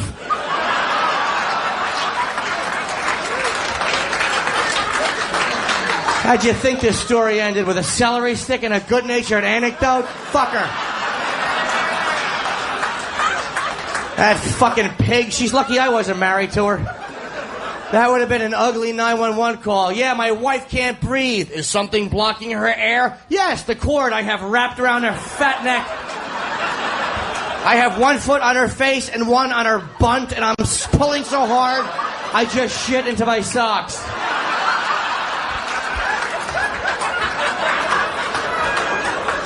We'll send an ambulance. No need. You have a dump truck and an upholster? And you know they didn't have sex. I'm sure he was afraid if he knocked her up, she'd give birth to an ottoman.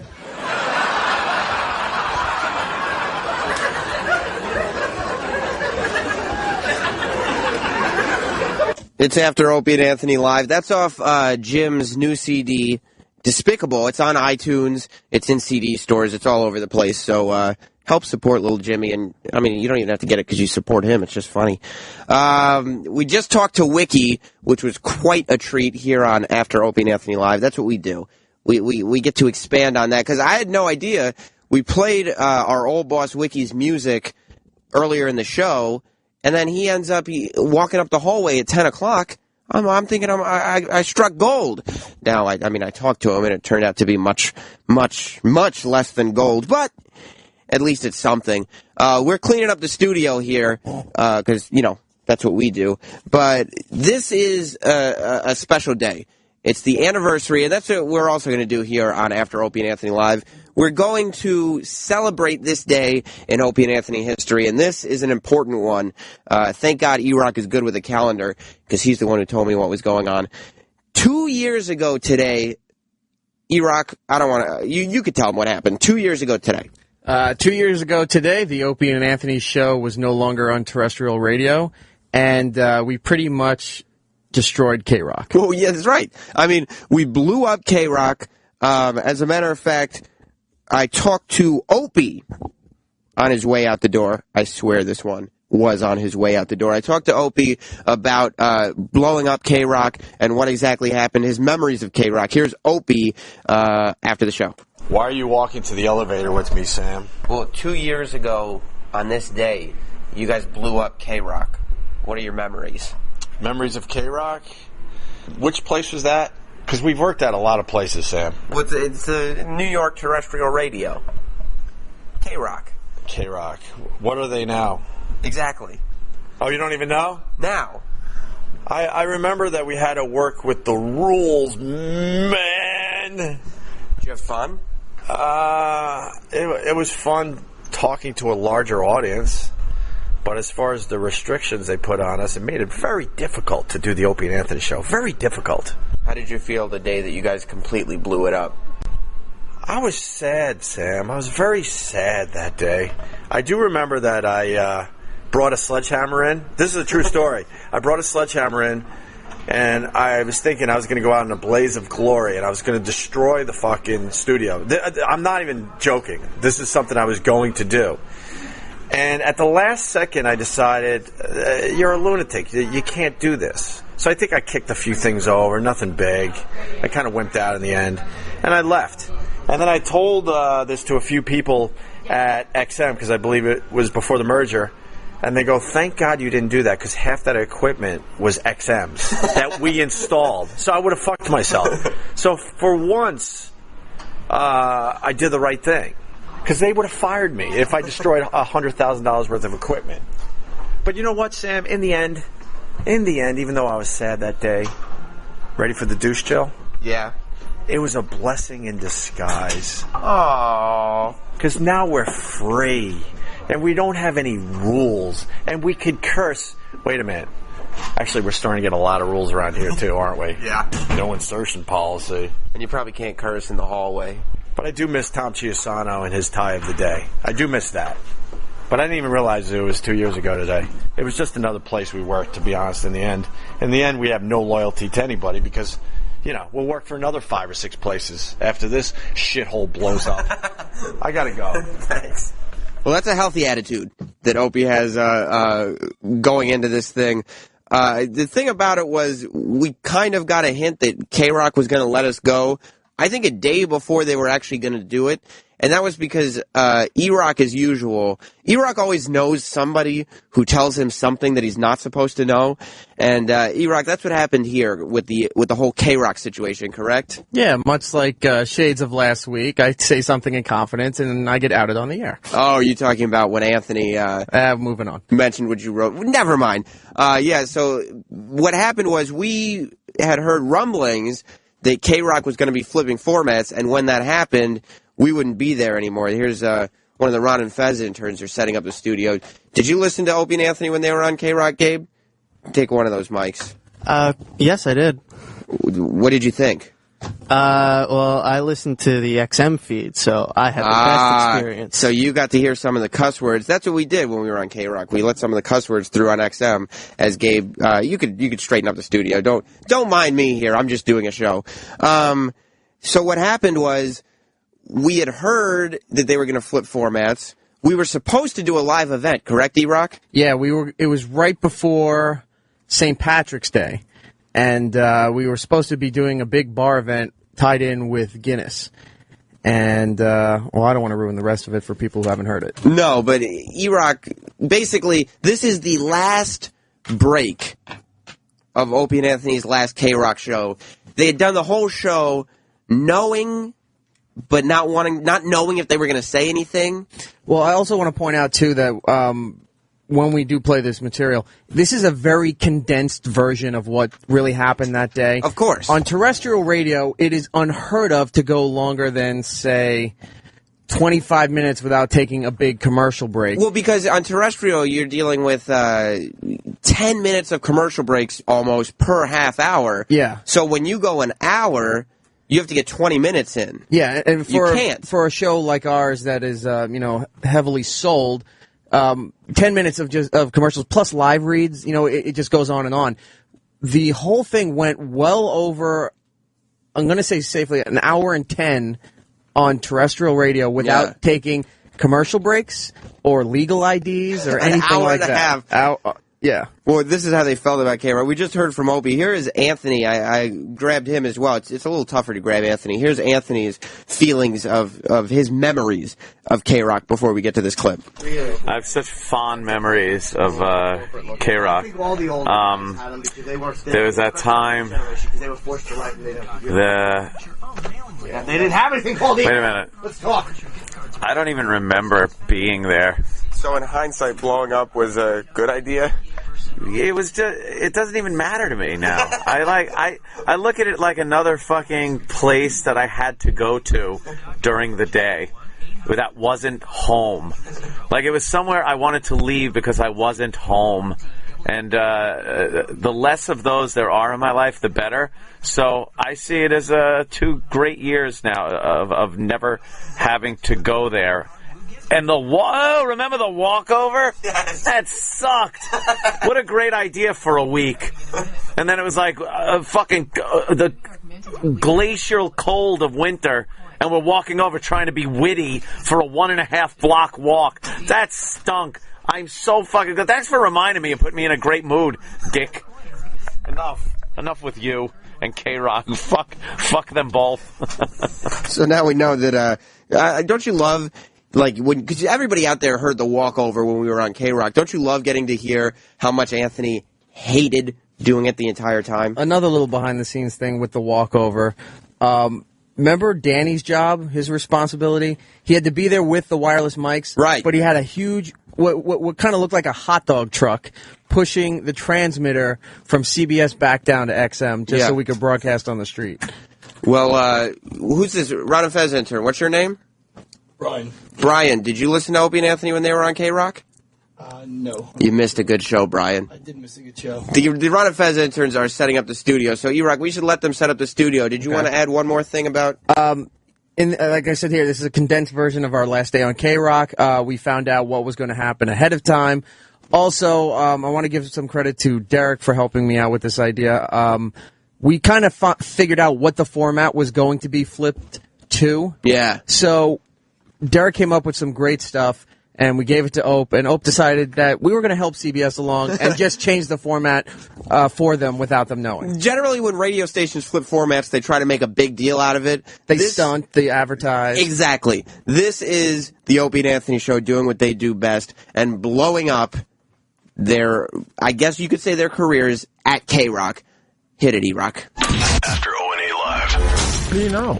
Well, maybe there would be a live broadcast on St. Patrick's Day. Maybe. Why are you being so vague, you It's idiot? very cryptic. Why can't you just say it? We all know you're... Why are you being a drama queen? Not just my spit fault it out. CBS told Guinness that they're not doing this broadcast. It's not my fault that they said, hey, maybe something's happening in What? this week. What's happening? What did you hear? It's all hearsay. I want to know. I know it's all. We're all about, talking about what's going on in our lives. All right.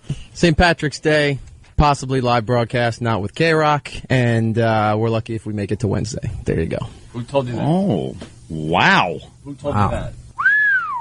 That would be our good friends at Guinness. Aha. And they heard from CBS? directly. That we're not in the future plans? And I like Directly. Guinness, so it's got to be true. Because I love Guinness. Yeah. They wouldn't lie to And me. Guinness loves you. My Guinness has never lied to me when I sit at the bar. It's always been my friend. The Guinness It's never was- turned me away. Let's say hi to Jason in New Jersey. Jason, how are you, buddy?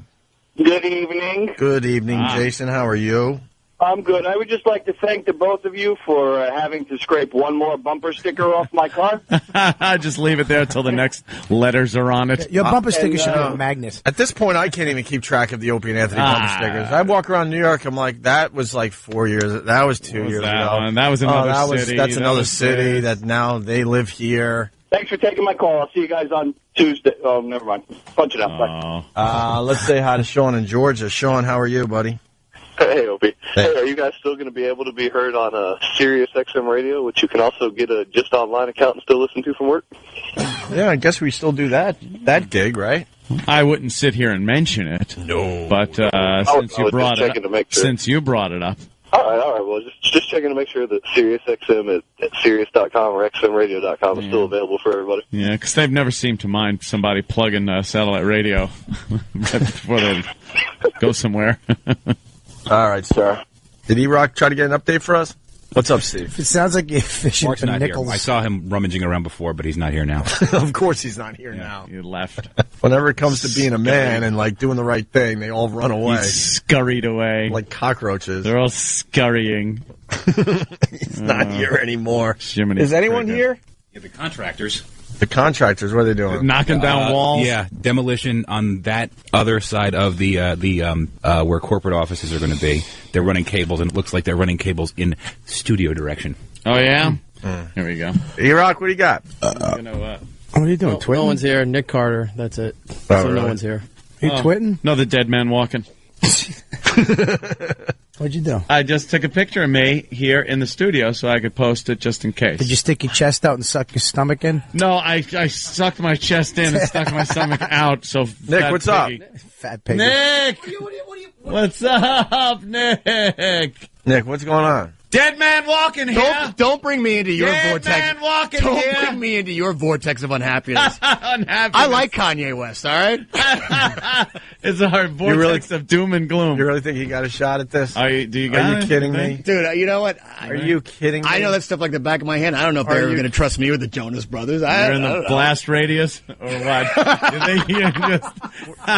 What are Dude, you? I've been on vacation for a week, and it's like my email's just been blowing up. It's like I don't know. I'm What are you sitting hearing? home. You know they It's word on the street. They actually had the balls to tell us that we were keeping the rumor going. I'm like, oh, you got to be kidding me, right? Oh, yeah, you guys are making it a lot worse.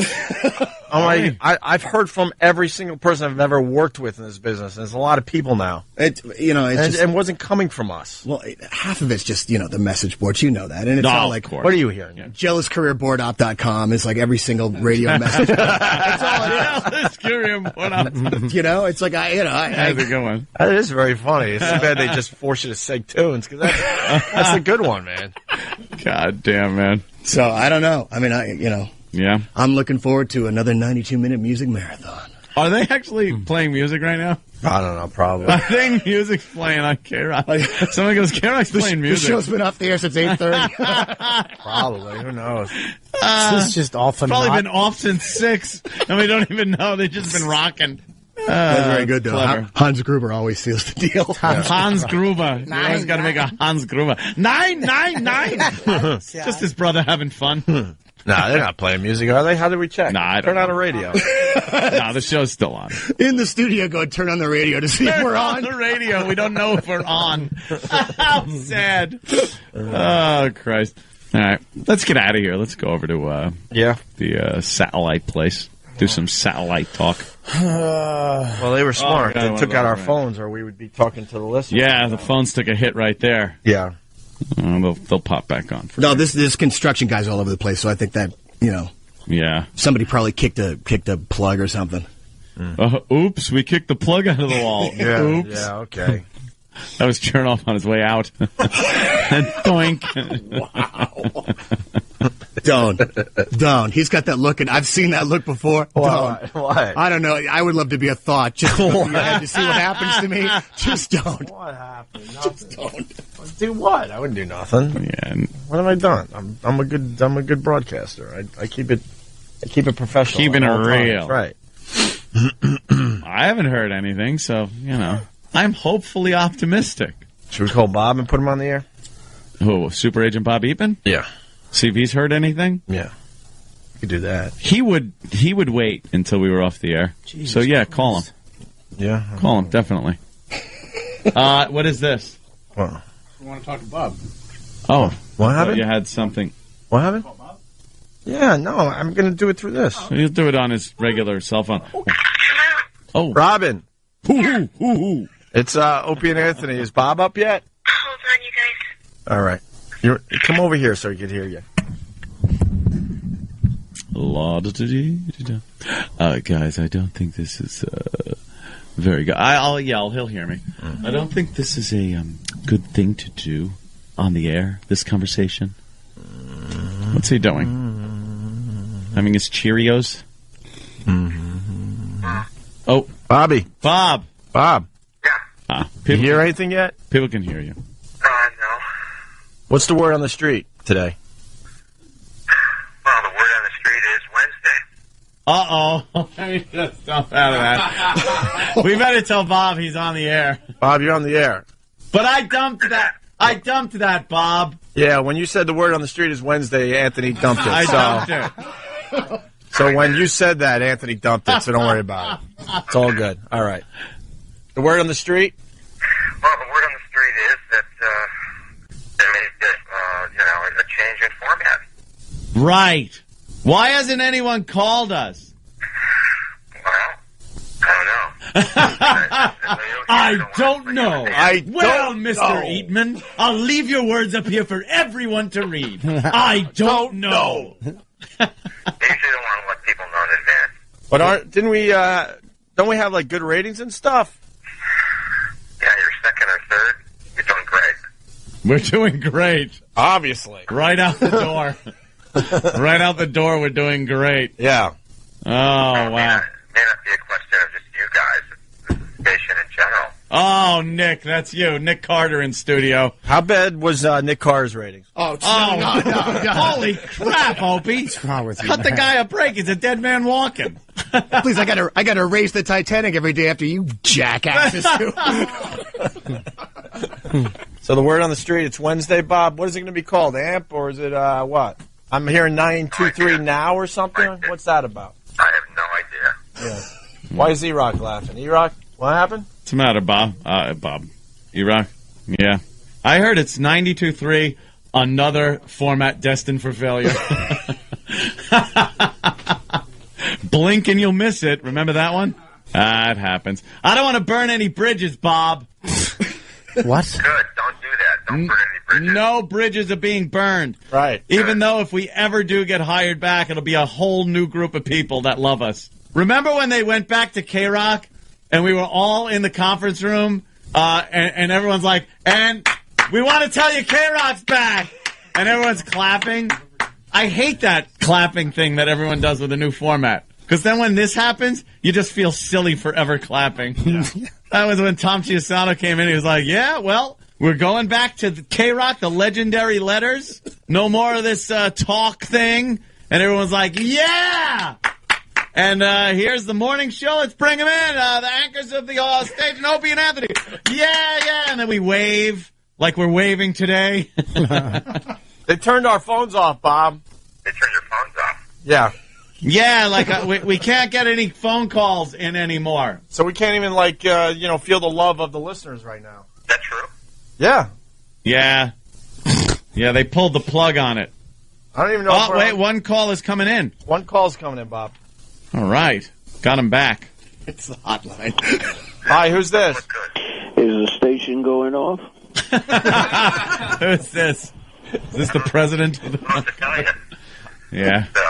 Well, wouldn't you've gotten an answer by now, Bob? Yeah. They changed the format in Los Angeles. Hey, Bob, did Chris ever call you back? No, he didn't. Doesn't he usually That's call a you good. back? That's a good sign. No news is good news. Well, it was Friday night at 8 o'clock or so when I called him. Friday night at 8 o'clock. No one's up then. No, that's crazy. What are you, nuts? Oh, no. Oh, it's Oh, no. just. What happened to the phone? I gotta go. This Come reminds on. me of my abusive stepfather when he used to just flip out. All right. Well, we're not getting anything out of Bob. Let him nap again. You going back to bed, Bob? I'm going back to bed, guys. All right. I'll talk to you later. Yeah, go to sleep until it's, later. See you guys. Bye. Well, there goes Bob. He apparently says Wednesday. Well, he said it, not us. Thank God. What happened? I wanted to do this for a while. Oh. Jesus.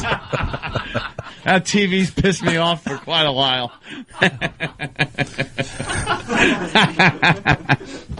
Screw that.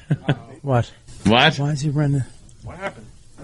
No, that'll What are you doing? Why are you taking toys away? What? Why is this turned into L.A. Watts riots right now? L.A. Watts riots. It's just an old TV No. that we all hate. That was That's it. We all. hated that TV. People are starting to rummage. It's CRT. Can I have that clock? Yeah, let's just start taking stuff. I want Let's the plasma. Let's steal things. Well, they're actually taking stuff out of here now. I know. Guys, I'm just trying to pay my school loans. What are you doing? Nick is just like, oh, please, come on, guys. I got to pay my school loans. I got bills. I just want to get on and play Led Zeppelin, man. I got to play some lead. I want to get the lead out. I just say. Wow, this is coming in a lot. Wow, what a hard-working agent you guys have. Yeah, did you hear him? He's mad that we woke him up. Oh. Sorry, Bob, but our lives are changing drastically, and he was dreaming like he represents Tom Cruise, and we woke him up. Why do they take the TV out after you knocked it over? It's an old, Everything. TV with aerials and Yeah, stuff. they need that for the what? Management's coming in. What happened? Yeah. Want to see if it still works. Yeah, see if it still works. Why? They ran in and grabbed that. Yeah. They grabbed it. All right. Let's just get out of here. I walk out of this fucking place with my head held high. I just cursed, didn't I? Yeah. Yeah. Did you really? It's on a time. It's on a timer with me. After 9:30, I just start automatically cursing. I hope Jiven's still on the button. Nick, what do you got going on in your show today? Yeah, what's going on? You're going to make believe nothing's happening? What's your move if you're Nick Carter? Why do you do this? You go on the air and just make believe? And you hope against hope? Why do you do this? I'm just asking. And then tomorrow, the next day, there's just some new guy in there. Right, and then you go, wow, I wish I would have said something. You think all the woulda, shoulda, couldas. We've all been through this crap. Nah, it's like this is literally like my dream gig. Yeah. Not following you guys, of course, but I mean, It certainly is your dream gig. Wake up, Nick. Wake up. Time to wake up. The Ambien has worn off, my friend. This wake up radio. Oh, yeah. It's just it never changes the way they deal with people. Nick, you ready to rock for the last time? Oh, man. Opie's brutal with Nick here. I'm not brutal. This is what? It's his job. What? He's a soldier. He'll do the right thing. I and know. He'll rock. He's been through this crap before. Well, I mean, but at the end of the day, it's like nothing's definite. I mean, wow. No, seriously, nobody's. The Japanese said after Hiroshima, and then old Nagasaki happened. Like the guys on the islands today, still thinking the war's going on. Yeah. Hey, nothing's definite. Don't you worry about it. All right. So we'll. I'll be updating my Twitter, Opie Radio on Twitter. Yeah. You heard it from Bob, though. Word is Wednesday. Word is Wednesday. What do you think? 6 o'clock tomorrow morning. Are we in these seats? Why don't you do a poll? Goddamn, Bobby. That's a good poll, though. That's a good one. What do you think? Do you think 6 a.m. are we sitting in these seats doing another show? No. From this building? No. No? No. You're saying no? No. We were important to the company. They would have called us back. I'm thinking no also because based on the tail end of this show, it can only get worse. Why? And they don't want that. No, I mean for them, Well, what are we doing? Poor Nick is sitting here. Why are you writing me a note? Why don't you just say it? E-Rock, what's with the notes? What's for the... It's not for me? Then get out of my fucking space. Hey. Whoa! I might be Did running you push out. the button? Yeah. How many do you have? I don't know. Not much, though. It only gives you a certain amount? Yeah, I only have a little, and then Jiven, if he's still here, he might have left already. He's got flop sweat. Yeah. All right. This is weird. They wouldn't give us any answers, though, man. Well, poor Nick. Are you supposed to be on now? And then you sit there and you just wonder the what music is what the hell's supposed to be going on. rocking and rolling right now. Nick, what's your first song? After 30 minutes of commercials. Yeah. I have no idea. This is just weird. What happened? What happened? I was trying to figure it out for you guys for the last. I think it's AC/DC. Yeah, TNT, AC/DC. I know. And then here's another song you haven't heard before. They're going deep with the Chili Peppers. Going to give you a little higher ground after that. Oh. But at this point, they even agree with what we say. See, because this is one of the last days of rock, according to the word on the street. Thanks, Bob, for blowing it up for Bob everybody. said the word on the street. I didn't say it. All right, let's get out of here. I feel like I'm sitting somewhere I'm not supposed to be now. before I'm bodily removed, maybe I should just leave. That'd be hilarious. I'm getting out of here. I got no place else to go. Don't you do it! Don't you!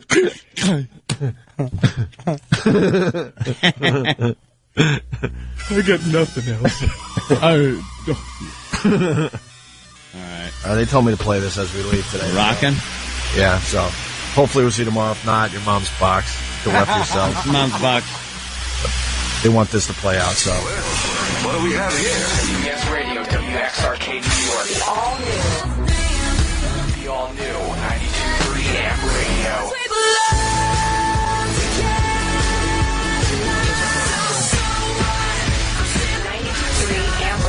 It's just good quality music. Just what I've always listened to. Turn it up, of course. 10,000 songs in a row, commercial free. The new 92.3 Amp Radio. 92.3 Amp Radio. Please don't stop the music.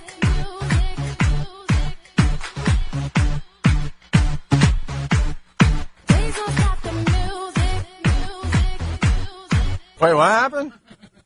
Tim's signing for packages? We're back on. What happened? She's mad. Why are you mad? I'm not mad. I said, where's the women? Where's the women? It's all guys. I know. I'm sorry. All gay stations. Where were we? Where were we? Yeah. Back to it.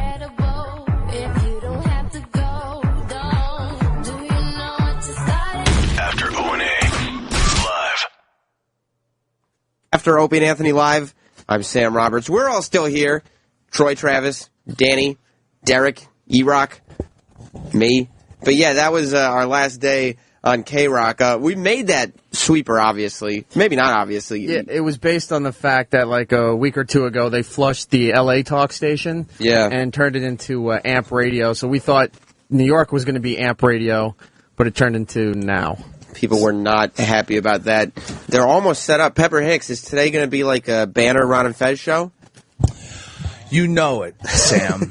Every day is a Banner, Ron and Fez show. Okay? I love the yes, sir. All right. I'm going to go back to setting up the studio. Okay. Bye, Sam. Bye, Pepper. Wow, he's intense. I love the intensity of Pepper Hicks. Before we let Ron and Fez have this studio, we got to give a preview of what's to come tomorrow because people want to know what the O&A staff are doing behind the scenes when this hour starts.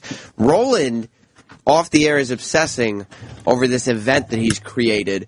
I got an email about it, and so we decided to talk to him. Wait till you hear this. Roland, what are you up to? I am up to booking guests, sir. Oh, cool. What do we got? Stuff for people coming on the show? Or? Oops, I might get confirmation. What's the confirmation for? I don't know what you're talking about, sir. Big guest. Someone says that I can throw a pizza party. I throw a pizza party. You're throwing a pizza party? Yes. And also have a DJ Troy Kwan will be at the party spinning some tunes. What else are you planning? There'll be some surprises. Is this a real thing? You're really doing this? It's happening Thursday at noon. If you have the email and the special password, you're invited. If not, I'm sorry. I got the email. Yes, you got everything. You'll be here, but other people? You've been devoting a lot of time to this pizza party. What's getting you so excited about this? because this is going to be an awesome pizza party. So the whole reason you're doing this is because I just want to show people this is how you throw a pizza party. Don't order 2 pizzas from Domino's for $5.99 and tease me. Roland, are you booking guests for the pizza party? We're getting confirmations for guests to the pizza party. But that's a mystery, though. Yes, they're going to be here and go, hey, did I just bump into so-and-so? They go, yes. You're keeping it cool that way. Yes, it's going to be a cool pizza party. I can't wait. Can you say it one more time? Epic pizza party? Well, it sounds like it's going to be quite a party. Oh, it will be. So we've had no guests on the Opie and Anthony show this week except for our 2 phoners on Monday. And Roland has instead, he's a very passionate person. He's instead investing his time in this pizza party that he created out of his head. He's funding it out of his own pocket, and it's celebrating nothing. But it's a star-studded event. He asked management to throw a pizza party. They said no, so he responded by saying, well, then I'll throw my own pizza party. Ron Bennington just entered the studio. Ron, did you get invited to Roland's pizza party? All I got to say is, as far as the Roland horse goes, yeah, O&A, you rode it as far as you could. Put it down.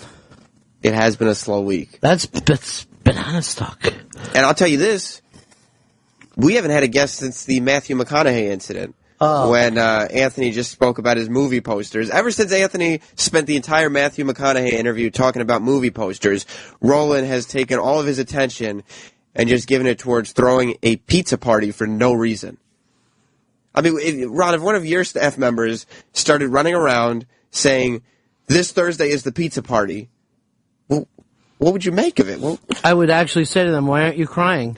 And aren't you afraid of elevators? Why are you talking about pizzas? How is Fez doing? Oh, he's fantastic. He's on top of the world. Well, I can't wait to hear the Ron and Fez show today. It's coming up next. We'll get into this pizza party thing because the other guys have opinions on it. Because Roland, it's all he talks about. We'll talk about it tomorrow. When After Opie and Anthony Live comes back, stay tuned. Ron and Fez. Roland's got mushrooms. Good news, everybody. Roland's got mushrooms. They had a bubble machine, apparently. Ron and Fez are coming up next. The Opie and Anthony show is now